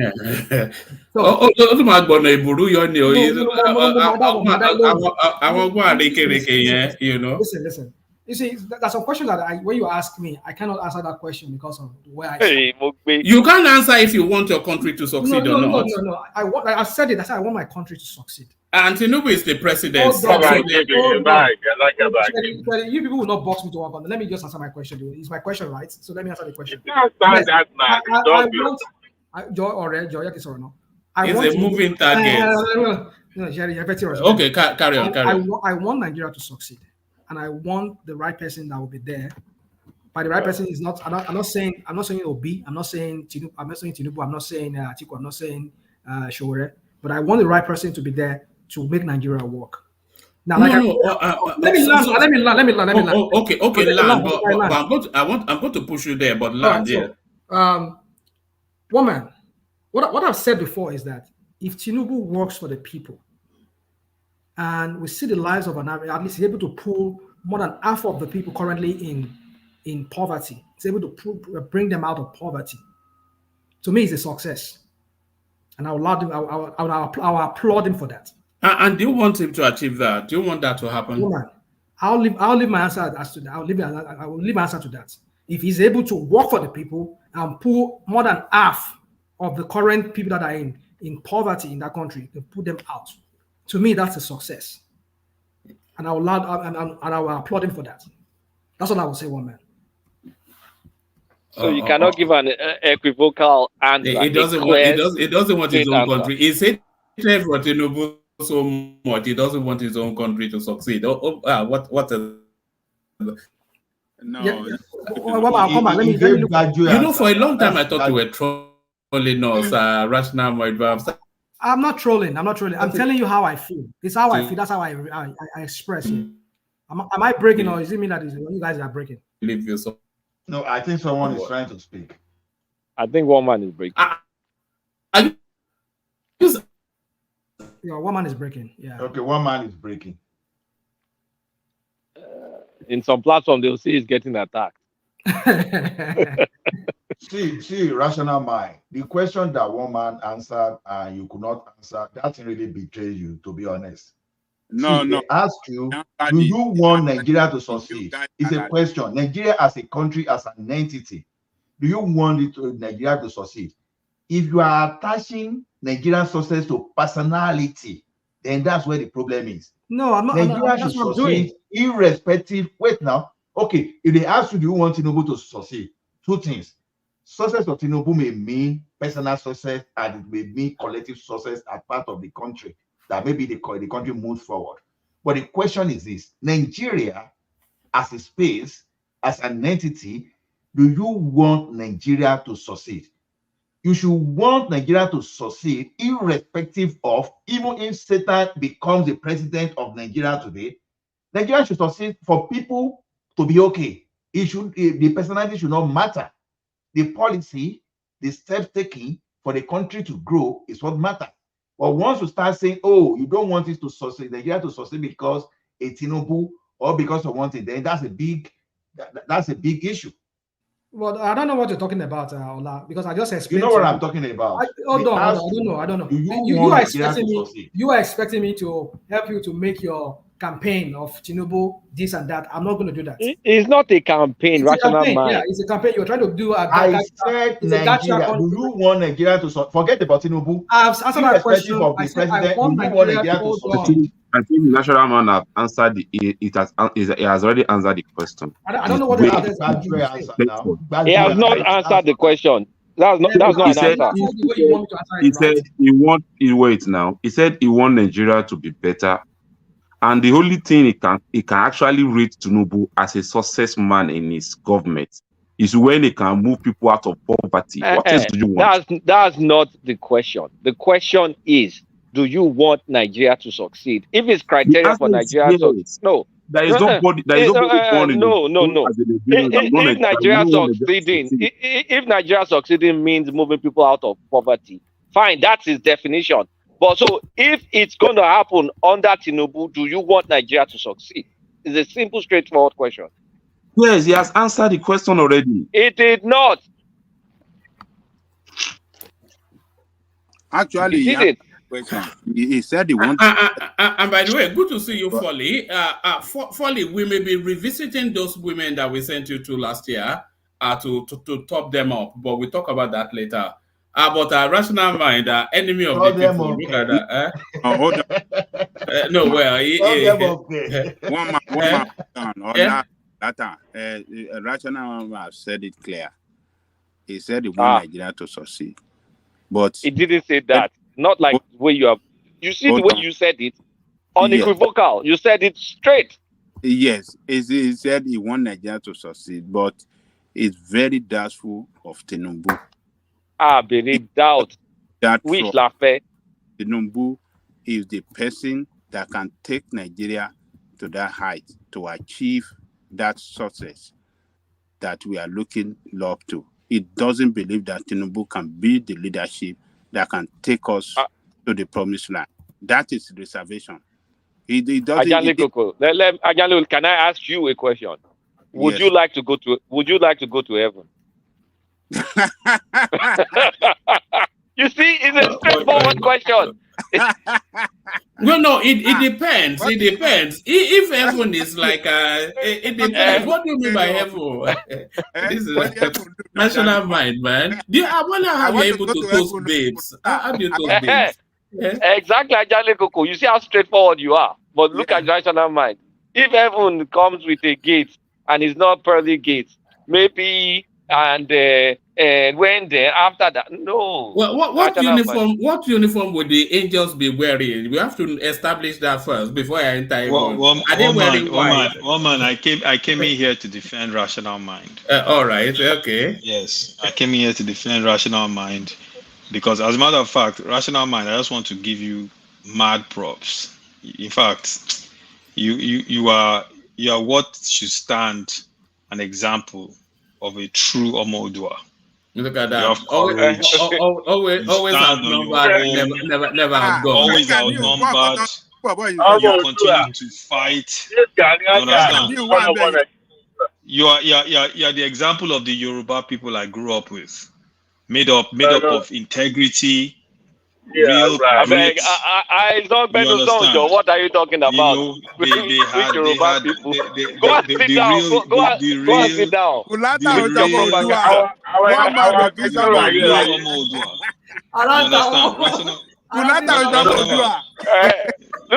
It's not coming to form that I mixed with Omodua. Please go with Omodua. Rational Mind, I give you a lot of respect. You understand? But let me say this. Look at that. Let me say this. Hold on. You better not talk too much, because I can threaten you very quickly with something now. But if you cross the line, I have a koboko for you here. But carry on. Yeah, I'm curious to see what that koboko is. I'm curious. All right. Okay. You know, one man. You know me, Sapele Water. We know they fear anything. I'm curious to see what that koboko is. But let me say this to Mr. Moody's, S&P and Fitch. I trust these international organizations to be the standard bearer of how well our economy is doing. Those agencies have lost their credibility. They lost their credibility. You just made a mistake. It's not how well it's doing. How well it's projected. It's a projection. I listened to you. But you made a mistake. My friend, it's a projection. You shouldn't not have how well it's doing today. The point is you shouldn't have brought them up. They lost their credibility in 2008. During the financial crisis, all three organizations rated companies that caused the crisis as having AAA ratings, every single one of them. And they rated countries in a lot of cases as failing when these countries' economies turned around and showed success. So these agencies have lost their credibility a long time ago. Nigeria's they got it wrong. They got it wrong once. They got it wrong. My friend, they got it wrong once. I've listened to you. And then you want to crucify them. But Lata, you are not actually wrong technically right now. Globally, giving companies that went under and almost brought the world's financial system to its knees is not got it wrong once. That's a major screw up. That's a fundamental screw up. For you to say, no. Listen. If you screw up that much at your job, Kulata, you will not have a job. Nobody's going to say you screwed up. Wait. Let me finish what I'm saying. You guys like to interrupt when you're wrong. When you are wrong. Hold on. Let his own land, and then you push it back. They know you now. It's on his Bulabalu and Bulaba now, but we are trying to debunk what is premising let him run it through. So is it not? Wait, I want to remember. It's the same Aizon that was carrying the fake Peter Obi statistics. So yeah, continue. One man. You know my way. You give me bars, I give you bars boost twice. I know. We did with you, fire on, my guy. So yes, it wasn't wrong once. They were majorly wrong. When I say you say it's wrong.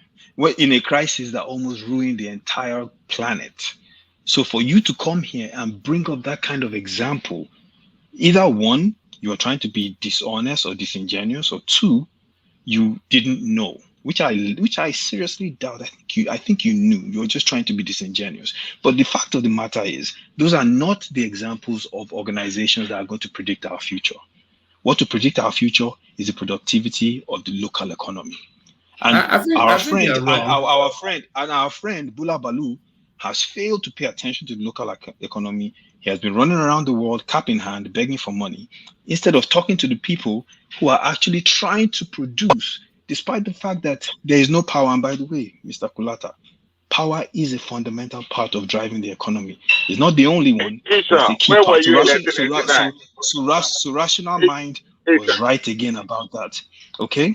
So before you people just try to jump him and gang up on him and do all these things, he has proven himself right, and he didn't even know these facts. Take the question. Can I ask you a question? Go ahead. I'm listening. Here to you. Go on. Go on. What I wanted to say is that in 2000, when Obasanjo was junketing globally, he was accused of begging for money like this, to the point that our debt was erased, starting from scratch, right? And then we were able to establish EFCC just to be like a guy. But he was able to eliminate some of our debt then and start building the economy. The same way you are abusing Tinubu now of the globe trotting, begging for money. What is wrong in begging for money? I'm not abusing. my brother, I'm not abusing. I'm not abusing him.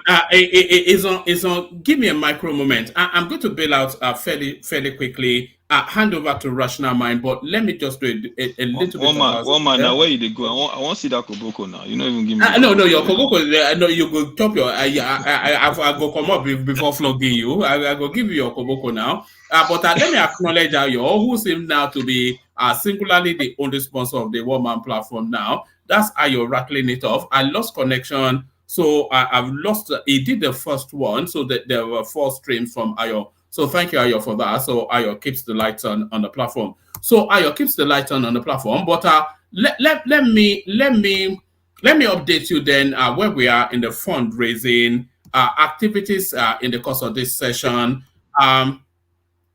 So we are now at essentially £645. Always remember to add 100 to the figure you're seeing on the screen. A private donor sent in £100 privately. So that's £645 headed towards £1,000 target. So we're about 350 odd pounds from where we need to be. So do I need a GoFundMe account to be able to do something?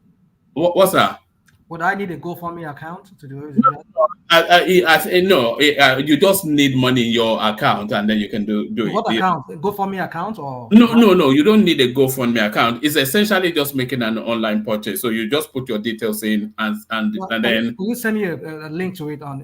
Yeah, I know. I'll actually post it up now because send me a private one. Just send me a private. Yeah, no, I'll pop it to your WhatsApp. Yeah, I'll pop it to your WhatsApp. Make it anonymous if you don't want to put your real name on it. Yes, yes. So let me acknowledge then the person that's just like Kulata was saying now.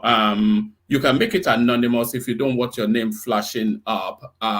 But you should really get the recognition if you're happy for your name to flash up. So Adeyinka Adetunji, so he kicked it off. Anonymous, £150. Only one person carries that sort of a wallet, and of course, it's Kulata. Ayodele Ogunlowo, say he comes in with £100. The elegant Prince Daddy, there he is right there with £50. A man from the military, General Thomas, there he is with £50. Another anonymous, you may call him Ajan Lekoko. There is Ajan Lekoko right there with 100, and then another anonymous just come in, but I don't know who this anonymous is, so that anonymous remains anonymous. So you're about £350 from where we need to be, of where we want to be. So well done, everyone. So that's exactly the spirit. And by the way, this initiative is somewhat of a pushback against the Kene, who tells us that all we ever do here is just come here and speak grammar. So we're not just speaking grammar anymore. We're actually doing something in this instance. So Kene, when you come back, I'll remember to tell you that it's not just grammar speaking. So it's not just grammar speaking. So anyone that wants to hustle us through very quickly to hit that target, which I am now more confident that we can. It was actually Kulata that told me to hold it steady. I was so off put. I just wanted to shut it down 2 days in, but Kulata said no, run it through to the end of the weekend, and he was right, of course. So anybody that wants to be part of it, there is the link right there. It's just really click on donate, pop in the amounts that you want to send, and bring us very quickly to our target. So what is this whole thing about? And by the way, yes, I'm glad Folly B is here, by the way. What the money goes in directions like this. I'll only play you a minute and a half. I know I've played it a couple of times, but this is a son just exemplifying an example of what one of the beneficiaries look like. But look at the way this lady is dressed. We have seen this lady countlessly on our television stations. Not her, but we have seen her. You will understand what I mean when you see her. We have seen this image, this structure at a far distance as we look at zones that are troubled within the Nigerian space. But now she's within our reach. Her name is Mama Hadiza. She's 69. Okay,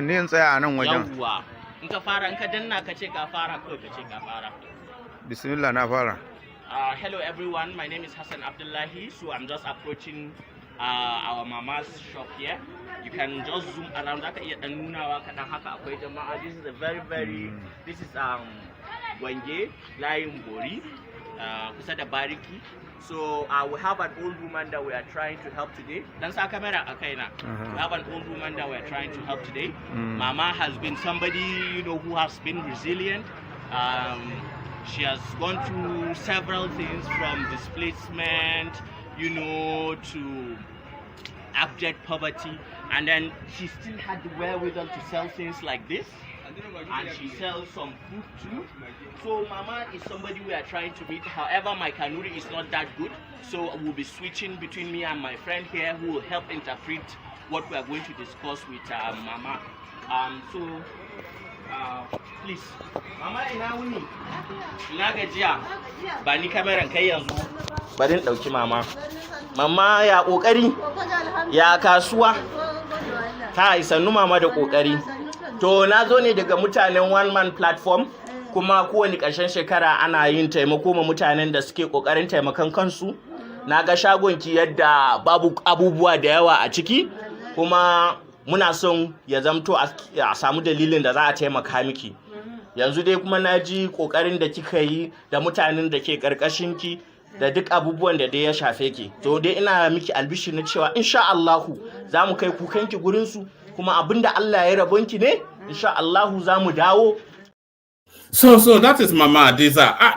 Did you see the way she's profiled? We've seen that sort of a person in the far distance when they're reporting to us what's happening in the core north. So there she is right there. She's now just within our arm's reach. So that's Mama Hadiza. That's an example of the sort of spaces that the outreaches are initiated towards. So if you feel inclined, then feel free. But don't feel pressured to do it. But if you do feel inclined, then feel free. I'll send the details into the comment section now. We're a hop, skip, and a jump from our target of £1,000, £350. So maybe we can hit that by today. Who knows?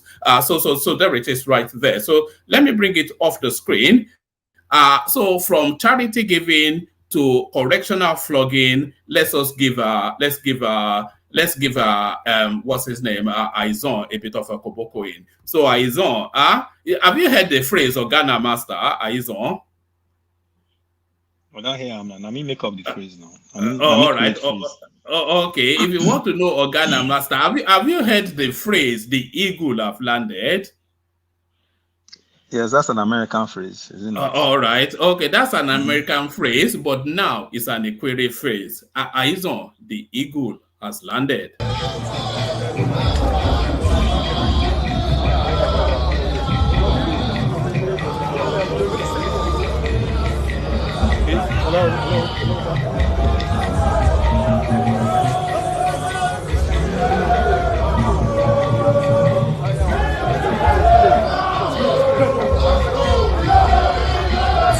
Hello, back.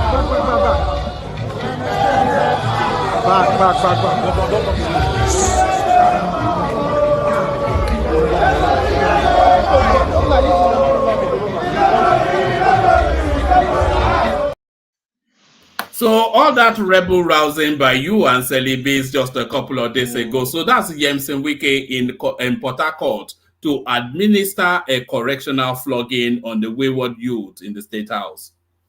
Story. That's Yemsen Wike trying to show that he's still in control. The eagle has landed. No, you know when they say when someone is losing and is losing all grip on power, he will try to show muscle last minute. Wike is going to lose this fight. I don't tell you before, and you will see. Sim is not going anywhere. Who is the deputy governor? And where is the deputy governor from? What does that have to do with the price of rice in the market? Who is the deputy governor? And where is the what does that have to do with Wike coming back into office? That's the question I'm asking. Who is the deputy and where is that person from? Answer him now. No. Well, I'm asking him. What does that have to do? Don't answer question with question. If you know the answer, say yes. If you don't, keep quiet. No, I'm asking you. If you have a point to make, so you don't know the answer. Anybody that knows the answer, please answer. Is it Ngozi Odu now? No. So I want to see his point. I'm not lady, but I don't know. It's a lady. So that Maybe that's going to be the next governor. No, that's Ngozi Odu, I think her name is. Yes. Where is she from? I knew. And in your mind, Anambra State, I suspect. She's from Brad. Are you justifying that? Because they're going to kick Arizon's guy. They're going to kick him out. You see. The job people are not suited for governance. That's what we have come to. The job they have bias now. You know what? Before they broke up River State, there's no way an Ijaw man would not have been governor of River State. That was just standard. It was in fact it was standard practice. If you go and look at all the governors before they broke up the state. So once they broke up the state, Ada George, Diete Spiff, you want me to name more? Where were they from? You don't know what you're talking about. Those are Ijaw names, but that's after that's past tense. Okay. That's past tense. Now. No. Now Wike is king now. Yeah, Wike is king. Wike wasn't Amechi king? Wasn't Odili king? What are you talking about, Kulata? If we're talking about Osun State, you this is the real king now. But a leopard cannot swim with a crocodile. You understand? You're going to see now. Wike is gone to market. Story. Wike is done. All right, gentlemen, let me bail out. Let me bail out. If Tinubu is not lucky, he'll be done too. If he continues to stick his head inside. Let me bail out. Hand over to Rational Mind, who handles it in his own inimitable, elegant So how are we manner. going to be giving Rational Mind bass boost now? Now there is moderation. He's such a gentleman. He will take it. He will say, I'm not trying to be. I know it sounds like I'm apologies about that. All of that. I'm not quite sure. It's so British in his manner, but there is Rational Mind. So Rational Mind. One more before you go, I have a question for you, briefly. Wait. Adewale, I want to address the point you made. No. Before you do that, hold on, you were addressing, but hold on. One more, are you still there? I am here. Okay. So tell me or tell us, why do you always say he says even when the woman is the one speaking? Why? Well, why do I say what? Every time you are reading out anything, you always say he says So even if it is a female that wrote it or a female making a speech, why do you always say that? He says It's a mannerism I have. What did he say? What did he say? I didn't hear it. Whenever you are reading out something, you first of all prevent it by saying he says it says maybe I have a speech impediment. That is what make one man. That is what make one man anchor now. I just want to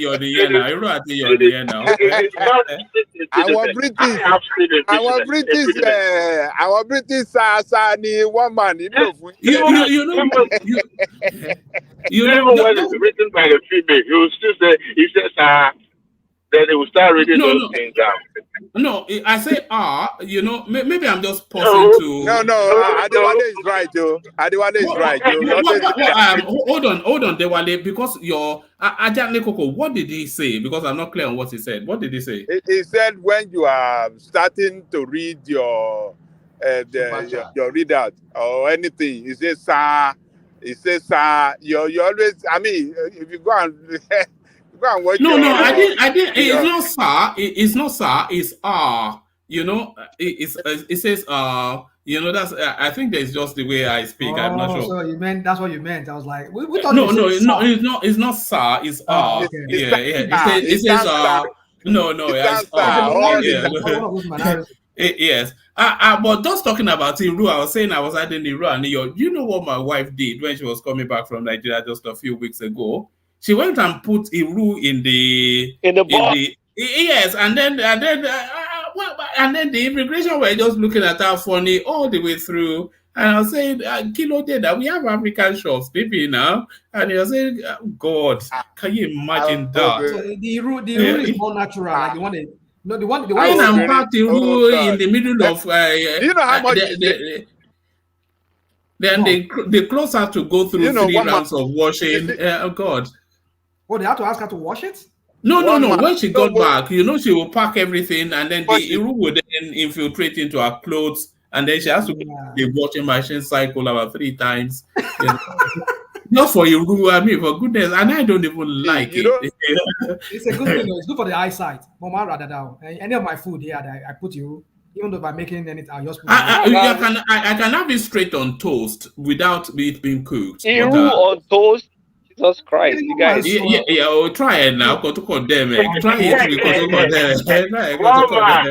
You did one month in Nigeria. You've got to know. You want toast. Try it before you go. Try it and come and thank me tomorrow when you try it. Do we put Let him try it first. Yeah, and another thing that I want you to try, and then you can come and thank me later. You know plantain that is ripe almost to the point of being rotten. Fry it, no salt, then soak gari, and then fuck it and dip it into the gari and eat it. What? Then just try it and then come and thank me later. Just try it now. You try it and you come and say thank you. I don't know. Experiment. No, look, I didn't experiment.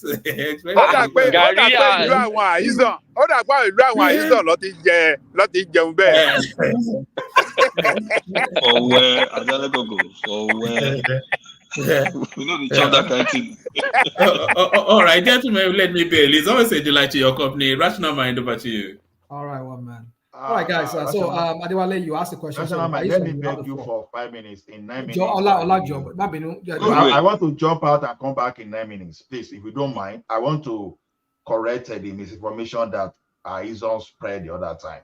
Okay, when it's done, you take everything together. Just to let him. No, I mean, be gone for 1 hour. So let all talk now. Don't mind. See, when Izon was saying the other time that all those organizations that were well rated, at the end of the day, that crisis. See, the thing is, let us put culpability where culpability belongs, right? You are not talking of the regulation in the financial sector in the United States that gave them chance to start spending the way they like. The financial sector, because it was deregulated, and they now have so much funds to throw around, especially into the area of mortgage. Now, when people started buying houses indiscriminately, both the local, the foreign, everybody, they started investing. Then, boom, the Reserve Bank of America just raised the interest rate. And the next thing, what happened? The crisis began. When people could no longer afford the payment of the mortgage, when people started dropping. So those are the things. So we can't compare what happened then to what is happening in Nigeria, because we are saying the Fitch rating now go. They are rating the projection of what is going to happen in Nigeria. But you are saying because of the company they raised. No, there's nothing similar. So the credibility of the companies are short. What are you talking about? It's not about these companies don't have credibility. Let me even break it down. Let me break it down further for you. Okay, what I even said was the tip of the iceberg. These companies collect money. These rating agencies, they collect money from the companies they're supposed to be monitoring. It's a clear conflict of interest. They cannot be trusted. As a matter of fact, wait. What are you talking about? It's a fact. Everyone knows it. There's even a figure that they pay. They pay between $1,500 they pay between $1,500 to, depending on the size of your company. They pay these agencies. What are you talking about? On top of that, the United Nations, as a matter of fact, this year. And that's another thing I need to challenge. Because the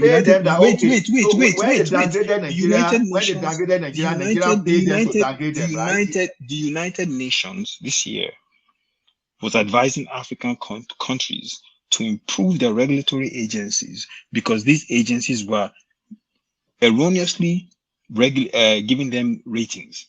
As a matter of fact, there's a United Nations article right now that says in August 2023, this year, that they downgraded Nigeria, Kenya, and Morocco. And those 3 countries are challenging the downgrade. So I'm curious to find out where Kulata actually got his facts that we were upgraded by these agencies, because there's a UN article that's clearly saying that we were downgraded because of debt owing and a couple of other reasons. You're not current. If you're current, you won't be making this kind of August 2023. That was when I'm talking about December 2023. Oh, so they downgraded us in August and then they upgraded us in December. The Fitch, just let me find the latest one, sir. Hold on. They're not credible agencies. That's the premise of my whole point. Whatever you're saying about blaming the people that own homes, the consumers, and all that is irrelevant. The agencies that are supposed to act. The agencies that are supposed to act. The agencies that are supposed to act. The agencies that are supposed to remind him what the Dodd-Frank Act was supposed to be. If I'm paying you, and you're supposed to be the one. Eyes on. Let them read. Eyes on. Let's respond. You said their conflict of interest. What was the Dodd-Frank Act? What was it about? What was the Security and Exchange Act? What was it about? These were acts done after the 2011 financial crisis. 2008. Well, when was that again? I forgot. 2008 financial crisis. 2008, 2009 financial crisis. They've done Dodd-Frank. 2009, actually. 2007, they've done Dodd-Frank after that. They've done the Security and Exchange Act after that. They've addressed. And you're also conflating rating. Dodd-Frank. Wait, okay. No, you're conflating rating companies versus rating countries. They're two separate matter. They're not the same matter. So don't look at what they did, ratings they did for individual companies based on what they reported in the book with a country that's likely based on macroeconomic activity. The point that's irrelevant. The point it there is not irrelevant. It is very relevant. They are not credible actors. They are very credible. The United Nations. Wait. Listen, don't take my word for it. Listen, don't take my word for it. The United Nations, the United Nations has openly said that African countries should manage their regulation processes better because these agencies are not credible. So what are you talking about? What are you talking about? What are you talking about? I don't ask 100,000 in his You want to rely on international. As a matter of fact, the Chinese. Let me give you another one. The Chinese government. The Chinese government came out this year and totally dismissed all the ratings that these same organizations try to give them. When everyone knows the Chinese government's economy is growing, they try to downgrade the Chinese government's economy. No, the Chinese government. You people are over here. And you people are over here highlighting. Wait. You people are over here highlighting. You people are over here highlighting. Don't talk without qualifying what you're saying. China's economy is suffering right now. As pillars that Nigeria's economy China is suffering a deflation right now. If you don't know, you better know. And if you have any sort of Chinese stock, you better do something to it. Did they not say that? Did they not say that the Russian economy is in trouble when the Ukrainian war started? China's economy is in trouble as we speak. And that if they rated it as so, it's accurate. The point is, the so-called bodies that they are relying on to use to say whether or not the Nigerian economy is making progress have lost credibility. You cannot use an irrelevant organization to try to predict the future of another nation's economy. I have 2 minutes to go now. Let me conclude. You see, one thing is this, like Kulata told you, rating a company is different from rating a country. Now, the crisis that led to 2007 to 2009 crisis was the regulation of financial sector that created oversupply in some particular products, and people could not pay just because of interest rate. Get it? Nigeria has no oversupply in any area. Nigeria is an investment I know what the financial crisis was about. I know what it was about. You say what? I know what the financial crisis was about. Thank you for that, though. But the point I'm making is this: your so-called the whole point of your argument doesn't hold any water at all, because the organizations that you're hailing, the organizations you are hailing as the standard bearers wait. have been proven to be A unreliable. credible role says Aizon that has 100,000 in his account. Rational mind, when he finishes, I'll make another. Yeah, just hold on. Let him down. Go on. Now, Credit Union is saying Aizon that has 100,000 in his account can afford a Prado Jeep. And there is another regulation from the financial district that regulated and your currency lost value. Now, you can no longer afford that Prado. Are you saying the credit bureau that say you can afford it now just because they said it, they were not correct? At the point of time they are telling you can afford it, they were correct. It was something that overshadowed them because a higher authority created that crisis that made your 100,000 useless. It doesn't have any impact on credibility of that credit union. Get it right. What led to financial crisis in 2008 had nothing to do with Fitch rating. They were credible. Whoever is saying they're not credible is an individual that would not like to accept the fact and figure of what they are presenting. They don't make wide argument. They have a point of referencing. They reference with a particular point, but if you go outside of that point, then you will see them as not credible. As far as it's concerned today, where Nigeria is going, because Nigeria is begging for chronic needs in investment in society area, and they see where they go, the government direction, both fiscal and monetary, they are now saying this country is place to go when it comes to investment. They are not wrong. It's you that don't want to look at the UN. So the UN is wrong, right? Wrong. United Nations is wrong, right? When did UN say anything about ratings agencies? I will share the article if you want me to.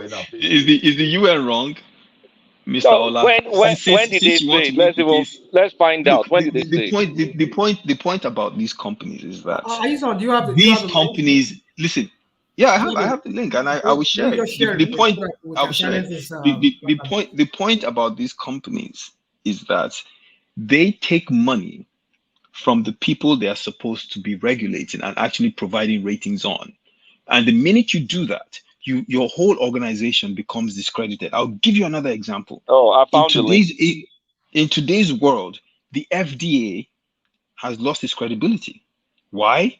Because the so-called people that are supposed to be gatekeepers at the FDA leave their jobs and barely months later end up working for the same organizations that they were supposed to have been monitoring. On top of that, the greatest funders of the Food and Drug Administration today are the same pharmaceutical companies that they're supposed to be monitoring. Therefore, they've lost credibility. In this case, you cannot listen to an organization like that when your country's future is on the line.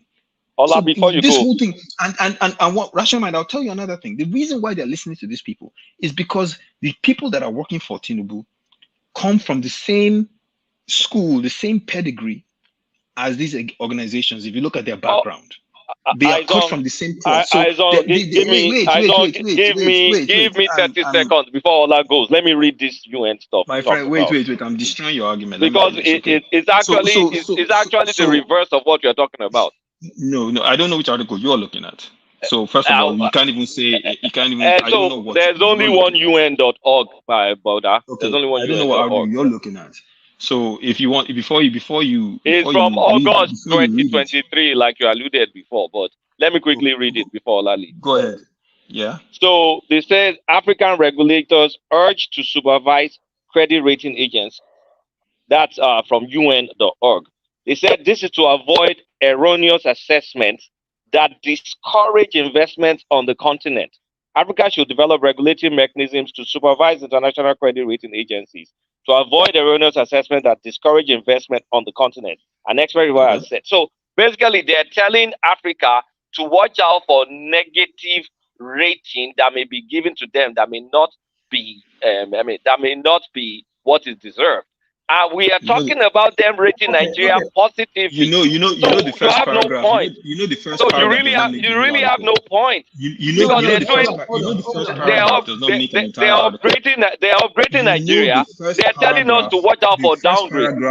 Can you see what you're? You don't even know what you're talking about. You know the first paragraph doesn't make a whole article. You know that, right? Okay, you know the first paragraph doesn't make a whole article. And I can continue reading it now. Let me continue reading it if you allow me. Let me tell you what. If you allow me, let me continue reading it. What you have done is you read. African regulators need to develop regulatory mechanisms to supervise the work of international CREs operating within respective jurisdictions to ensure proper conduct of business and enforcement. It is imperative for regulators to ensure accountability on accurate ratings, opinions, issues, blah blah blah. Poor ratings affect investment in Africa. The joint report by UN Economic Commission for blah blah blah blah blah says despite positive economic projections, sovereign credit ratings in Africa are getting worse. A sovereign credit rating is an independent assessment of the creditworthiness of country. Sovereign credit ratings give investment insight into the level of risk associated with investing in the depth of the blah blah blah blah. The review report further recommended that African countries should regulate the publications of ratings and a rating calendar so as to curb impromptu rating announcements that disrupt financial markets. So they're referencing negative ratings. Negative ratings. So and then that's what they're referencing. Did they give Nigeria? Wait, did they give Nigeria a negative rating? They did in this article. However, Nigeria, go further down. However, Nigeria, Kenya have rejected. That's from August, right? That's from This is from August. This is from August. And then last wait. During that time, they gave Nigeria negative rating. Yeah. No, they bumped Nigeria up last week. No. Okay, so that was last week. We're talking about from August. That time. From August, they gave us negative rating. So I deal with latest information now. Okay. I'm telling you what. Hold on. You just read an article from August that was. What did I read? Tell me what I read. Tell me what they said. Hold on. You will not put word in my mouth. I will tell you what they said. But you heard me. Hold on now. Joy or Rema Binu Joy. Yeah, moderator, Shorel. Yeah, moderator. I can read it if you want me to. Hold on. Eyes on. You said they were talking about negative. I understood that they were talking about the negative ratings that these bodies they give to African countries, right? Now, if during that August time or during months before that time, Moody's, because I remember during I think early they gave us a stable rating, not negative. No, there was a time they gave us a negative rating. There was a time they gave us. It was stable, not negative. It was B minus. There was a time they gave us it's been B minus since last year. I remember it's been B minus since last year. Fitch and Moody's, I think, Fitch gave us B minus. They gave us a downgraded rating in August. What are you talking about? Which one of them? Moody's gave us a downgraded. Moody's gave us a downgraded rating in August. Oh, okay. In last week they gave us positive. So the point is this: how can we trust them if they give us what's the point? They gave us positive, so it's not a downgrade, it's an upgrade. No. Oh God! Now we should be happy. It's an upgrade now. So this makes no sense. They're saying we should watch out for negative, and then they give us positive, and then you guys are complaining. You're just looking for validation. That's what I'm looking at. Wait, that's not. Let me make this point. So no, serious. Let me tell you how laughable Kulata's argument is.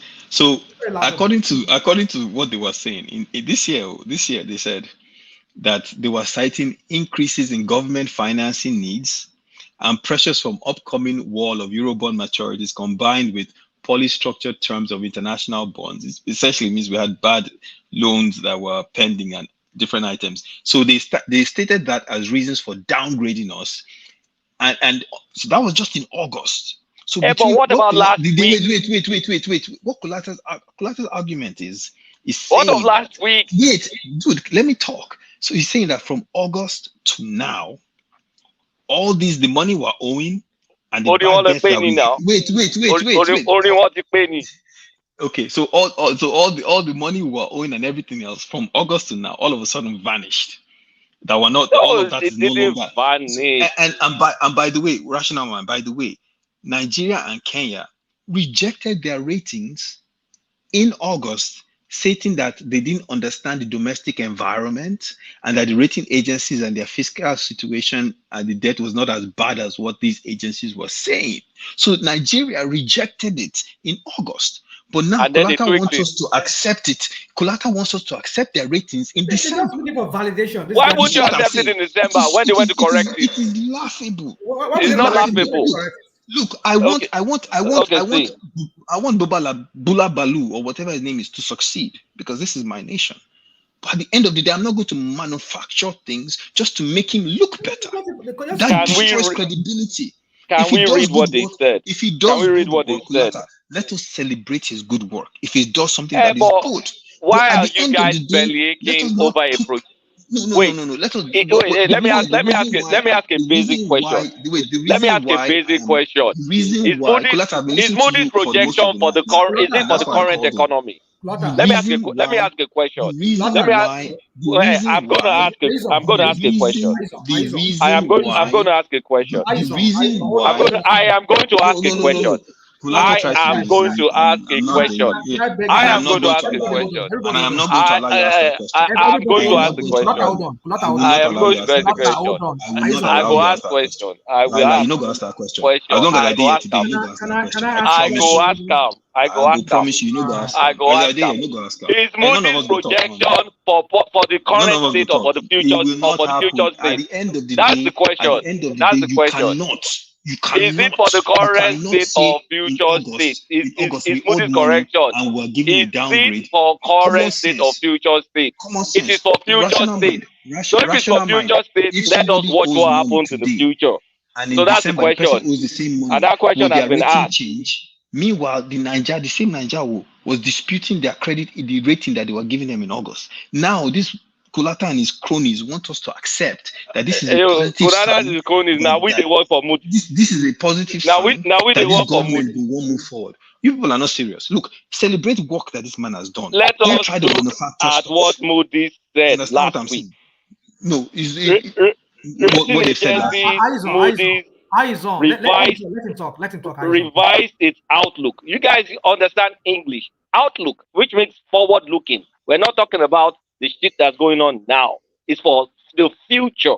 So they revised their outlook on Nigeria to positive from stable. Before it was rated stable. Now it's positive. So you said that they downgraded us. That is not true. And citing possible reversal. Three reasons why we shouldn't listen to this organization. Three reasons why we shouldn't listen to this organization. Citing possible reversal of the deterioration in the country's fiscal and external position due to authorities' reform efforts.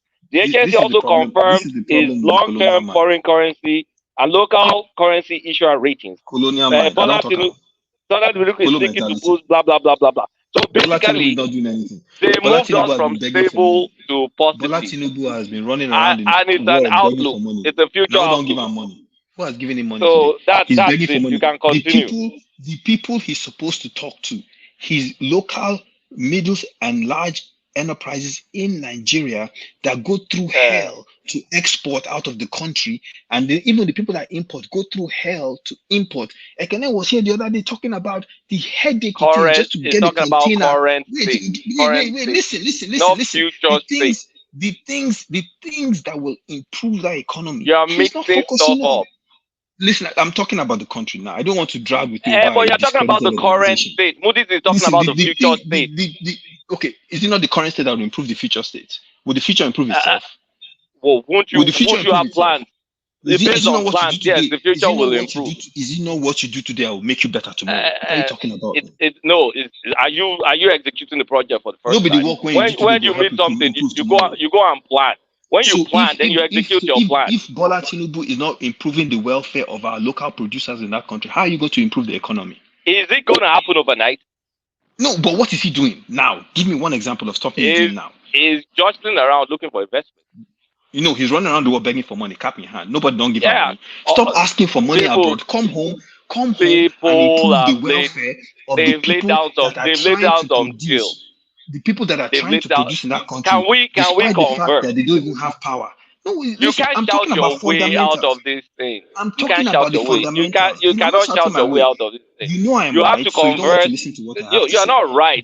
Because listen, if you're right, you will convert. At the end of the day, what is going to improve that economy is the producing power. You will convert. It is the productive power of the and they're working at it. No, They're what are they working at doing? Give me an example. Give me an example. They're working at it. An example is Are the they reform. give me an example. An example. If you will let them, if you will let us talk, we'll talk. Let me ask you the question. I'll ask Then you the question. let's converse. Let me ask you this. No, let me ask you a question and I'll keep quiet. I'll ask a question. I don't think only I'm stubborn. You know, you never jam. But you never see my stubbornness. If you see my stubbornness, you go run. I promise you. No, let me ask you a question. Can you hear me? I can hear you. Let me ask him a question. He doesn't want to listen to my question because he can't defend it.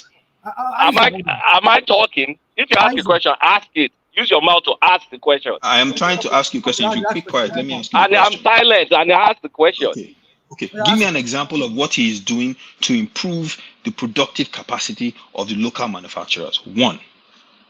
First of all, they're trying to change the regulations for power so it will attract investment. When power comes in, we'll be able to get better local productivity. That's one. Do you need another one? Should I comment on that one, or you want to keep talking? Because I know you like the sound of your voice. I asked you, do you need another one? You answer, I want to and then we comment on the one you converse. just made. That is how conversations happen. Can I comment on the comment you just made? Of course, I'm not padlocking your mouth now. If you want to ask questions, I want to ask questions. If you have, I've taken a mental note of that one. If you have another one, you can give me. I'm listening. Do you have another one? Do you want to ask question on that one, or we should move on? No. I have a comment on that one. I don't have a question. Okay, because make comment. First of all, that was extremely vague. He's looking for investment. Okay, do you want me to give specifics? Wait. You see, you don't want me to talk. You just said a comment. I'm trying to You said it's vague, then I want to give you specifics. Let me finish my statement.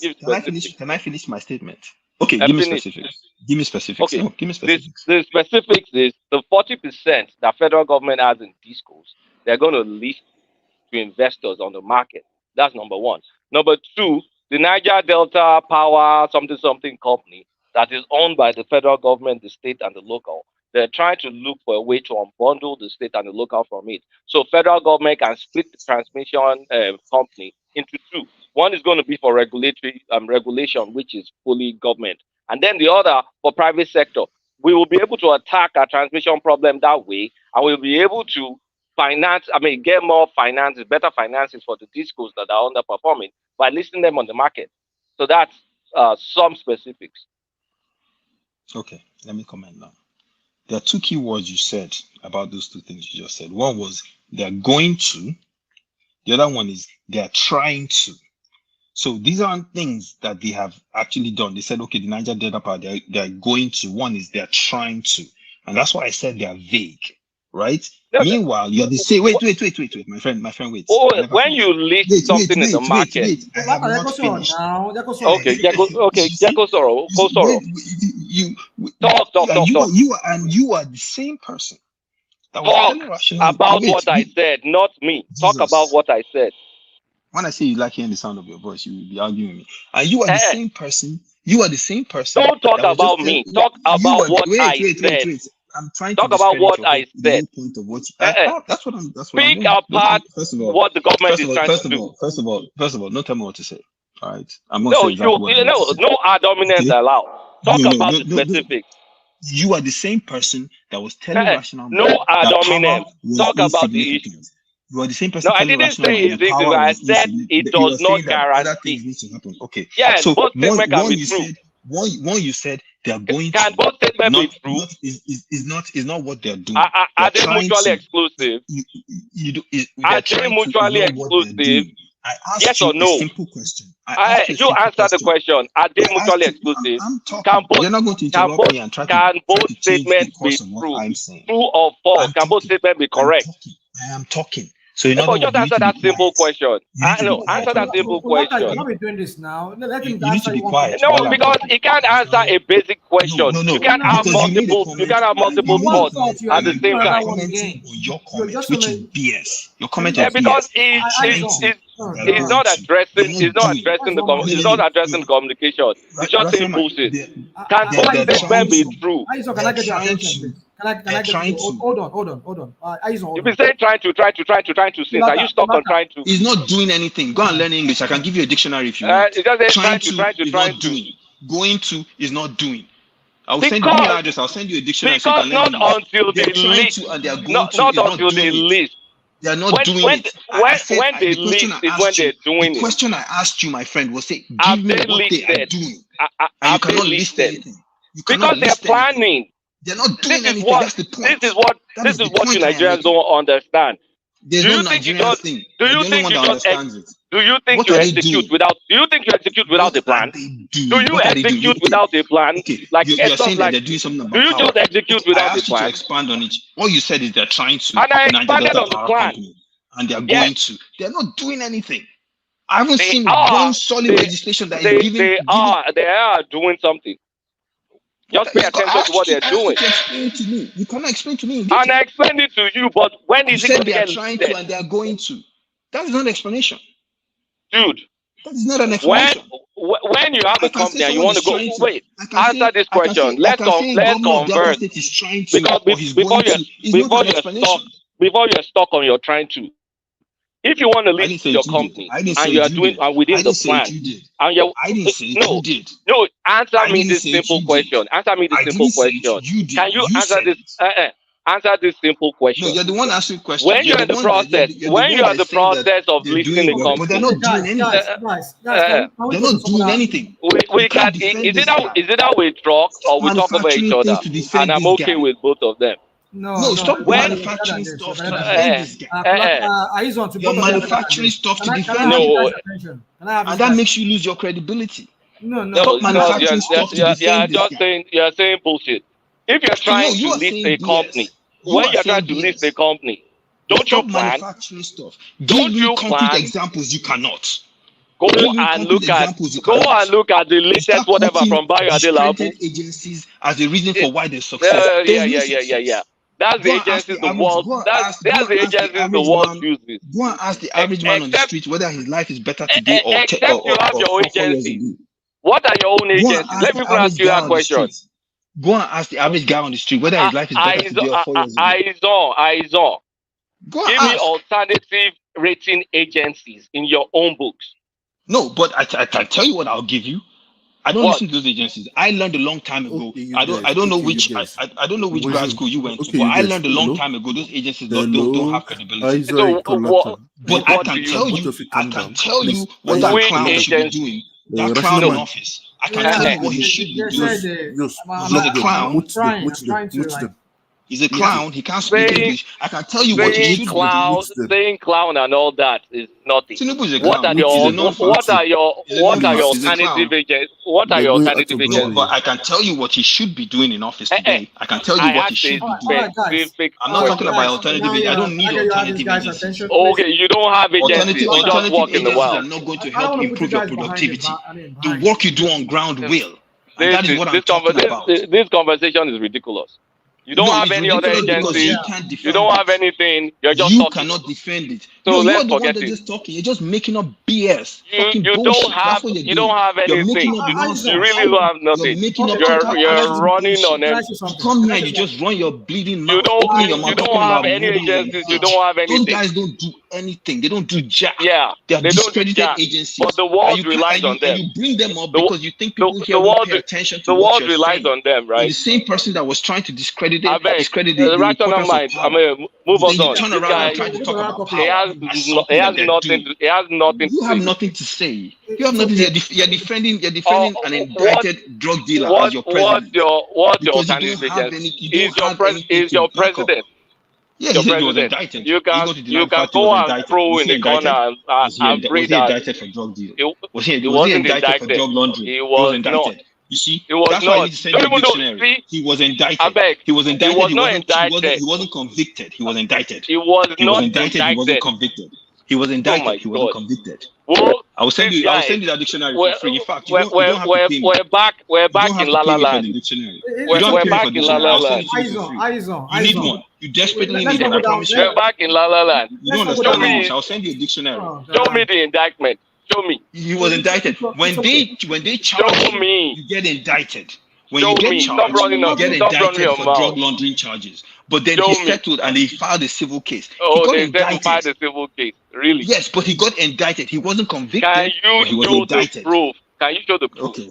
Okay, I guess the court documents aren't proof enough for you. Right? You need me to go find them for you. Show the You need proof me of to go get the indictment. court documents. I think Go and everyone get has it. seen those court documents. You I don't need to went prove anywhere them. Show the proof of indictment. No, but yeah, but that's my mind. I have one night. Don't worry. Today I get time. I have their time. Let's move on. I have their time. So let me tell you.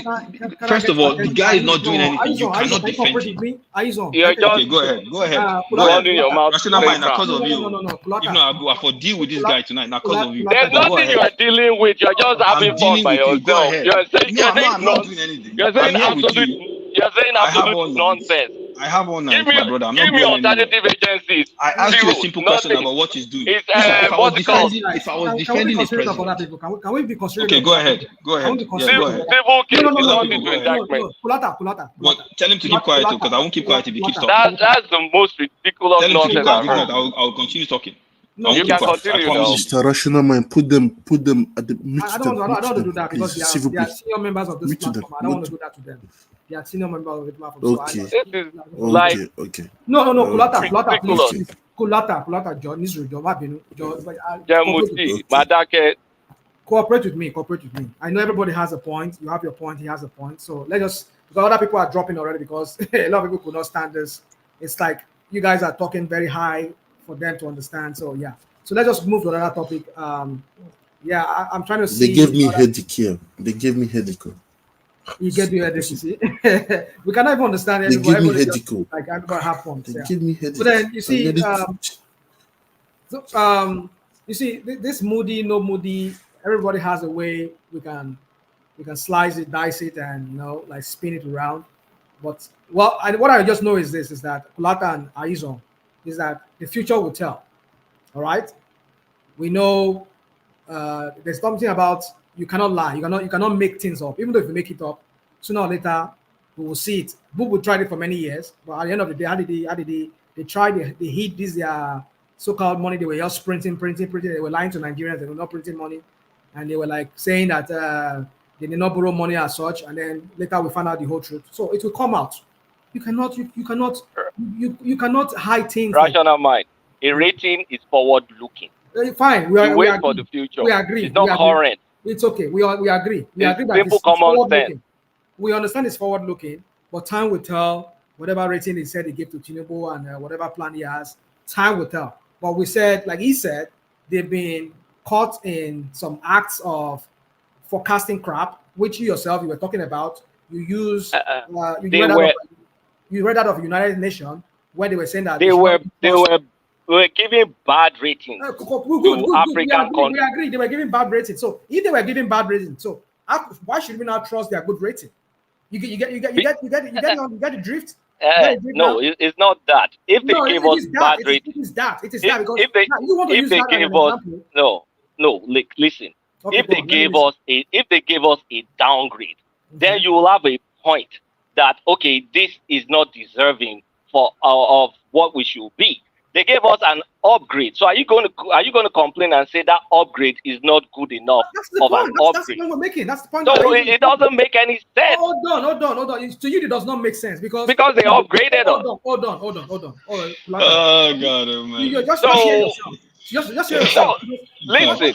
When people like myself and says that to you that you people are just chasing validation, you seek for validation anywhere, and wherever you get it, you just. It's important. Rational mind. It's important. The investors look at those things. Okay, good. They don't look at people talking. They don't listen to people yakking on the internet without any rating agencies. They actually rely on those rating agencies. Okay, good. Now, if they suddenly now give you a good rating, a bad rating, then they're lying, right? But they give you a good rating, they're no, it doesn't mean they're lying. It means you should question. You should question it. If they are questionable with their bad rating, so what is the guarantee that their good rating is not questionable? That's the point. But time will tell. Well, it's up to investors and up to time. You're right about that. Time will tell. Time will tell. We're going to see how that plays out.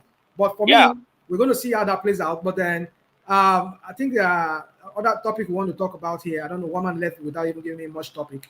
I'm gonna have to start inventing topic for you guys. But did you guys heard about the Kuwaiti emir that died? Does anybody have anything to say about it? Nobody wants to talk about the Kuwaiti emir that died. Anybody know about that? Wait here, man. Nobody knows about that. I'm just trying to look for a different topic that we can talk about. If not, maybe I just have to shut down. Okay, another one here is there is a COVID outbreak in some part of Nigeria now. Are you guys? COVID and dengue virus. Anybody want to talk about that? Then former Atairu Jega talked about Nigeria is a failing state if we don't act now. So what are we talking about? So let me talk about Atairu Jega and Nigeria as a failing state. Okay. Did you hear that Bishop Kuka also said that to young Nigerians that if they get a chance to leave, they should leave? Okay. So the writing is on the wall. Atairu Jega is saying this. Bishop Kuka is saying this. Yet some people will be telling us that the lives of people are getting better. Anyway, I digress. Let me move forward. So with him saying that, Atairu Jega, the reason why he can say that, back to the point of credibility or one rational mind, because what did he do that gives him the credibility to say this and people will actually listen to him, is that he ran elections where the incumbent lost. You understand? And according to people, they feel he ran a free and fair election to the point where he was untainted by the incumbent and the incumbent lost. Therefore, on TV today and say that we're a failing state and people will actually take him seriously, right? Not to talk about those agencies anymore, but I'll just move forward. The what do you call it? The point here is making is that we're digressing. We're not improving, right? We're digressing. And it seems that the people that are seeing the deterioration of the country more so are the citizens, not the people that are responsible for trying to steer us out of this mess. Those people are busy buying new vehicles, are busy renovating houses, and and as a matter of fact, are even defending it, right? Our ministers having £1 billion for a trip to Switzerland, to Geneva, right? I've been to Geneva a couple of times. It's an expensive city. Not sure what that lady was going to do there, but she was going on a trade mission, right? Lord knows what that means. You see, one rational mind, the issue with all these people is they're always looking external, right? You're the trade minister. You're always looking at what's she going to look for? Oh, she'll tell you that she's going to bring some kind of trade opportunity from the Swiss. You need to increase the trading capacity of your people. Wait, listen, you don't want to talk. When I don't want to talk, they give you a chance. I can't talk. You can't interrupt me. My brother, make I finish. Okay, meanwhile, my friend, how you doing on Dikwa? I differ. Yeah. So the problem is, this Swiss thing, the focus should be internal. Our people lack capacity. They don't have confidence in themselves. The people that are even trying to do it, despite all the challenges in that country, there are some few people still trying to do it. They need help from these government agencies that have been entrusted with helping them. Meanwhile, every chance you look at, these guys are just going climate change conference, spending money. This one, spending money. And it starts from the top, rational mind. When your principal is running around the world spending money, begging for money, right? Everybody thinks, okay, that's the kind of government we're running. We're all going to run around the world and do what our principal is doing. When the issue is at home, the problem is the people you have at home. You have to build and give them opportunity to grow and do more. That's where the focus should be. Because I tell you what, rational mind, if you do that, if you make them more productive, if you make them produce more, if you improve the capacity of the people that are working in civil service and in government and all these things, if you make the ability to export stuff out of Nigeria easier, right, it will improve our economy. And if you improve the economy, those people that Tinubu is begging for money will come by themselves. Are you trying to say we can't walk and chew gum at the same time? No, I'm saying there's a scale of preference. One is more important than the other. That's the point I'm making. And by the way, as a matter of philosophy, as a matter of what I think is more important. I don't think begging for money is more important than improving the capacity of your local producers. I think that comes first. Tinubu's responsibility is to the Nigerians. It's not to anyone else. So he needs to put his ass at home. What is killing our local producers? Like, if you say top 3 things, apart from insecurity, infrastructure.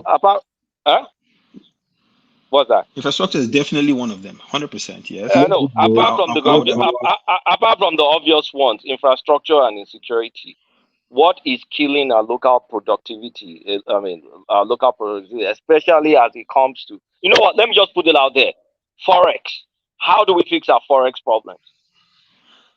So you think we fix our forex problems by Tinubu going abroad to ask for money, or by bringing in investors? Part of it.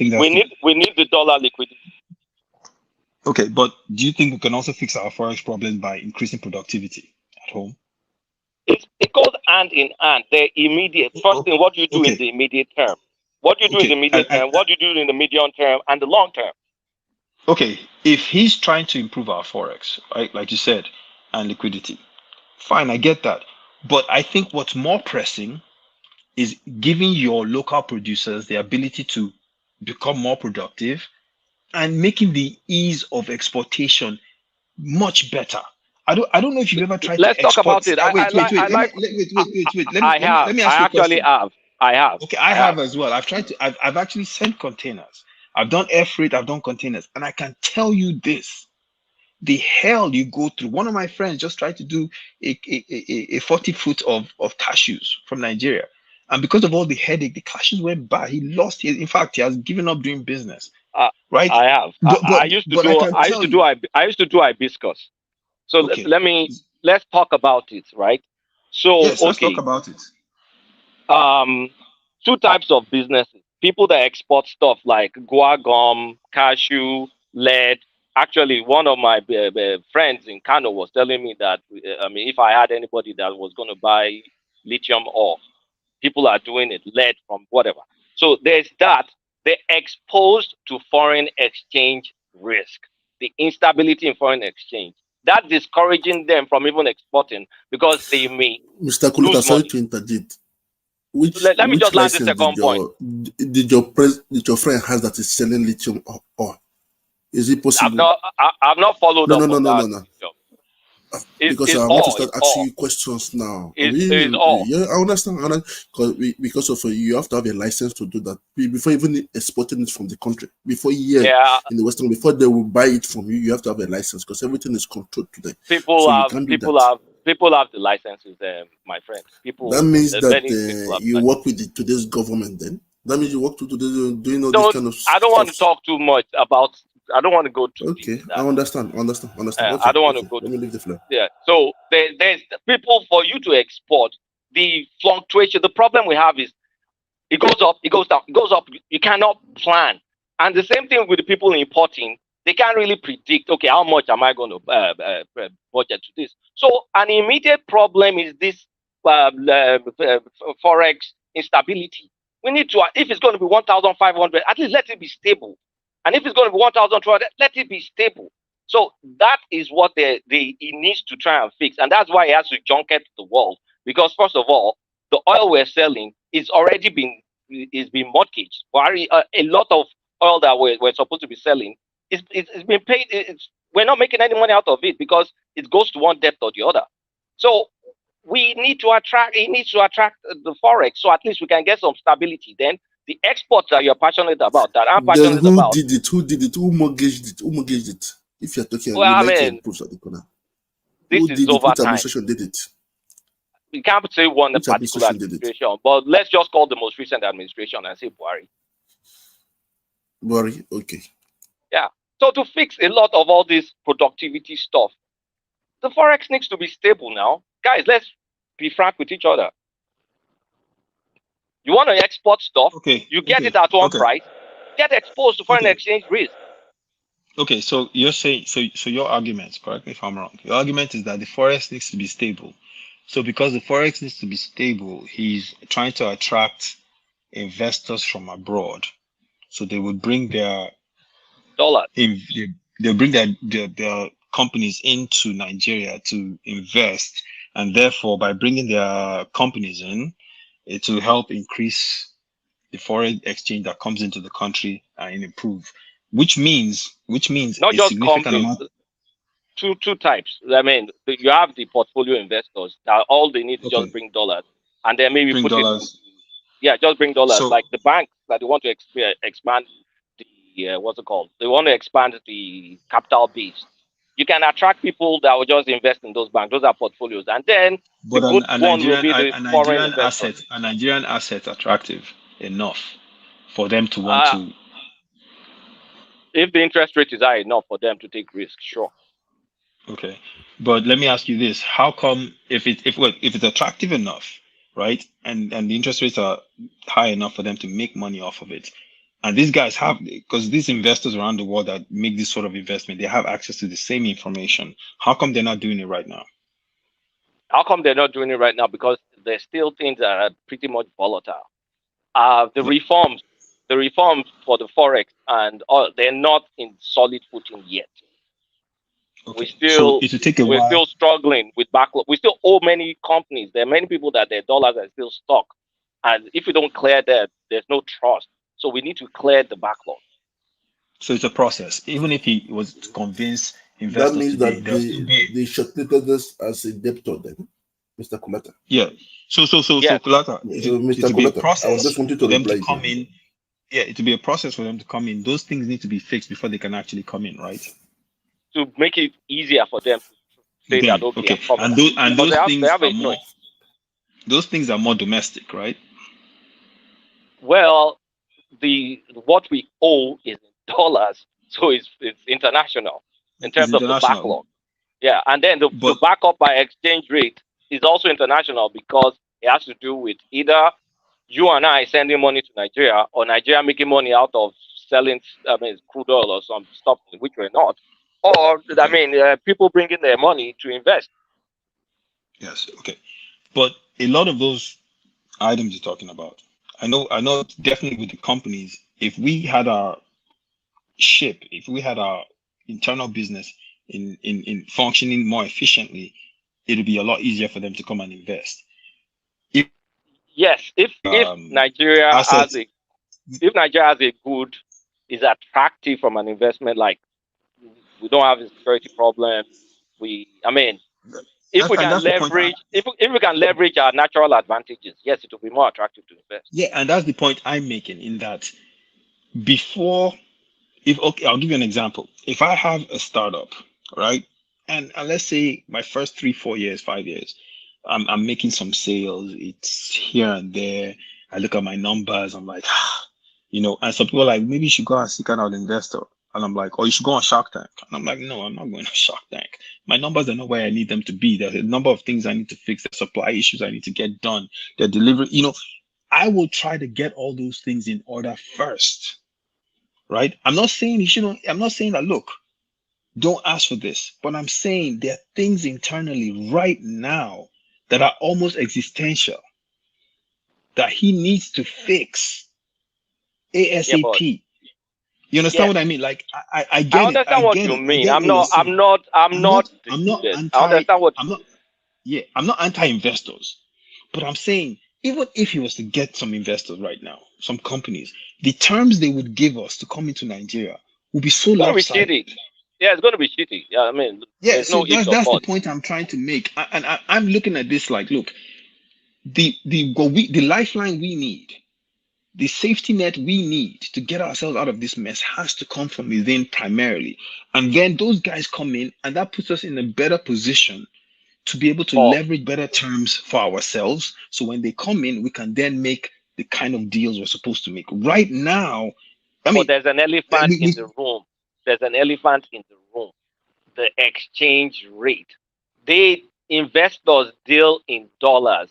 If you cannot show investor that if I bring my dollar, I can take it out any time of the day. Like I can take it out. Let's not even say when I don't even make a profit. I just don't want my dollar stuck in this country. And then they can see Emirates, their dollar is stuck. They can see MTN, their dollar is stuck. So how do we feel that stock dollar problem is Tinubu's Urgent But priority. let me even ask you this, based on those two companies you made. In the line of business I've worked in my professional life, the one fundamental commandment is you keep the clients you have, right? It's always good to get new ones.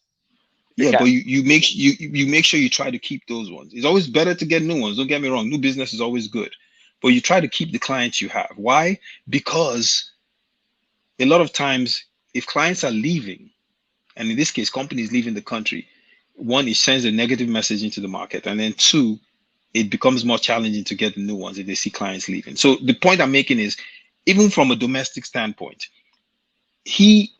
all these companies internally, you can't tell me his administration didn't know there were issues with those companies in trying to make sure that those issues were fixed when they came in. We know Bubu was a disaster, but coming in, but the extent of the disaster, you know what? Nobody audited the CBN. They did not release any books till now.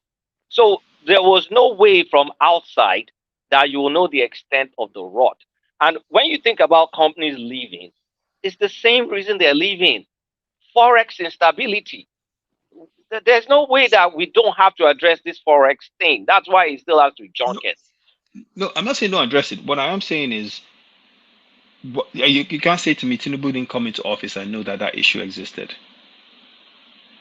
When he maybe he did not know the market. When he made the announcement, subsidy is gone, right? Because I've watched different presidents around the world. They come in, they secure their investments, they meet with local producers.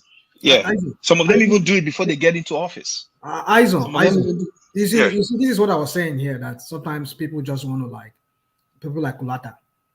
You said he doesn't understand the gravity or the seriousness of the Forex crisis, and then he's floating the naira as a panacea or as a way. But then you can't tell me that, because he knew how serious it was. That was why he had to float the naira. Let me use an analogy. It's like you have a rotting. I don't know medicine that much, but let's just say you have a rotting wound. Like if you keep bandage over it, necrotic wound. Yeah. So the bandage Buhari put over it was making things worse. Opening it up maybe lets it breathe, let some area dry up and all that stuff to start the healing process. We could not keep that wound bounded, because if we kept it the way Buhari had it, we were borrowing more money. Dr. Kulata. Let me land. We were borrowing more money to keep that artificial rate. For Christ's sake, all the money that's supposed to be in our foreign reserves was borrowed. And that's the trajectory. You have to stop the bleeding. I only came up to ask the guys discussing, including you, just one question. So if you don't mind, it's to you and the other guy. Eyes on. Yeah, you know, in business, if I go into a deal with anybody, if I know you're vulnerable and your books are in red, then as an investor, I'm going to exploit that weakness. Now, the issue, my question is that this investment, they know we are desperate for dollars. They know we are desperate for investment. And if care is not taken, out of desperation, we might also make bad deals. So we are blaming Buhari for making bad deals. And because now we are desperate, we might also make worse deals if care is not taken, because we're desperate. How do we ensure that we make good at the same time, bring these people in? Because they are business, right? They want the best deals for their own ventures, right? How do we ensure that we're not taking exploited when making this with all these foreign agencies and when they come in? That's my question. Babati, we don't. You can't. There's no way to guarantee. In essence, like you said, in business, it is business, right? Let's talk strictly business. You take advantage of the loopholes of your so-called adversary or your so-called person you're trying to do a deal with. If you see an opportunity to leverage to get the best deal for yourself and your company or your country, you take it. Nigeria is vulnerable. So when you go to these foreign people and you ask them, they'll say, okay, yeah, listen, I'd love to come to Nigeria. Here are my terms. Yeah, but I'm saying that I'm saying that depreciation may make us make even worse deals than Buhari made. Yeah, I agree with you. I agree with you. But I agree with you. There are guardrails. If possible. Mr. Kulata, let them talk. Let them talk, please, Mr. Kulata. They're talking something interesting. Thank you. I wanted to add. It's okay, my brother. He can add. It's okay. There are guardrails because Babati, you said, how can we make sure we don't Kulata, don't say I did. Don't say I've never given you a chance. Okay, I just let you talk. My worry. You go fight where you go fight, no problem. There's no guarantee against bad deals because we're not in the position of power. The least we can do, in my opinion, this is just my opinion, it doesn't mean it's whatever, is I will make sure that I structure a part of the deal, a significant chunk of the deal for local investors. So if I'm going to sell something, I will try, if it's possible, and this is really if it's possible, to give the foreigners and technical partners 49% and 51% local investors. I will make sure. So let me now ask my last question. Do you trust this current government to make those good deals the way you described it right now? Do you trust people in the government to make those deals? That's a tough one now. No. We are here now. We are here. So let's talk about it. What you just said right now. Do I trust them? Okay. No. No issue.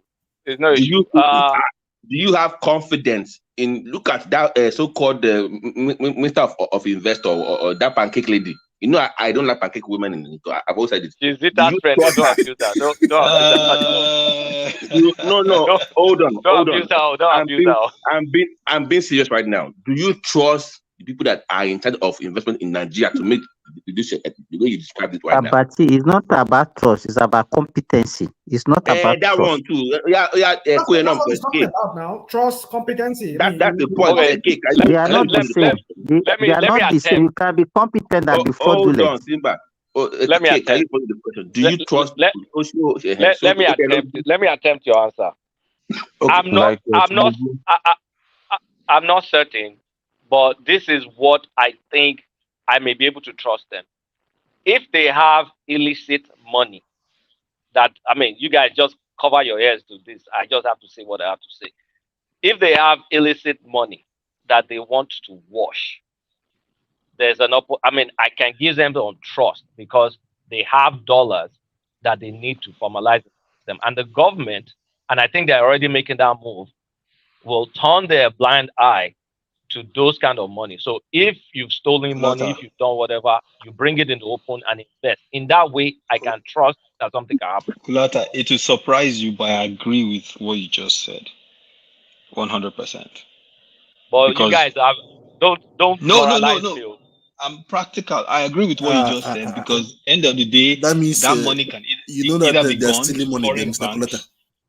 Oh yeah, they're stealing money. They're stealing money. What are we talking about? Yeah, we all know that. You know them. But you know them.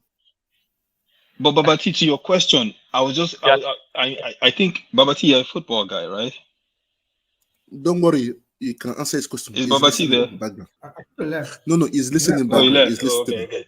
Yeah, no, I was going to make there's a football term that people say about focusing on what you can. I'm sure he's about focusing on what you can control. I think, look, Kulata, I agree with the point about if you can get stolen funds reinvested back in some kind of way, why not? Of course, do it. But the point, the reason why I'm criticizing Tinubu even the most on this whole domestic stuff is because that you can control. You know, with the investors, these are people, you never know what they're going to do. And I've worked with them long enough to know that they're sharks when they see this sort of situation. But with your local people, maximizing what it is that they can do, that you can control. Making sure that there's no bottleneck when you want to export. If you want to export, it should be as easy as ABC. I used to live in Florida. There were like 3 ports. There was Cape Canaveral, there was Port of Miami. You could export easily, no issues, right? You wanted to send something out, boom, bam, bam, bam, paperwork done online, whatever done is gone. You don't even need to go to the port, right? Eyes on. So, yeah. Eyes on. Okay, walk me through an export deal? Because this is one of the reasons I stopped that business By the way, Kate, thank you for responding to the question, and I don't. But so basically, you don't trust these guys to make the best deals for the country. Black people don't make good deals. So okay, we are fucked pretty much. That's what you're saying. We are fucked. Babati, you sorry. Just say Babati, we are fucked. That's Babati, your question is defective. It's not about trust. When you are making the deal, it's about what your capability and what you have to offer. I'm not Simba. Listen to the question. Listen to what I asked. Hold on now. You are using trust. Hold on. Listen to woman talk. Not them being competent. I was asking Kid that trust you want to be competent enough to fix the deals. That is for him to respond, not them. I trust they agree. That's the only thing I can say. I trust they agreed.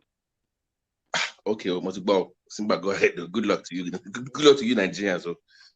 Matalo. Don't run away. So you are no longer in Nigeria, eh? You good luck to you, Nigeria. You are not longer in Nigeria. You are not a US citizen. Don't run away, Papa. So people cannot say good luck to Nigerians again. Only you Nigerians. That's what he said now. You heard him now. But it's not in Nigeria. It's not in Nigeria. Even though it's in Nigeria, it's not in Nigeria. Tell it to Nigerians over there. How can you say if somebody talk now? You say somebody doesn't understand English. Do you really understand the English? I understand what he said. I understand what he said. I'm not. He said he didn't say you Nigerians in Nigeria. I said you Nigerians. So what other meaning do you want to give it? We know we have a listen back. Okay, we have our own issue. Because the anger is coming from a place I know where it's coming from. Saudi. I don't know why now. Okay, let me. Can I ask you a question? Or can I ask you guys a question? Okay, we're saying Tinubu should address local productivity and co. Can you guys, and you realize that our inflation has hit 28%, and the food inflation by itself is 32%. Do you guys realize how badly that inflation is affecting local productivity? And then, do you know the extent that this forex instability is also driving the inflation? So you can see that you can't just isolate, I want to just go stubbornly fix whatever. They're all interconnected. So how can he do this local productivity without getting reliable exchange rate? Like I said, it impacts our inflation. Mr. Please, by the way, can I say something? Let me say something. Guys, let's hear from Thank you. Okay, thank you. Merci beaucoup.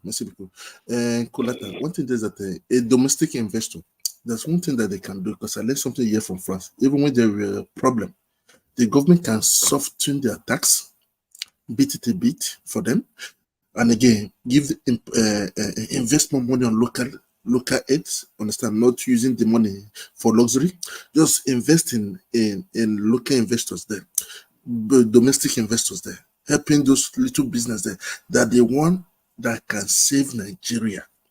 That's because of the government is looking the other way around, thinking that some big names can save Nigeria. Is a lie, they are for their own benefits. But those local ones can do the job. That's where the government must focus to now, and make banks easily just to assist banks and paying showing every debt they borrow to businesses there. Like now, I know here in France, if you borrowed like 100K, government will stand guarantee of 70 to 80% of it. So if you cannot pay 80, you can pay the 20. Understand? That means it's not lost. Understand? So they are trying to boost the economy. Then from there, the countries will start waking up. That is it. That's for now. Mr. Chao, sorry for interjecting you. You know, the one of the biggest problem that we have is the way people extrapolate what happened in Western world to what can be practicable in Nigeria. Look at what you are talking about now. You are talking about government paying 80% of the loan collected by people, and you are talking about tax. Let me finish. Okay. Okay. Do you know how much tax do you think we pay in Nigeria? Are you aware of our tax system? 5%. No, just hold on. No, let me tell you, SMEs in Nigeria don't pay tax. I hope you know that. Okay. How do you know? How do you know they don't pay tax? How do you know, sir? I have an SME now, so that's what I'm saying. You don't pay tax. Do you know why? Do you know where you pay your VAT? You don't pay. No, forget about VAT. How can everybody pay VAT now? Why can you be looking? We are talking about business. You are talking about VAT. Simba, can you explain the anchor borrower's success or failure to Triumph, to Mr. Triumph? And that's what I'm trying to let them know. You understand? Most people that takes I borrowed money from Bank of Industry. Okay. Nobody, you understand what I'm saying? And I paid is 9%. And it's a compound 2%. No, just hold on. The anchor borrower that the federal government even gave to farmers, it was of no. I think it's the interest is supposed to pay about 5%. But how many of them even paid the money back? How many farmers? But Simba, those farmers couldn't even go to the farm now. They couldn't even go to the farm now because there was insecurity. A lot of them you know the problem. Let me tell you. You know the problem. We always like to give excuse. Excuse me. Do you know when this thing started? When they gave it, I belong to Farmers Association, and I know how people assess these loans. Most of the people that call themselves are criminals. You have started all this thing again. You started all this thing again. They are not genuine farmers. They are not genuine farmers. I'm talking based on my own experience. So let me talk. Don't just come with all these your excuses again.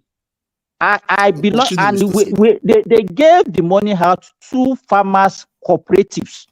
They don't give it to individuals. And I know people that collected the money, and they are real farmers.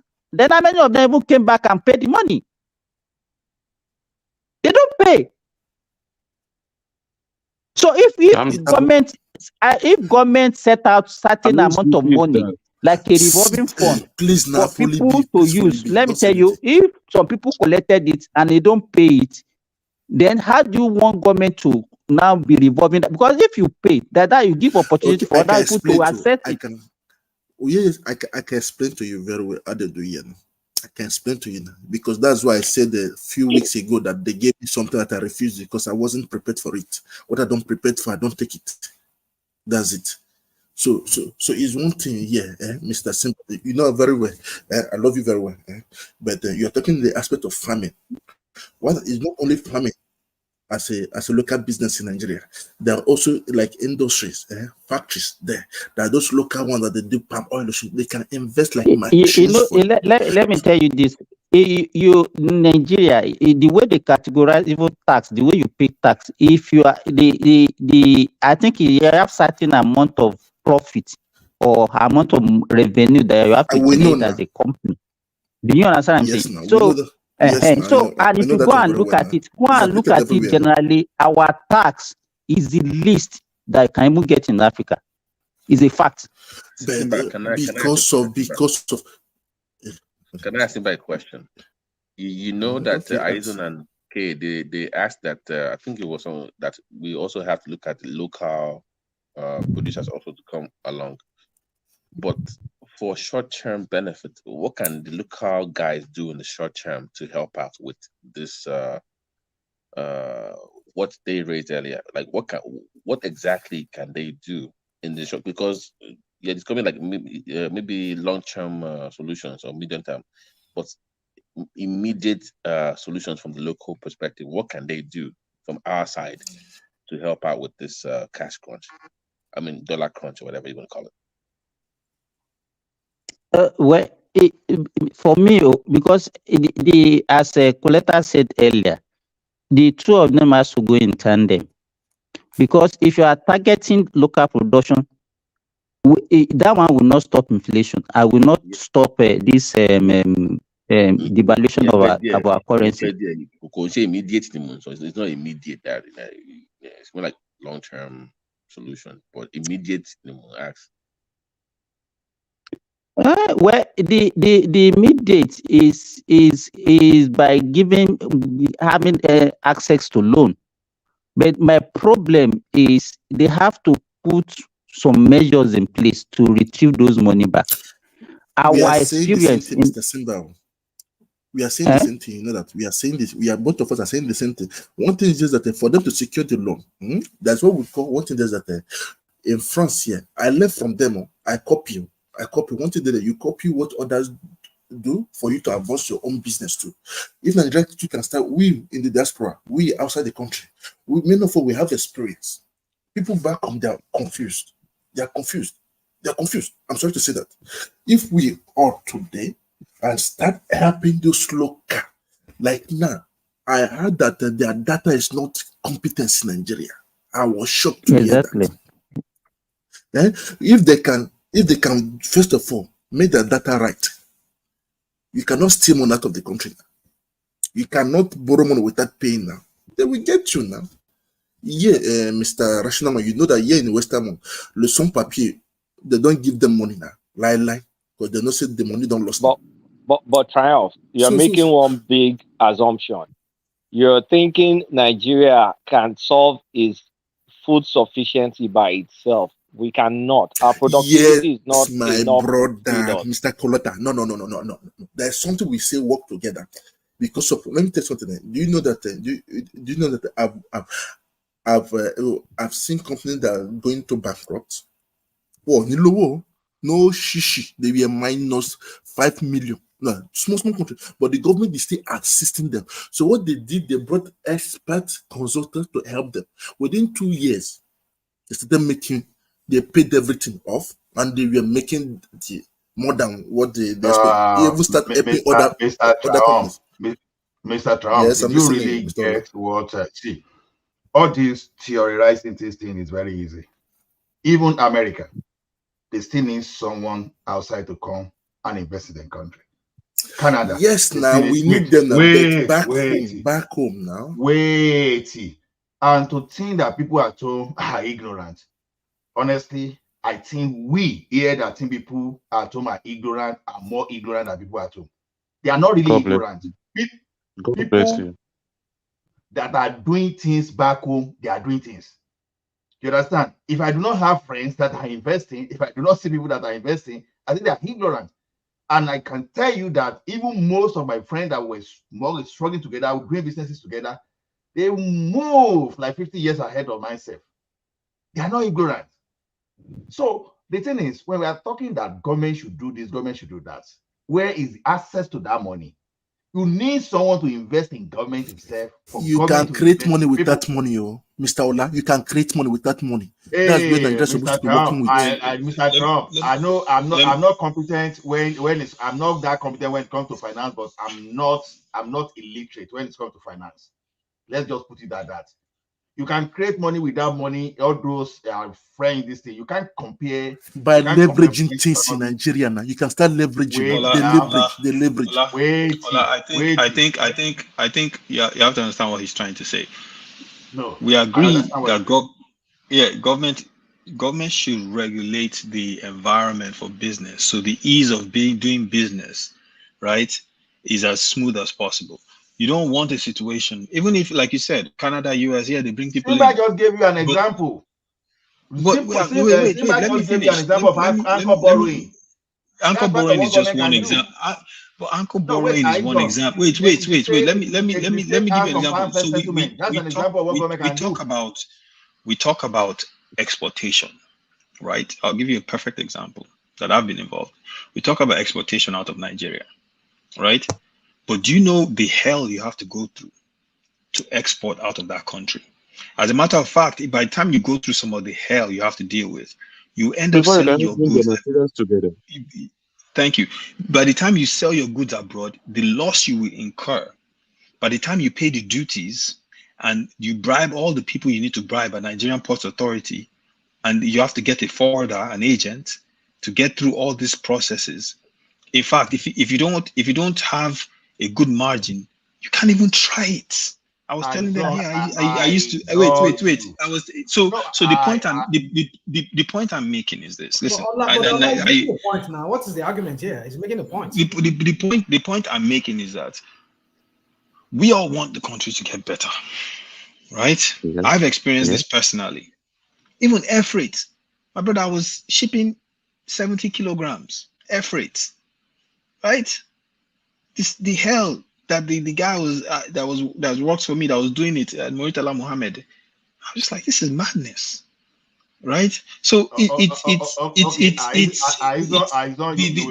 point I'm trying to make is that he's making point because he's saying what you want to hear. I'm trying to say to you. Ola Jacoland. Okay. I'm trying to say to you that the government's responsibility is to make sure that that process is as smooth as possible. The process has been a nightmare, right? Tinubu is a business guy, so they should tackle that thing. Because if you have a business in Nigeria, anyone in Nigeria, small, medium, or large business, should be able to say, you know what, I have a customer in Switzerland, in Czech Republic, in America, and this person wants to order X, Y, and Z. I should be able to do that in a heartbeat without it being hell, because that's how you improve your export capacity. But as long as it's the kind of hell that I experienced, as long as it's that difficult to export out of your country, you cannot complain that you're not exporting things and that your balance of trade is in flux. That is the point I'm making. Okay, Ola. Can I respond now? Go on. Okay. Go on. You see, one thing is this: we keep looking for perfect situation, right? And we are not going to have a perfect situation. I'm not saying government should not improve, but you know that it's not, everything will not be sunny. It's not going to be sunny. Like, we are talking of exportation now. It is true that people go through air, because, for example, if I want to buy Nigerian yam here now, very difficult for me to find Nigerian yam, because I can store Nigerian yam in my house for 6 months and it'll be okay. But the one from Ghana, 3 weeks, it start getting rotten. I understand what you say. But despite that, I know people that ship from Nigeria up to this place. It is true they go through hell. It is true. But you can only sell, you can only put margin on what you bought. You can't buy for 5 naira and say because the cost of shipping to this place is too hefty and you don't make your profit. I got that, and people still make their money. So even whether the officials in Nigeria are corrupt or not corrupt, whether they create bottleneck or not, people are still doing it. Yes, should the government improve? Of course, absolutely. But can they just do that one like, okay, they wake up on Friday and Monday everything is solved? No. Okay, look at what this internal affairs minister is doing, for example, now. He said, okay, coming from, is it February next year, or let me say first quarter next year? Now that, okay, the immigration officer, they don't have any reason. They don't have any reason to have contact with person, except that person is a person of interest. That's improvement. I've seen in the past. Ola, we're talking about business. So we're talking about business now. Wait, Mr. Trump. Don't just say let us go wide in this argument. Back home in Nigeria, then schools were not collecting money through website or through card, through all those banks. The like of InterSwitch, the like of eTransact, and all those people in the financial tech in Nigeria, they started marketing those products to all those organizations. They started even helping the institution to build websites where they will collect revenue. You understand? As we speak today now, I doubt if there's any school that will be ready to collect cash by hand from you. Even if they will, if there is CSC, they'll be very, very few. So that's the process. We'll be there. So this thing you are saying, why we keep saying government should make it possible, it's not an excuse generally, because I know in that space of Nigeria, we like to give excuse, and it's so simple. Everybody is not an entrepreneur. Simba is in that Nigeria is doing business. So other people too are doing business. But as we speak today, even our local market that we need to import to substitute for, have we been able to fulfill? We are talking of export. Okay, good. what are you even doing to even supply the own market first of all? So you can't suppose own market and you are saying, oh, you are unable to export. So I don't see that as an excuse. Produce it first and let the price of rice in Nigeria crash from 50,000 to 30,000, and let's see. Those are the kind of things I'm saying. If we kind of Ola, we don't have the for example, that rice. We don't have enough productivity to force the crashing of the price of rice, and we can't. We can't increase our productivity enough to lower our inflation. You understand what I'm saying? Our productivity is not going to outpace our inflation based on where we are. That's why all that consumption production Peter Obi was saying is dangerous nonsense. Because the government can regulate things in Nigeria, Mr. Kulata. If the government regulates, Mr. Triumph, you're coming from an economy that is resting on the piggybacks of African countries. France has gold reserves. They have all sorts of things they can rely on. We don't have anything of such. Honestly, the fastest way to curb this inflation, especially food inflation, is controversial. We have to open our borders and flood in cheap food from Benin Republic, from Cameroon, that is backed by French currency. Let me tell you, Kulata. Let me tell you, it's not even the ones that you are talking from Benin Republic, and it's not even from Benin Republic. Those are the imported food. Benin Republic people, Cameroonians, Nigerians, they come to Nigeria to come and buy food. Oh, I'm telling you this for fact. They don't even buy finished food products. They buy, if you want to buy cassava, they will buy that right there on the heap where the thing is still germinating. Okay.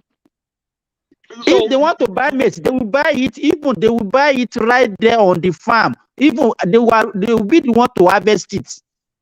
You see why we are talking about that exportation now. So what's this point? Hold on, Ola Johnson. But what you just said now, Kulata, that we should open. What I'm saying. Let me land. You continue. What you just said now, open our border, and we're talking about the forex that we need. When you open your border, I'm gonna explain it. But okay, continue. Let me explain the following. Let me explain. I've said it before. Importation coming from Benin Republic is backed by CFA.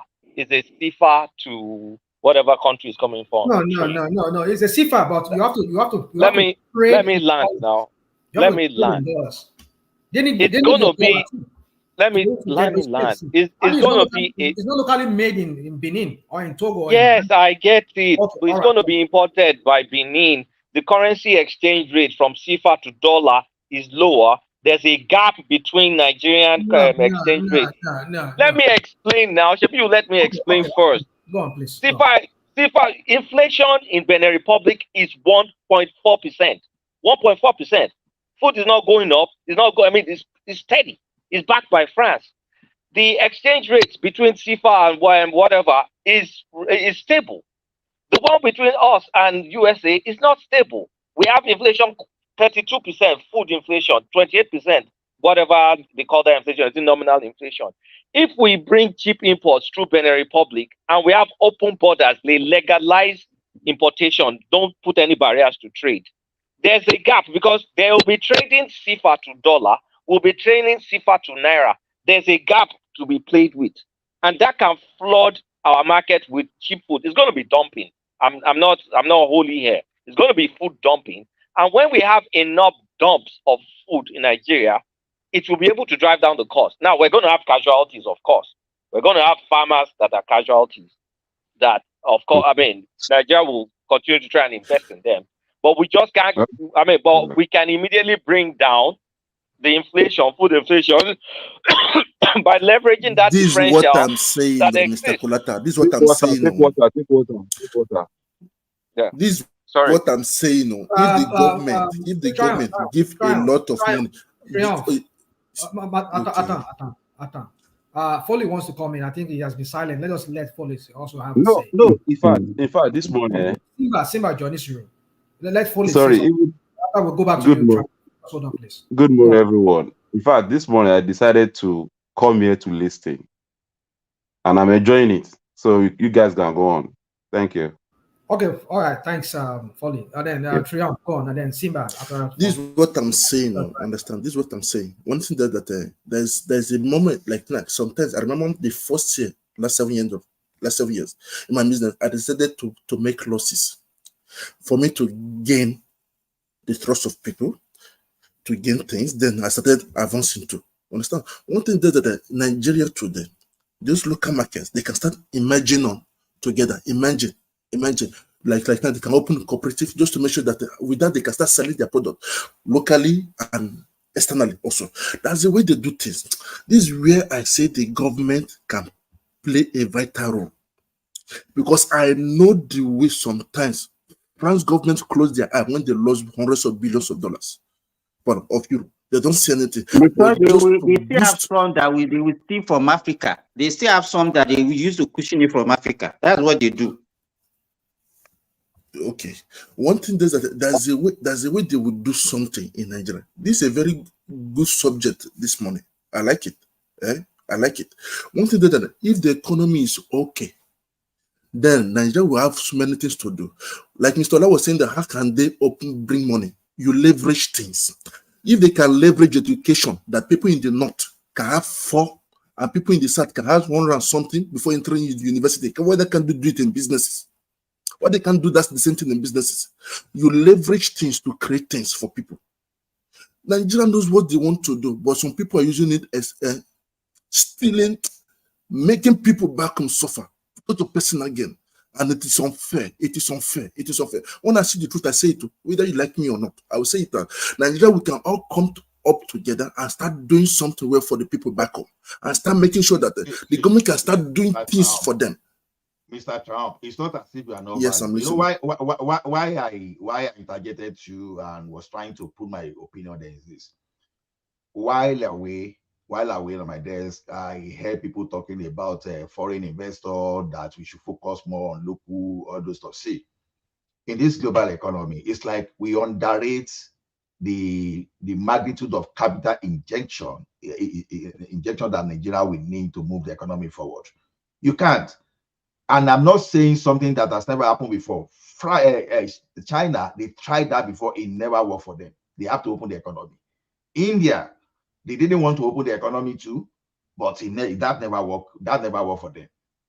When you look at what is working for India today, people believe that they even know IT more than Nigerians, which is not true. It's just because of what American invested in. You see the acceleration in industrial in industrial area in China when they open up the economy. You understand? It's just because the foreign people, they went there to invest. Because after all, they were selling to America, they are selling to the European people. So what I'm saying is, can I say something? We don't have that money. No, let me land. So because if I don't like this point, we won't get it. Please let me just land it. The thing is this: we don't have that money too. We can be doing something at home. Don't forget that doing something at home, we need capital. As we are doing something at home too, people from outside the country can bring capital to our country to invest. How much do we look at the entire budget? Like seriously, is that what the entire budget is not even up to my city budget? What are we talking about? So some cities, my province budget. Sorry, some city. If you go to Toronto, I will try to look at Toronto as a city budget. You may be surprised that Toronto budget is even bigger than the entire Nigerian budget. So yeah, but the difference between Toronto and Nigeria is leaving a lot of money on the table. That's the difference, and that's what we're talking about. We're talking about even for things like the way a basic government is supposed to function. I'm talking about basic blocking and tackling here, basic tax collection, basic. If you think about the most basic things that a government is supposed to do to generate revenue, we're dropping the ball in that field. I'm not even going to go into the complicated areas. The most fundamental area, the simplest things, we're not doing those things well. Okay. And that is what we're talking about. And when we say these things, listen to what I have to say. Like what? Listen to what I have to say. Oh, wait. Listen to what I have to say. It's very important. What I have to say is very important. And that is that when people say these things, we're talking about Nigeria as a whole. We're not pointing the finger at any administration, right? These problems existed before the current administration entered in. Because the feel I get from you guys is when anyone says this, you immediately get defensive and you think we're attacking the person that you support. And that is not the case. The case is, these are facts. We're leaving a lot of money on the table for taxation. We can't feed ourselves effectively. There's insecurity that's preventing areas where there's supposed to be food coming through that's not happening. Our local government areas and community farming give us an idea how it can be done. Give us an idea how. I'll give you a perfect idea. One, I will, if I was president, I would immediately institute community farming as a major program. I will identify a way to work with the Ministry of Agriculture and all the different ministries in each state to create programs where each state or each local government has a community farming center where they're producing food locally. And then on top of that, what do you mean by community farming? I don't understand. What do you mean by community farming? Community farming where the farm already. I don't just understand what we are saying. Okay, well, listen. Maybe they're doing it in Ekiti State, but the places I've been to, they are not doing it. So, but let me explain. Let me explain to him what I mean. Wait. Let me explain to him what I mean by community farming. Let me answer that question. I'm talking about food being grown locally within each local government area. That's what I'm talking about. Where is it grown before? There are some foods that are grown in a certain place. These are naysayers. I mean, but wait. Yeah. Can I ask a fundamental? Let me ask a fundamental question? We live in alternate realities. There are foods that wait. Quick question. Community farming, very quick. Community farming sounds nice, but how will land ownership be structured on the community basis? Let me even break it down to even further. Okay, so there are people in Nigeria, right?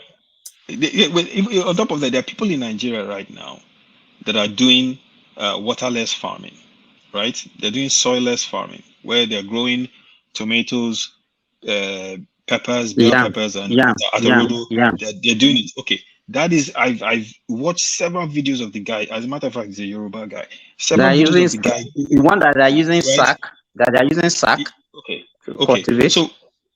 So it exists, but I can tell you this: in a lot of local governments I've been to, and I go to Nigeria every year, it doesn't exist in those local governments. Okay, the government needs to look at programs like that to ensure that food locally is within the reach of people that live within a local government. But because there's so many people. It's the land distribution, not a barrier. Land is not an issue. No, wait, now. No, I thought you were saying community farming.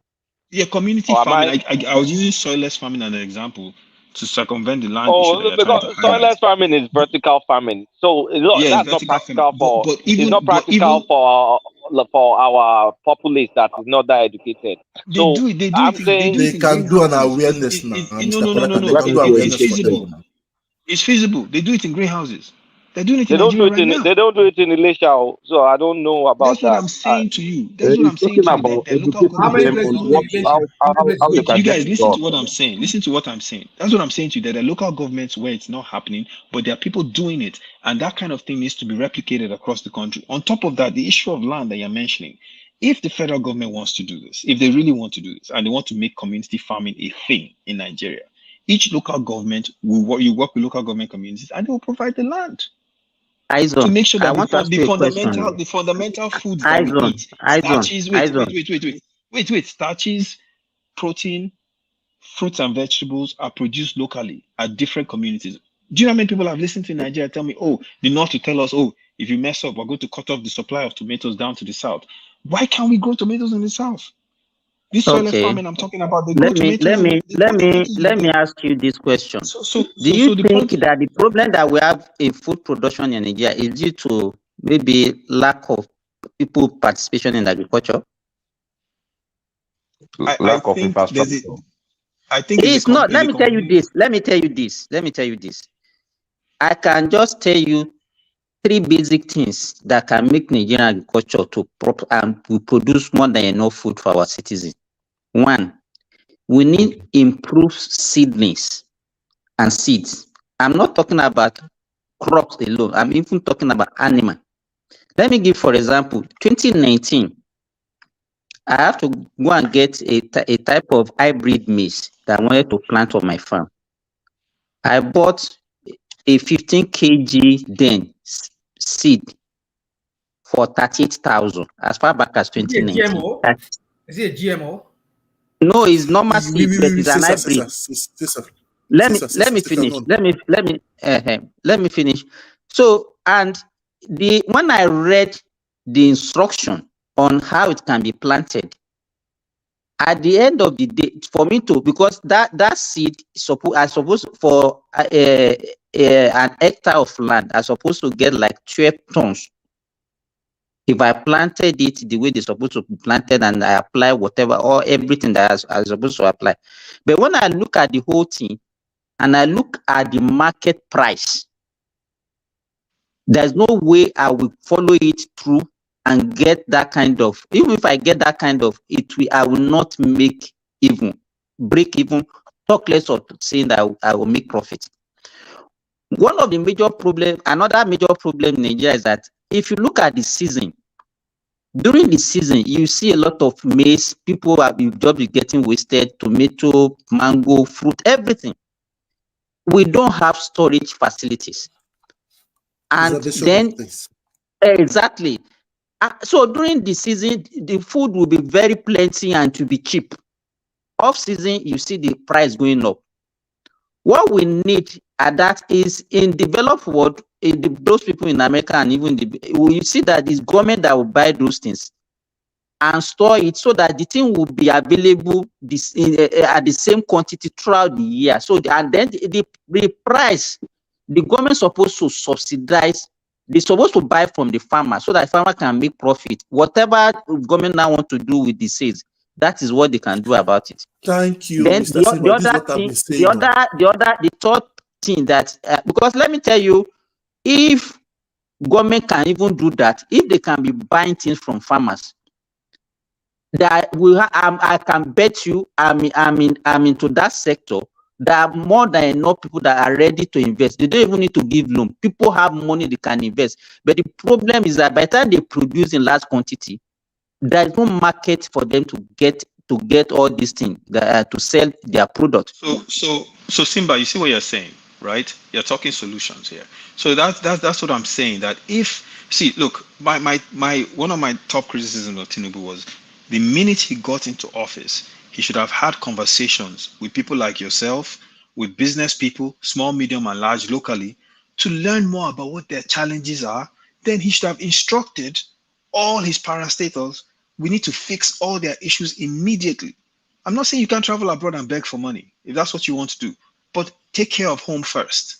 Make sure that these people and the problems that were created during Buhari's administration are fixed. If farmers are having a specific issue, deal with it. That's all my this point. problem, they know this problem. Let me give you, for example, if you can eliminate corruption in Nigeria, every other problem will be solved.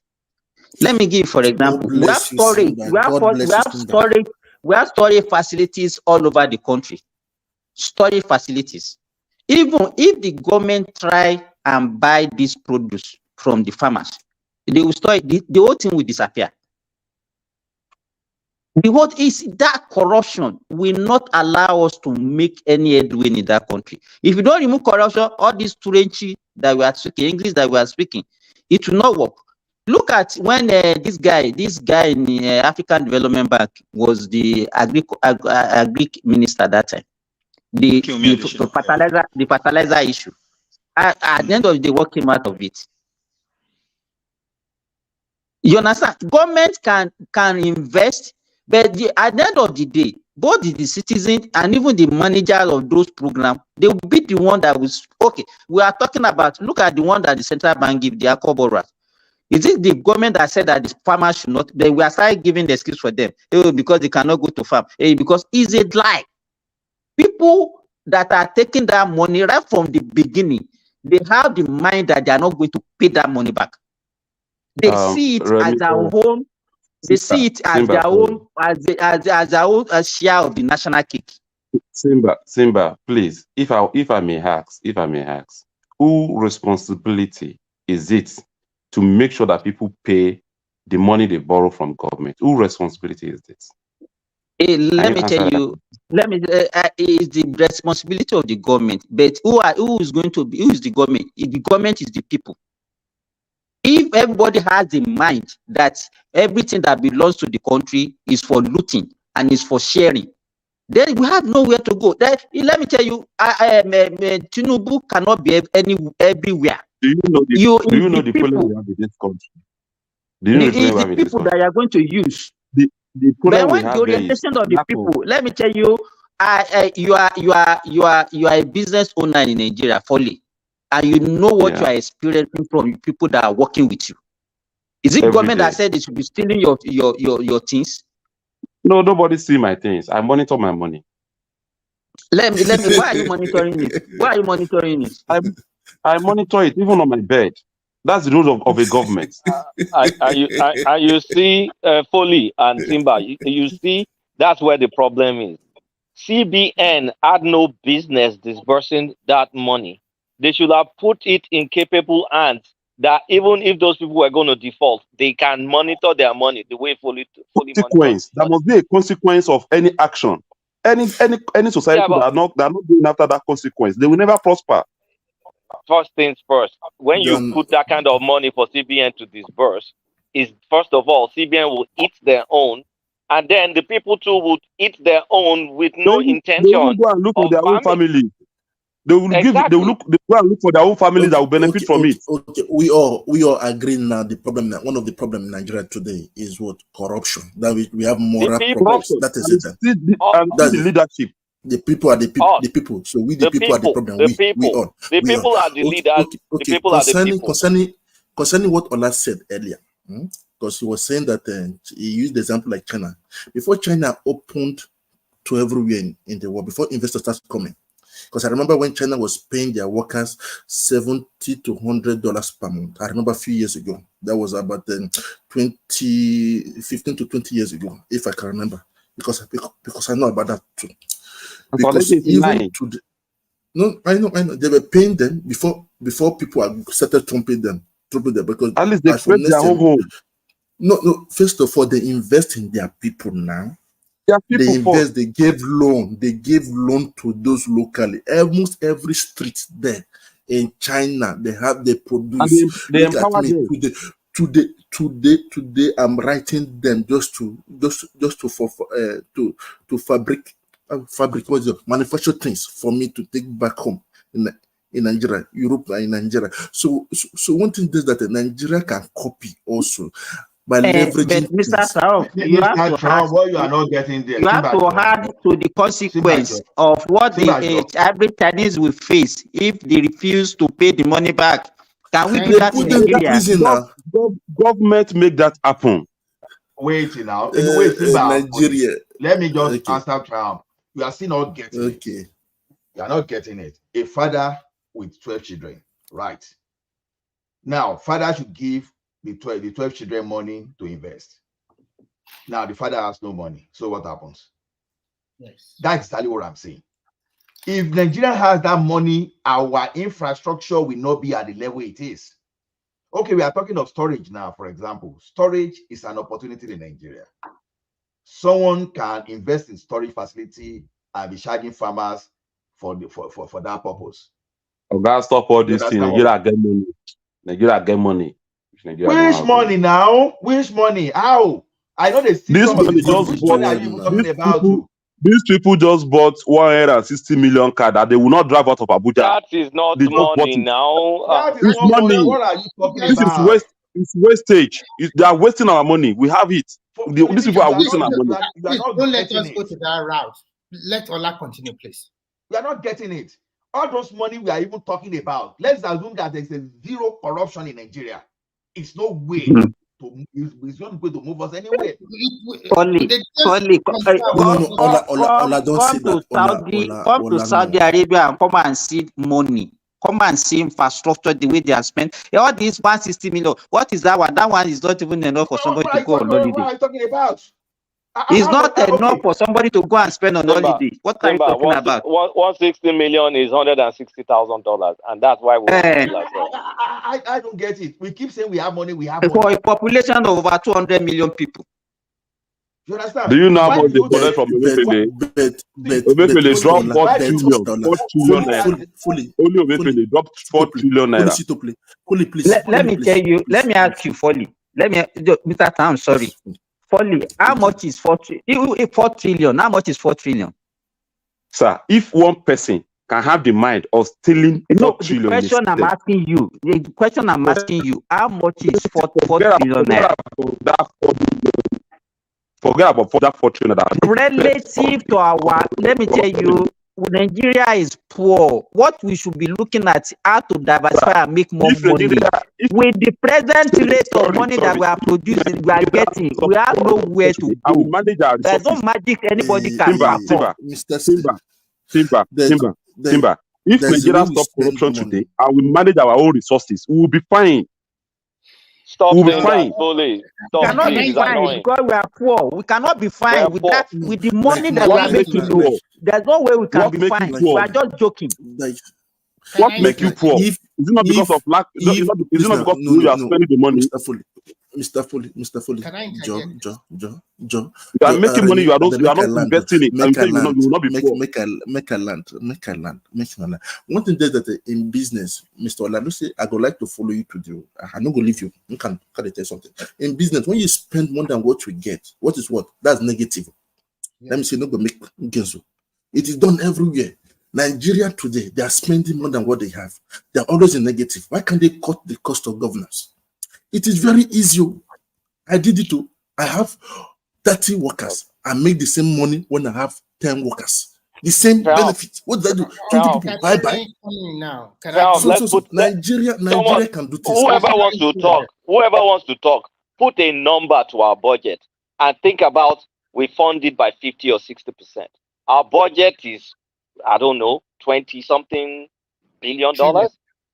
Now small money now. It's a small money. Calm down. Let Remy handle this.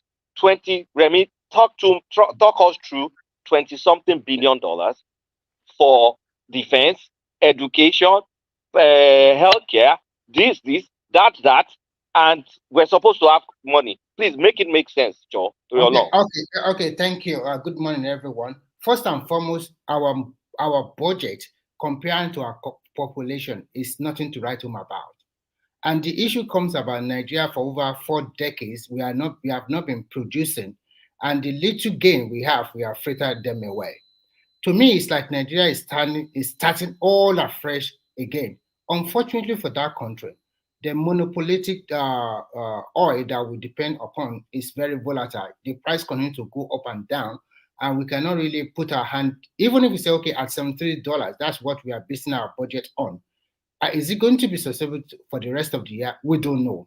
Now, what we should do, first and foremost, you have to look at the kind of democracy Nigeria really practices. And when you now juxtapose it with our own people mindset, because when you people say leaders, you always remember that leadership comes from followership.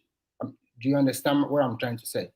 So, and when you say you want to cut costs, you have to factor in a lot of things. The labor unions are there. They don't want you to retrench anybody, because when you want to cut costs, that means some people have to let go. So that is one. And then you also say, okay, fine. And then Nigeria have to spend more money on insecurity. So let's be frank with ourselves. At present, Nigeria is extremely a poor country. We have wasted our resources, both income or whatever. So at us now, we are poor because we cannot service all our debt. You can see the 8 years of Buhari, we borrow money to service our debt. We even borrow money to pay salary. So this is the formative stage of the new government, in which they have to find a way, remove subsidy. Some of these states are getting more allocation now. So my major concern what I want Nigerian people to do, or what I want the government to do. But I'm also afraid that maybe Nigerians will not accept it. I will use the Chinese model. It's like a carrot and stick. They force majority of their people to the farmland. They forced them and they restricted millions of them to travel outside of the country. It will be quite unfortunate, but they have to do something like that. They will call it barbaric because you have to also increase your productivity at home. And how do you do that? So for followership that have been extremely, how to say, for most of the youth that believe that they want to blow at once or at an instance. So we have to find a way to curb our population going outside. I don't know. But if we still want to continue to retain the whole democracy of America and the rest, it's not going to work that way. So we have to have a fusion of carrot and stick, make the people stay at home. The government will have to come into this, buy a lot of, the commodity board that Tinubu was talking about, I like it, but I want it to go more ahead about price fixing the price of agricultural products. But that also means that we have to improve our transportation mode. Luckily for us, there's some part of Nigeria that there's a train cargo, maybe from, even if it's locomotive, does not matter. So that one can reduce the price of agricultural product. So in a nutshell, what I'm just trying to say is very simple. First, everybody believe. If you don't believe today, you have to believe. It's a poor country. The budget of 27 trillion, which is just a budget of a small state. That's budget of Georgia. Georgia Yes. is a state, $30 billion. Nigeria, what are you talking about? And we are talking about almost about more than 150 million people, in which more than 70% of them are not productive. Everybody wants to make fast money, and those ones that are making not fast money, they want to cheat the system, both the rich and the poor. So there must be a new total orientation. And I think for that country to change, we need a very strong and straight leader. It's like, okay, I'm going to rule for 8 years and I don't care. I'm going to step on so many stones. And after this, maybe things will turn around.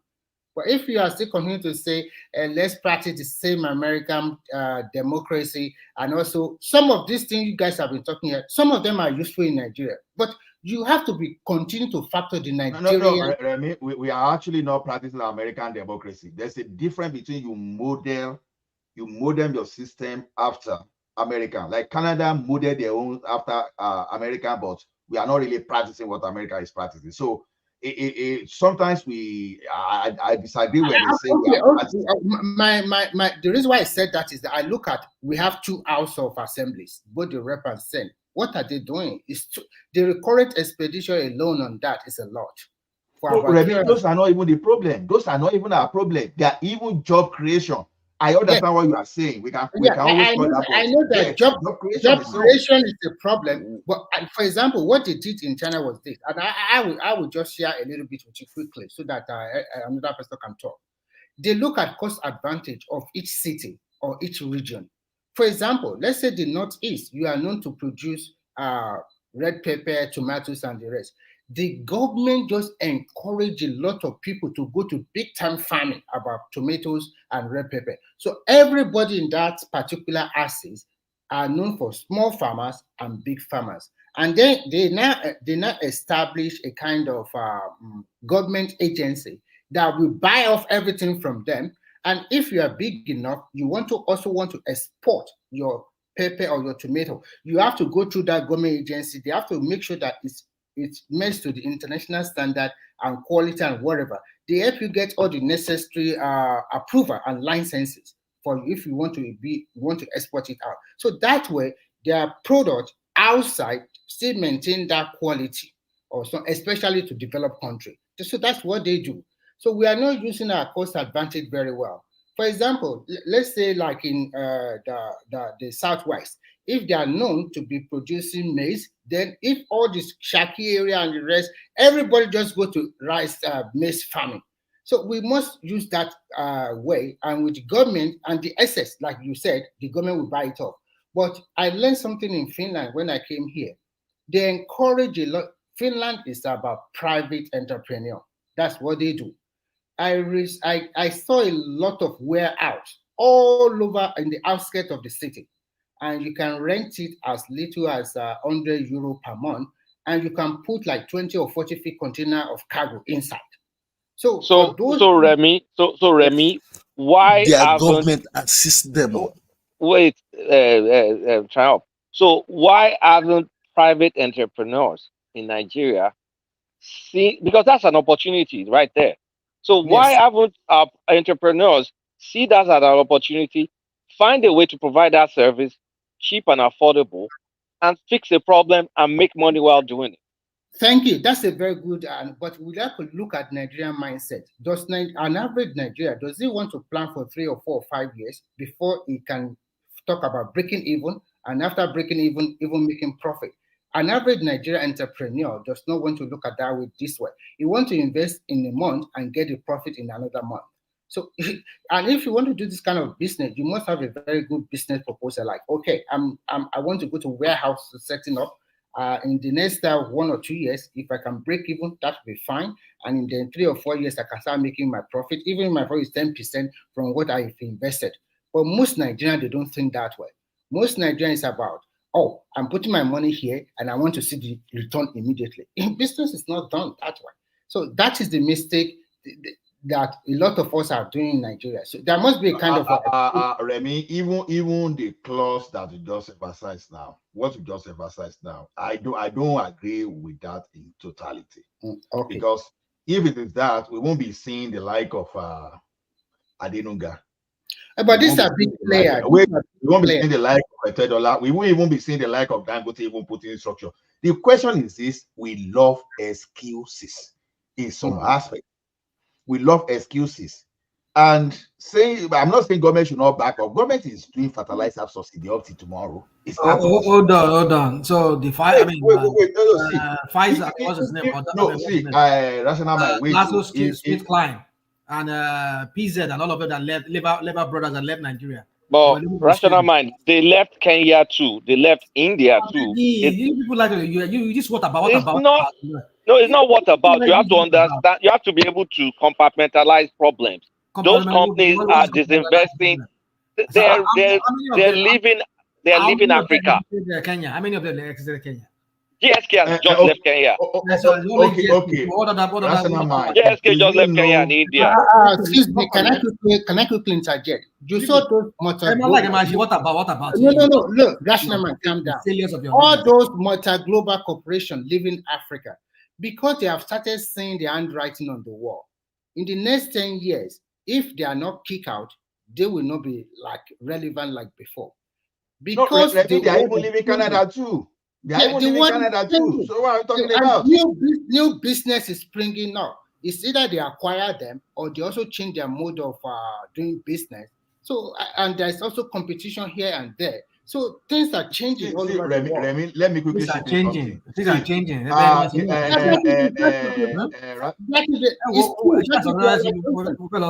are complaining about Nigeria now, and people are telling you they are living in other African countries. No, don't tell me they are living. I've never seen any other country that are losing investors like Nigeria. Nigerians are losing. Because you don't Nigerian can lose more. What I don't know. Calm down. Don't look at it. Mr. Kulata.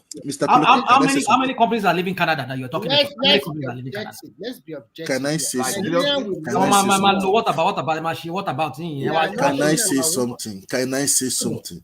One thing is that I'm in the association here in the Western world, registered, not business, registered. I'm in the association. We decide how the countries move and other Europeans to go. They come to my home here. But one thing is that I want you people to know, for Nigeria today, if they can lower the cost of governance, cut their so-called salary, I bet it with you, nobody will be there in that politics today. Nobody will be fighting to go there. Because of it, there's an easy place to extract, to loot the country. Everybody today. The place will be purely for people who are ready to govern. No, please. One thing is that okay, Mr. Father, merci, thank you. One thing is that we know the problem in Nigeria and Nigeria are we Nigerians today? We can do, we have been talking for years. Let us start doing the work there for them. Start doing the work for them. We know them, they used to come to Europe now, come. They used to come now with planes and everything. They come and live good lives. Yeah. One thing is that it is we in the diaspora. Not one man can save the country. Like it will not work. You have to come to a unity. You have to come together. You cut the cost. And also the government too can start regulating price for them. Like now, if be me that, I increase my money for something like that, you see them knocking at my door. They will give me fine. They give me fine. Last 2 years, they gave me 121,000 euro fine because of what I did to manipulate the price. I know I have to beg them through a lawyer. So one thing is that we know. I still have hope in the country. Just one thing is that we have to work on our moral. Our moral. But triumph. Let me ask a fundamental problem. Sorry, I said fundamental problem. Fundamental question. Do you think Nigeria has more of a spending problem or more of a revenue problem? Yes. They have both. Both. That's one thing. Yes. Which one is bigger? They spend money that they spend things irrelevant and they balloon the prices of things. I have friends that does it too now. Sometimes I say, you think we have a spending problem? Rational mind, which one do you think? Okay. Can I come in? Hold on. I think he asked a question. I think we have both. And the one that is more is the revenue problem. If Nigeria can, block those loopholes and get more revenue in form of taxes from people. I tell you, a lot of these big men, a lot of them, they have small businesses that they're not even paying taxes on. And this multiplication of taxes, federal government should come into some kind of agreement with each state. Tell them, look, streamline your taxes. Do not tax people driving downfall, and then we'll be asking them to pay VAT when they are doing transfer or when they're buying gas. They're buying petrol or they're doing this. Streamline it. If you want to take one tax, let it be through one means. Allowing Alaye boys to be collecting money on the road. How do you account for those money? That money that are supposed to be going to the state treasury that are going to individuals. Because they're using them now. And they're using them. Yeah, that's why they have them there, so that they can continue making money for themselves and they can use them when they need them for ready. So I don't think we are serious as a nation. Hold on. That is my grounds.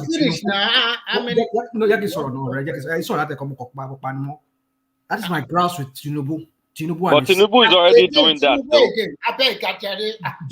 He's doing that. But let's hear from Remy after you, Sha. You're going to solve here. So that is my grounds with you. One of my grounds with Tinubu, because he knows what he was doing. That was why he had those guys there. He knows he needs them to continue, his dynasty within Lagos, so that he can continue using them to rig election and unleash mayhem and whatever. We all know that. So let me not bore all of us with that story. So, but how can you run a system like that when your taxes is being collected by non-state actors, all because you use them? So the point is, if we're not serious as a nation to build a country, we're not really need to build a system, a governance system that really wants to bring about a change in the lives of the people. So when they stop this multiplication of taxes, that you heavily tax people, that ordinarily you should have taxed them one way, and you and I will live here, a lot of us, is either we pay income tax or we pay sales tax. And the state regulates this. Every place you're going to buy stuff here in America, any place, any locality, if you're paying sales tax, they know how to send in their auditors, even right from the banking system. They've been collecting their own taxes from there. As you're buying from any store, even if it's a liquor store you're going here, no matter how small, even though it's a mom and pop's liquor store you're going, you are buying, if they have sales tax in that state or in that locality, you have to pay that sales tax, because invariably, as you're paying your money, they are billing everything together and they are collecting their cuts from there. It's the way they set up the system. So Nigeria is not serious. All this talk that you're talking about, this guy, Minister of Trade or whatever that guy you're talking about, you need to bring everybody into a database. All the businesses, make sure you bring all of them into a database. I mean, I know it might sound too far-fetched, but at least once you can bring them into a database, and then you can monitor their income from there. Make sure that everybody's being paid through some kind of system whereby if you are paying, which I think that was what Emefiele was trying to do. Because I know he overdid it. Maybe his own was another political angle to it. Bring people to the database so that you can monitor with that e-money they were trying to do that time. If they could use that one as well, it could be another channel, another avenue to monitor people's transaction, and you know what their income is coming through, what is coming into their account, and then you can collect some more stuff from there. Start taking out your taxes from there. That way, it's not going to some individual person's side. If it's all these Agbero guys, okay. Rational mind. I think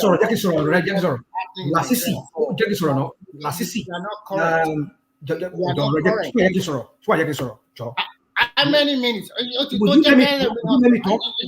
Wait now, Mr. Remy. Wait now. You spoke more than 5 minutes. I don't even know what he's talking about. I heard him when he was talking here. Mr. Remy, wait first. Wait. If Afis is Afis a drive down for, okay, at least so. I feel so. You have to pay so amount of money for tax for a whole month. Go to GT Bank, pay your maybe 50,000 naira for one solid week that you're going to drive. This amount you're going to pay as tax. It goes into the treasury of the state or the local governments. So that some idiots will be standing on the road and collecting money, and you cannot account for it. So it is the issue of revenue on one side. If we can get more money in form of tax, the government they will still steal it. They will still use it to furnish their lifestyle. We know that's what we're going to do at the end of the day, no matter what they get. So it is both for me. But I think that of revenue is more important, because if they can up that revenue that should be coming to the government, I know definitely they will have enough money to be able to spend. That is, they are really ready to spend the money for the taxpayers that are paying that money. If they don't send it to their own personal pockets. Now go on. Is it Remy? Okay, thank you. First, I think Nigerian police is generating more revenue. First and foremost, most of the states in Nigeria have streamlined their workforce. I'm talking about the civil servant. They have laid a lot of people off and they have streamlined them. Some that have not really streamlined them, that's why they're still having problem with paying salaries or whatever. I know categorically that in your state, more than 30% of the workforce have been laid off over the years since Ajimobi era. That's why it's very easy for the present governor to be paying 13 months salary or paying the wages easily. So for most of the Southwest, I don't know about Osun, because Osun is predominantly 100%. But in general, Nigeria needs to generate more revenue. And recently, there's a tax committee formed by the federal government, and they have started implementing some of their program already, putting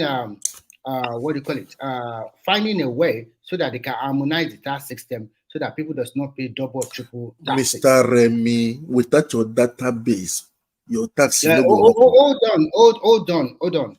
Because I know many people, civil workers that are in abroad today, as I'm talking with you, and same time collecting salary back home in Nigeria, sharing it with their patron, with their boss. Let me finish. When you talk about that one, you can say we don't have total 100%, but I think we have over 70% already. And how do we have it? I will tell you. Most Nigeria in the cities, at least we have each population in major cities of Nigeria, they have a bank account. And then maybe last year, they also forced them to have an NIN number, which is a good database to know how many people live in Nigeria. With your BVN alone, they can know that this account belongs to you. And if you are following the government very well, they have said before April this year, if you don't have a BVN number or NIN number, your bank account, you won't be able to access your bank account. That is also a very good way of getting a database of how many people in Nigeria. And then through the schools, through the higher institutions, primary school, secondary school, you can also get a database. We can improve on that. Just maybe everybody have a social security number. But At least they now have a parameter of what can they do and how many people can they even plan for at a particular moment. The problem we are having in Nigeria is that most of our problems reside in the states. The federal government, they are doing their little bit, but most of our state, which we, the citizen, supposed to handle or hold our government responsible, we are not doing the right thing. And Rational Mind is mentioning the Agberos or whatever or something like that. I think to me, that is the old system. Even in Lagos State now, things are being streamlined. All this cooperative society, they also have their own union. So, and if they have their own union, they also have a right to know how they spend money. And VAT is a kind of sales tax. So you cannot say they impose VAT on everybody. Even if you don't, I don't know what they call it in Nigeria, but I think one way or the other, you have to pay that kind of tax. Even where you stay, you also pay VAT. Here, the VAT here is so high, it's about 24%. So the Nigeria needs to generate more revenue. When we generate more revenue and close more gap, a close gap of where people can siphon the money, I think that and we can use technology. And luckily for us, how, Mr. Remy, how? Thank you. Yeah, the telecommunication minister was talking about fashioning out a very good model of using the digital system, in which when you want to procure or you want to source for contract from the federal government, everybody go through the same pool, and every Nigerian can have access to this space. If they can go through this, that means even before they award contract to Mr. Rational Mind, everybody know that he is quite qualified. His company is quite qualified to get that contract. Mr. Remy, no, sorry to interrupt. No, I'm just giving. Let him land. I'm giving you examples what is in stock, what they are doing. If they can come up with it, it cannot. I'm not saying it's going to be 100% effective, but it's a right step in the right direction. So we start from that angle, and then we continue ahead with that. So for me, we have a problem of generating more revenue, close our gap, and at the same time, the spending habit also, we have to also check it. Because if we have more revenue, we can plan more on infrastructures and other aspects of our developmental goals for a country. So Ajadegogo, are you there? Yeah, it's there. I know he's there, but I mean, I can see him, but I'm asking if he wants to say something, because we will not have him say anything much today. Ajadegogo, are you there? Or you just wanting to hear us? I think he's sleeping. Maybe he's sleeping. Maybe he's yeah. Okay, so, you see the problem with Nigeria is like somebody was saying, was it Ola was saying at that time, was comparing us to Dangote and Otedela and Adenuga. You see, sometimes when we do this, what about it's so ridiculous sometimes. These people you're talking about, they have some upper leverage, above you and I. They have some leverage that you and I don't have. Can you go to CBN and say they want to give you money to go and build one business? But Dangote had money from CBN. They were giving him. It was round tripping. So that was an illegal move. We know that is not right. But they can land. No, can I land? CBN has not been doing something like that before. Hold on. Let me land. So when you talk about people having leverage, people having, you see, sometimes some of us just want to say certain things just for the sake of wanting to say it. Nigeria does not have a good environment for business to thrive. That is why a lot of people, they just do a lot of businesses when they start, they just fold. Only those people who are just, I don't just know how some people just make it in that environment with the way, I have so many friends who are, some of them have been here on this platform. They make it because they are businessmen and they are mentally ready. Don't forget this, they're businessmen. Okay, they are businessmen. You and I will run out of that country. We come here to come and establish. Who told you I'm not struggling in this environment I have? Rational mind. Let's not do this. Rational mind. Do you believe there's some businesses that are strategic to a country's interest? Yeah, there are. Yeah. So if you have a business, assuming Dangote's refinery is successful, you know that is drastically going to drop our use of dollars to import PMS. Right? Mr. Kolata, leave that one, please. Leave that one. One thing is that I'm asking questions, Assuming yes, it will reduce us using foreign exchange. Remy, Remy, you are not wanting this, that, one thing that is there. So, let me say, Mr. Dangote today is Mr. just like a Triumph, puppet. in France, Yes. Mr. Triumph, in France, you believe the French government picks winners and losers as far as business is concerned, meaning they will back companies that are strategic to their interests. For example, in the US, when we had that crash in 2009, when all of us were losing our jobs, they backed those banks. They did not let them fail. That's where too big to fail came from. So if Dangote has enough balls to create a strategic interest for the country, you do not blame that country for backing him up. Yes, you can say ethically, the government shouldn't pick winners and losers. Kolita, do you know that today, I'm trying to tell you. I agree with you on that. If there is crisis today, sorry to cut you. If there is crisis today, your money in your bank, Mr. Folijo, Mr. Folijo, let me put something down. Like today now, do you know that they passed a law in 2009, 2010, that the next bank crisis, all your money in your account will be gone. Are you aware of it? No, I'm not. They have the right to collect your money. So you have to be aware of it now. You have to be aware of it now. Because they collect your money. Your money is no more your money. Can you say again? Can you say again? What are you saying? Now, with the new law that they passed in all the central banks. New law where? New law in where? It is done. Even here, your money is no more your money, Mr. Remy. Don't say it. You mean as a settlement? Everywhere in the world now. Moment there's a new crisis, they what take your happened money to in your the account. deposit insurance that we all have? It wasn't Like now. Businesses in America today now. Every bank, the insurance only insure $250,000. Go and check it. If you have 10 million, 100 million, it is gone. Yeah, you're right. It is gone. It is gone. For private individuals like you and others in America, they decide for you guys. They decide for you guys. You can see 5,000 tomorrow.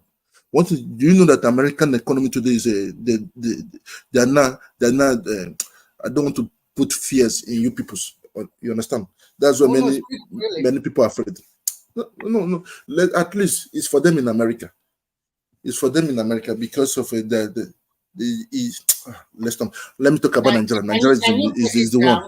Can you break it down a little bit? So what you are trying to say? Are you afraid, Mr. Remy? If your money, I want clarity from the people. I didn't get it. I want clarity. So I want you to break it down. Your money, your account today is no more your money. Why? Yeah, if there's bank crisis today, financial crisis, they will seize your money to use it to pay people, to use it to help the economy. That's the new law. They say bail in, not bail out. So you must be aware of it today. If you don't know, you know today. That's why many people, many investors, many big guys. It's not even good to bank your money. No interest. Let him learn that topic. Many investors are doing what? Many investors, today, they are going to tangible things. You understand? Not everything digital. Yes. Not everything digital. So buying gold. They are putting money in there. They're putting money in gold. Because of inflation. Not only gold and all things. Not everything. I cannot give out information on air like that now. Like now, this is the place. Come on. Like now, Mr. Ola today. I paid for all this story, Mr. I paid for this story. I pay for this. I pay for like now, Mr. Ola. This is where Mr. Ola is like we need his help in Nigeria. If like now, I know that there will sit down in Canada here and selling me that you can go. Rational mind. We also need you in Lagos. Go back to Lagos. At least you are also in like now. I stay with criminals like let me land, please. Mr. Trump, you've shifted from criminals being my leaders, and I can't. Mr. Trump, you've shifted from the original question, meaning will your I'm going to give you a specific example. Will your government in France back companies that they feel is strategic? And I'm going to just throw an example. Airbus. They do it for everyone, man. Exactly. So why we? Okay, then. No. Mostly no. They do it for the local ones here. Even at the extent of restaurant. That's exactly my point. That is exactly my point. If Dangote can have the opportunity to borrow $2 billion, they don't privilege people now like that. Even just me, I refuse because I have yes. Triumph, let Foley come in, please. Foley, go on, please. Yeah. If Dangote can, you people don't let me to land now. You people don't let me to land now. Please, now let me land. Let me just finish something. This is where I want to. This is where we want the expertise of Mr. Ola in Nigeria. If we can centralize the data, because I was speaking to one of my close pals, because of he's into exporting. He got a contact. They wanted to defraud him. I saved them from Nigeria. When I talked to them, where are you? Where are you from? What do you do? The person started saying that make a no spoil in market in Brooklyn. You can see the way that the people back home. Then I told the guy that for me not to put a bad name in my country. I said that the place is not centralized. They don't have centralized data, so there's no need putting this certain amount in Nigeria for now.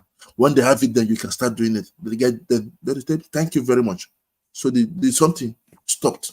Then I called the guy back home. I said, Oleniani is from Lagos. Oleniani. Yeah, you people spoiling our names here in Africa, in Europe, because they are good people back home. Because of your selfish game, they will think everybody is the same thing back home. If they can use the centralized data, I bet it with you, the corruption will reduce a bit. We don't have it, Mr. Kolata. We don't have it. I remember when I first of all came here in France, I wanted to open a business. The first year, they told me that they don't recognize me. I said, I have a passport. They say, no, you are not in our database. Yes. What I did first, after 3 years, I was in the database as a citizen. So that is it. It takes time. One thing does that Nigeria want quick micro. We call them microwave people. They want quick. They don't like oven. Oven takes time. Long term and short term. For the meantime, for the short term, Nigeria will start working with the world. People back home, those local investors, to start helping them. Not one person we collect money without paying people salary for years. We know everything that's going on, even though we are keeping quiet. And then there'll be, oh my God. Let me leave this topic. I just got rational mind. No,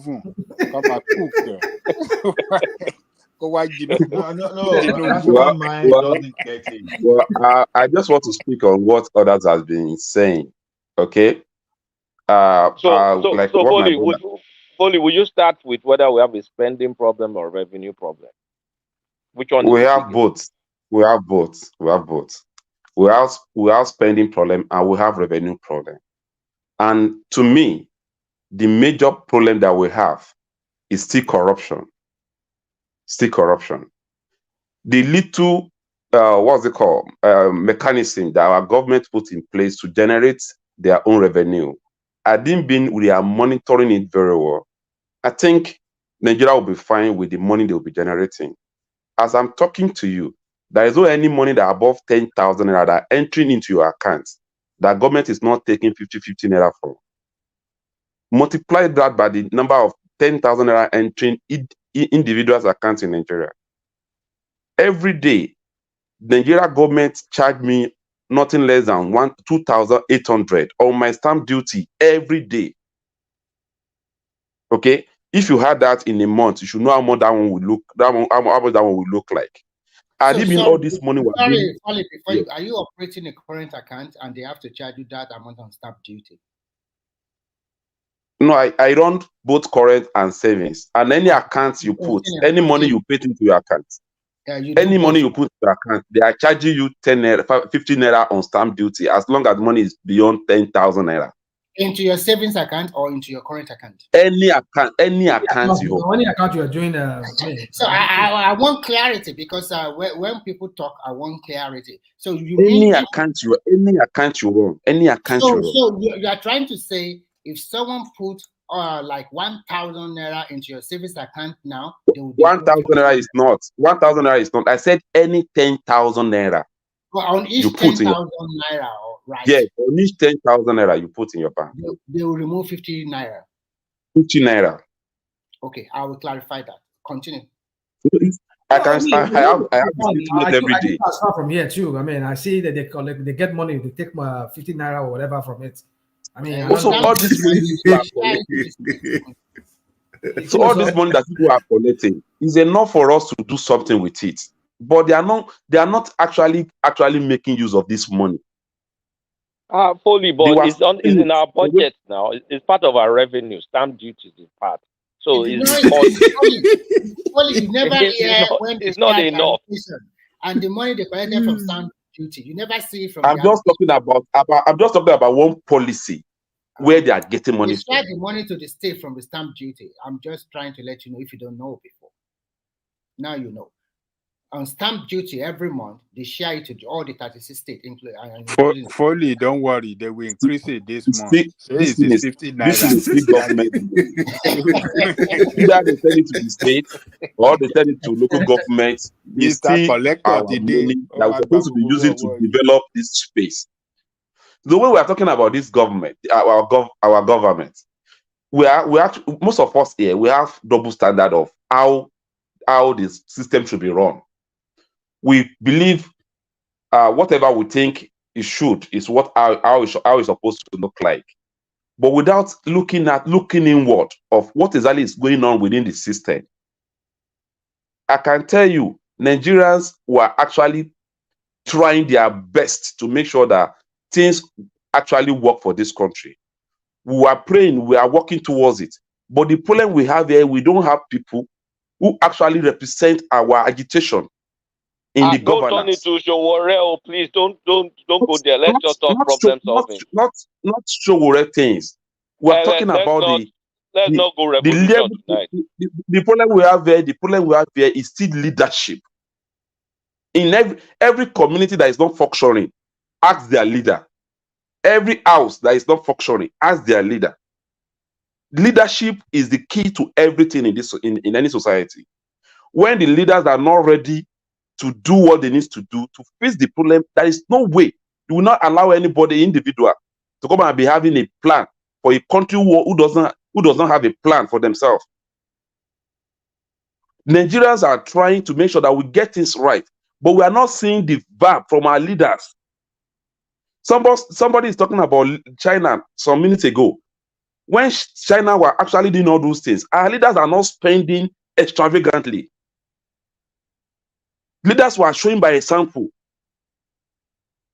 But our own leaders say, go and check the Fabio birthday that he has last week. The whole stadium was full. All of them traveled down to Fabio, to the state, to go and celebrate birthday. With our money.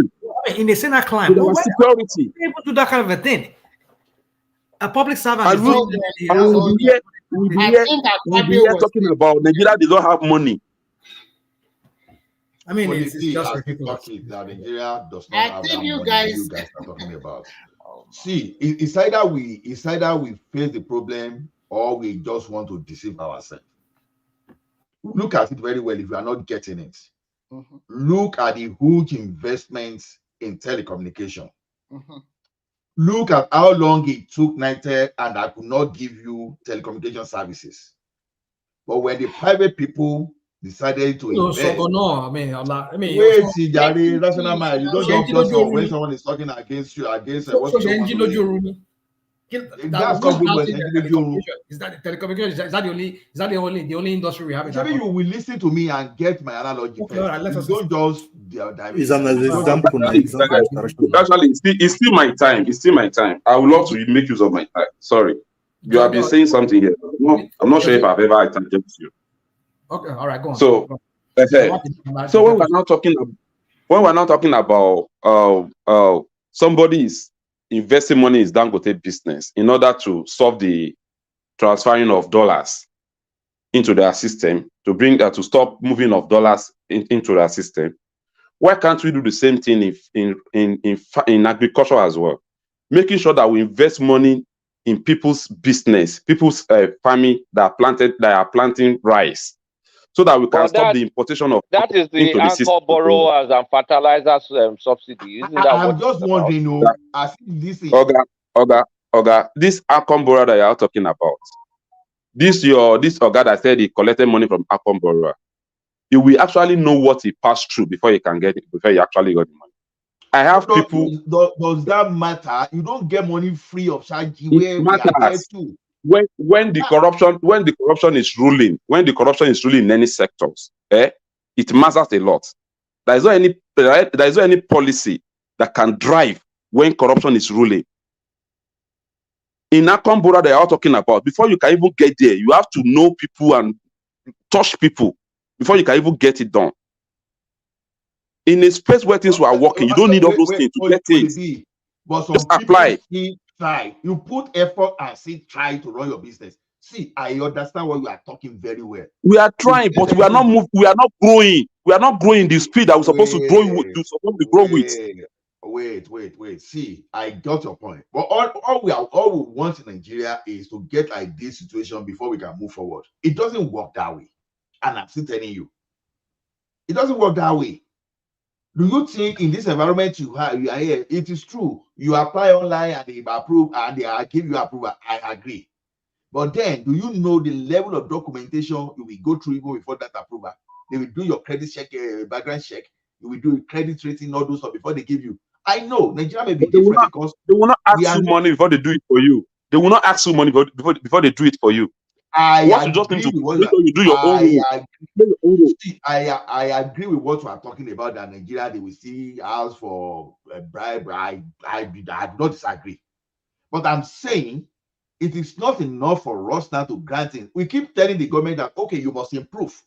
Give an example. I will give you an example here constantly. Immediately I talk now, Rational Mind will come at me now. In Lagos State, there was a time that I'm not saying the problem is solved now. But when you see the problem with the issue of what do we call it, a C of O in Lagos now, it's not what it used to be like 25, 30 years ago. Because already they have some kind of e-registry now that you can easily go through some things. So even when you see go to Ogun State, before that people will collect money from you, I think we still not come out. Today, you will still see all this corporate pay and this other one that e-transact or whatever. You just have different way that we pay, that everything you pay will reflect on that government. Nobody will be looking for, oh, did this guy pay or not? We are not going to solve that problem overnight. Those problems you are talking about, the problem of bribery.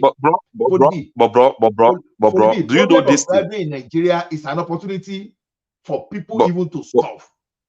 But do you know all these things we are talking about? Is it supposed to take a whole years before we can get it done? If you have the mind of doing it. Okay, there was a time I wanted to get my transcript from my school, and they would leave the transcript on the desk there. They will not do anything. You will pursue.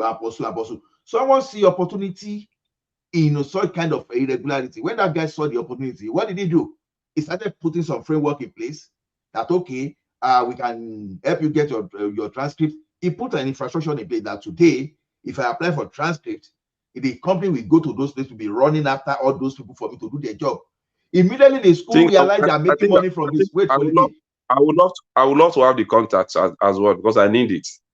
I will give you I've submitted my please, I would love that. Because if you submit to those people that been on it for almost 6 months now.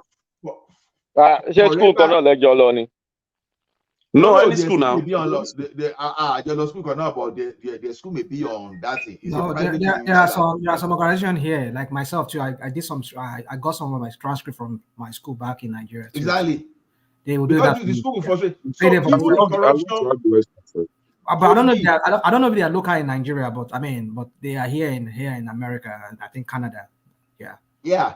So what I'm saying that even the school, even the thing we are talking about, you understand, that corruption we are talking about is an opportunity if you are an entrepreneur to solve all those problems on your own. He said, okay, Aki will go to that place and fertilizer subsidy before. Some people just carry that fertilizer just like they were doing in all this oil subsidy and our dollars. They will just grab everything. They will make money for themselves. But when Aki will go to that place, he did e-wallet. He did e-wallet. And what happened? All those problem just disappear. So it's an so the corruption we are talking about, we emphasize it's an opportunity on its own. It's a business that people can look at, and you put a framework there, bam, you make money. Now the one everybody is saying, what's the alpha beta? We are talking about. People never even saw that as an opportunity. That Lagos State was not even making money. Immediately someone just made it and started getting money. Even maybe that person is charging like his maintenance fee, or maybe 10 to 12%. All of a sudden, Lagos is supposed to be doing it. They're not supposed to be, because people are started looking at the volume. They are looking at 10%, 12% of billions, which is a very wrong way to look at it. The question don't justify. I'm not justifying, because I work for IT company, so don't tell me that I justify. If I put something for you, do you think I just say, okay, rational mind? Do you not know the problem? The brain that you have now, you have taken it to another person's country. Can you see yourself? But instead of you to be here, developing your country. Developing your country, now you run away. They train me in that country too. Don't give that. Don't push that. You better come here. Come and build Nigeria. Come and build Nigeria. Let's build Nigeria together. Come back here. And Ola, let me throw something to you guys. Do you guys realize that the civil service in India is as equally corrupt? They take bribes as the one in Nigeria. But why is India progressing? Story to come along. India every year, national mind. Okay, I mean, I'm telling you the truth.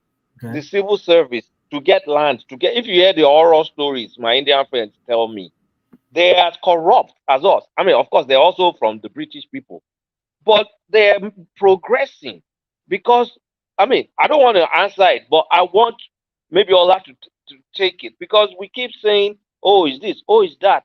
But a lot of what is the issue with us is us, we don't want to do anything. We want to give excuses.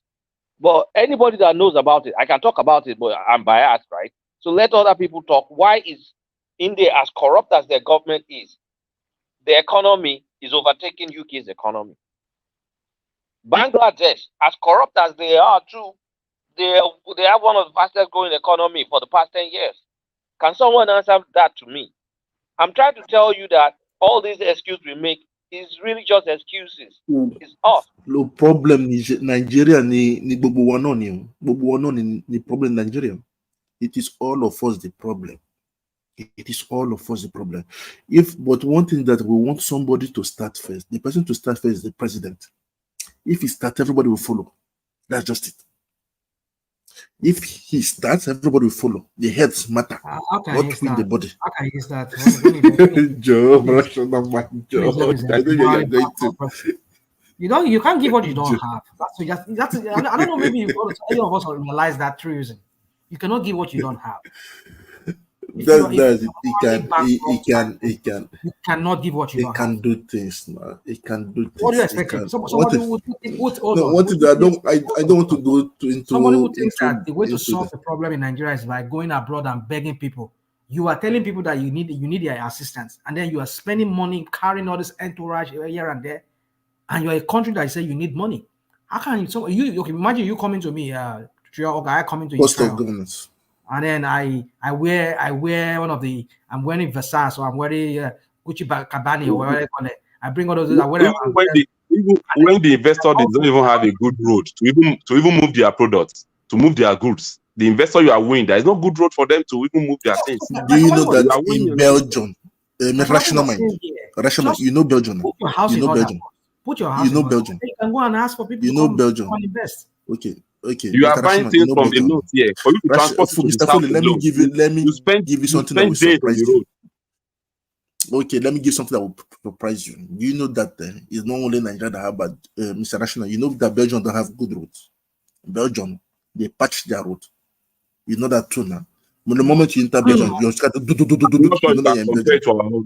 you cannot compare it to our own. Now it is one thing that not every government has. I've never been to Belgium, but you can't compare those. Don't worry, you will come one day now. You will come now. You will come and visit now. By the grace of God, you come and visit now. You will see road. You will see road. You will see a trailer. You will see trailer inside. No, like now. I wasn't happy. The way when I see some Benin guys open their mouth on the internet and talk, you understand? But when I see their government and their roads, I say that you people should not wait only on the government now. Why can't you people in diaspora contribute money, do the road? We are in a guys, at 11:30 I will shut down because I need to go to bed. It's okay. I'm way past my own bedtime right yeah, now. I can even imagine you in Georgia already. That's about 3 hours ahead of me here. So yeah, it's 2 a.m. here. Oh my goodness. Okay. You need to go to bed. Yeah. We are already in the morning. Yeah, is 8:3. Like now. Like now. Even in my local government, where from my origin in Nigeria, I'm planning just to help them to do their road.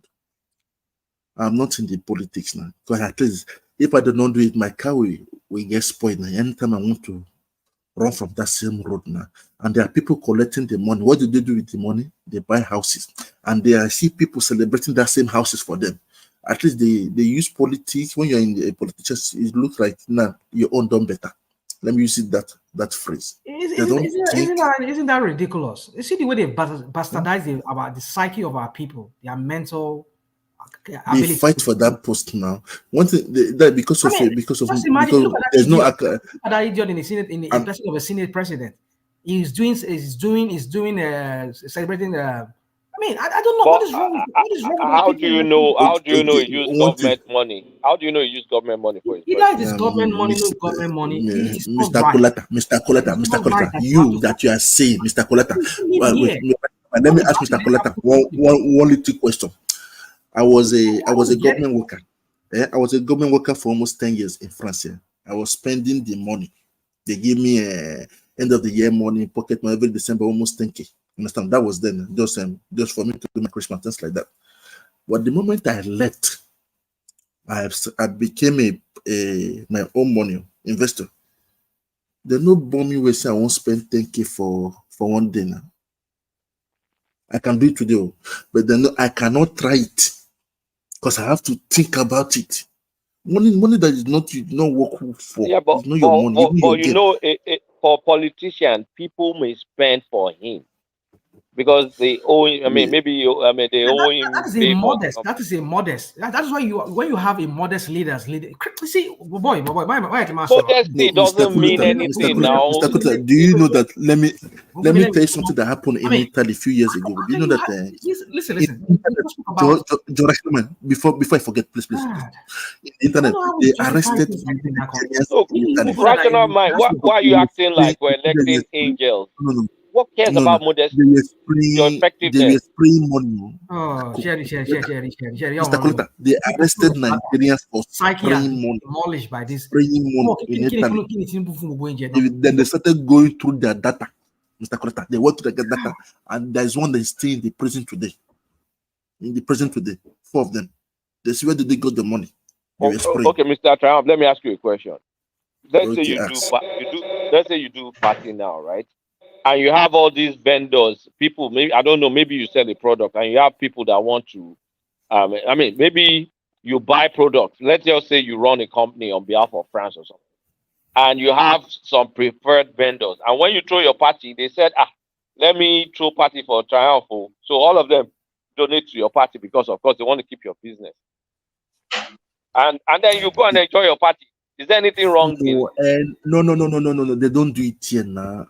They don't. If not, you go to prison now. There's something they hide and do. I'm just okay. Assuming it's not government. Assuming you were a buyer for Hermes. Let's say you're a buyer for Hermes, right? And you have all these people that this one supplies you alligator skin, that one supplies you cowhide, I know. But they want to maintain your big business, and you're throwing party for you. What's the big deal?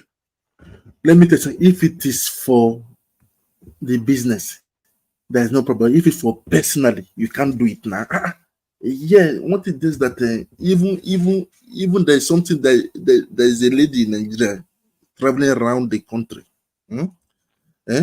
Traveling around the country, understand? Traveling around the country. When she was there, she even filmed the police guys asking for something. You cannot. You cannot. Oyibo don't give money now. They can't give you money like that now. They can't give you money like that. They can't. But in Nigeria, they will justify it now. People like Lata will just justify that. No, I'm not sure. It's the behavior. If rational mind is head of a parastatal in Nigeria, and it doesn't work that way. Or leave that Nigerian mentality. Let me. It's Nigeria. Why will I be thinking France when it's Nigeria? Why will I be thinking America when it's Nigeria? So if national mind is head of a parastatal, and Christmas comes, there will be many people that will buy rational mind bags of rice, cow, and all these things. And rational mind will take it and they give it to association, they delegate now. It doesn't work that way. Kulapa, don't go around the bush. It doesn't work that way. In Nigeria, they do like that birthday celebration. Okay, they do it in Nigeria. He could not have spent it. He could not have possibly not have spent a dime. And it will be rational mind. I will go to the frontier, the border of Belgium today. I will film the road for you. This person, one thing that I'm saying, and j'habite dans la frontière entre la France et la Belgique. I will tell you, moment you come, moment you go out, I will film it so you see bad roads too. It's not only in Nigeria. I will film it and I send it to Rational Mind. Guys, I gotta go to bed now. I'm way past my bed. Understand? Yeah, I you understand? I mean, no, let me not say I agree with you on Belgium, but I can say that most, if you go into Belgium, it may be different. Maybe the border part might not be. I can tell you like if you, the border town between Austria and Slovakia. You will feel it now. I mean, on the Austrian side is very good. It's a very good, smooth. You don't feel it. When you cross over to Slovakia, is it Slovenia? Slovakia. When you cross to Slovakia, and when you go into Bratislava, it's not really good. The roads are not really good. It's all just those Soviet era kind of roads. That's what they still have.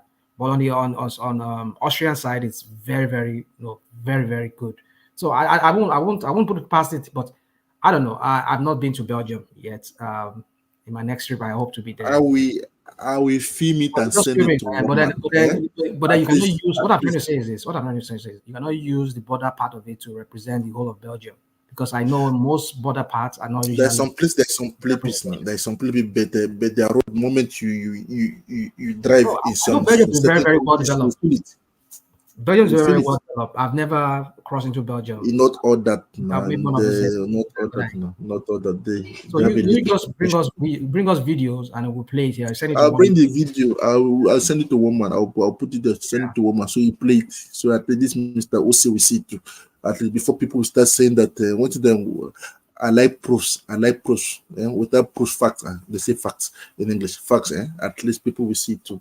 So it's not as bad as Nigerian roads, but due to our standard today, we know when we see some things. You understand? So that's it. But I just believe that. You cannot compare France to Belgium. Belgium is way very developed. I mean, that I know of that, but I've not stepped my foot into Belgium. But I know I've had friends who tell me about Belgium. Not even France can even compete. It's a very small country, but they're very well developed. And there's one thing that I like. I respect France. I respect France for one thing. Their road that is good, just a little bump, they will erase the whole road and start it all over again. That's what they do. I saw it now, and I say, what is the problem in this road? They say that no, because insurance, as they insure their stuff already. When that year, after that certain year have arrived, they do it. They do this year, certain kilometers. The following year, they do the other part also. That's it. All right, let me end this session here. I mean, it's nice talking to you guys. I just need to go to bed. I don't think I want. I said you all guys. Okay. Let me tell you why they don't do. Let me tell you why. L'autoroute, the freeway. L'autoroute is a freeway, expressway. Let me use Nigeria, expressway. You pay private investors. They do it. They repair it. In Belgium, why they don't repair their roads like that? Because of what? It is free. It's not the same thing. You understand? That's why, Mr. Ozzy Seriki, you have to know now. In France, you rule in our road, you pay. You pay everything. You pay. That's it. L'autoroute ici, Tu sais que l'autorité, c'est qu'on paye chaque fois. You pay directly. You pay. Everything is computerized. So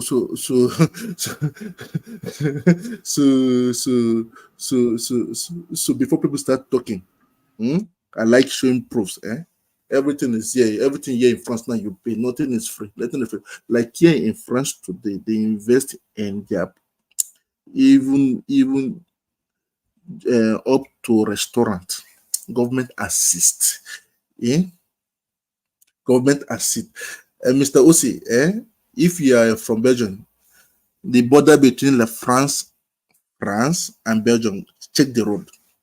Check the road. Many accidents too happens there every year now. Check the roads. Just check the road. Check the road. Check the road. All right. Let me end the session. OC, everybody. Thank you. Okay. Boaz, thank you very much. I enjoyed my day with you guys too. And everybody, everybody, and Mr. Triumph, Kulata, Ajali Koko. It's nice having you guys tonight, and any other person, our friend from Nigeria, Foldy B, Remy, and Baba T, and everybody that came on. Sorry if I can't remember your name because right now I'm way past my bedtime. I should be going to bed now, so I can't think straight. Yeah, it's nice having everybody. One man will always say, click the like button and share. I mean, maybe it's too late to share, but you can still rewatch it. It's going to be posted immediately after I end this session. Hopefully, we'll all be here again back in a few hours. I think some people are already in Sunday, like people like Mr. Triumph. And I have some few minutes before I enter Sunday. So, hope to see you guys in the next session. And I would say, as they will say, the Jewish people will say shalom.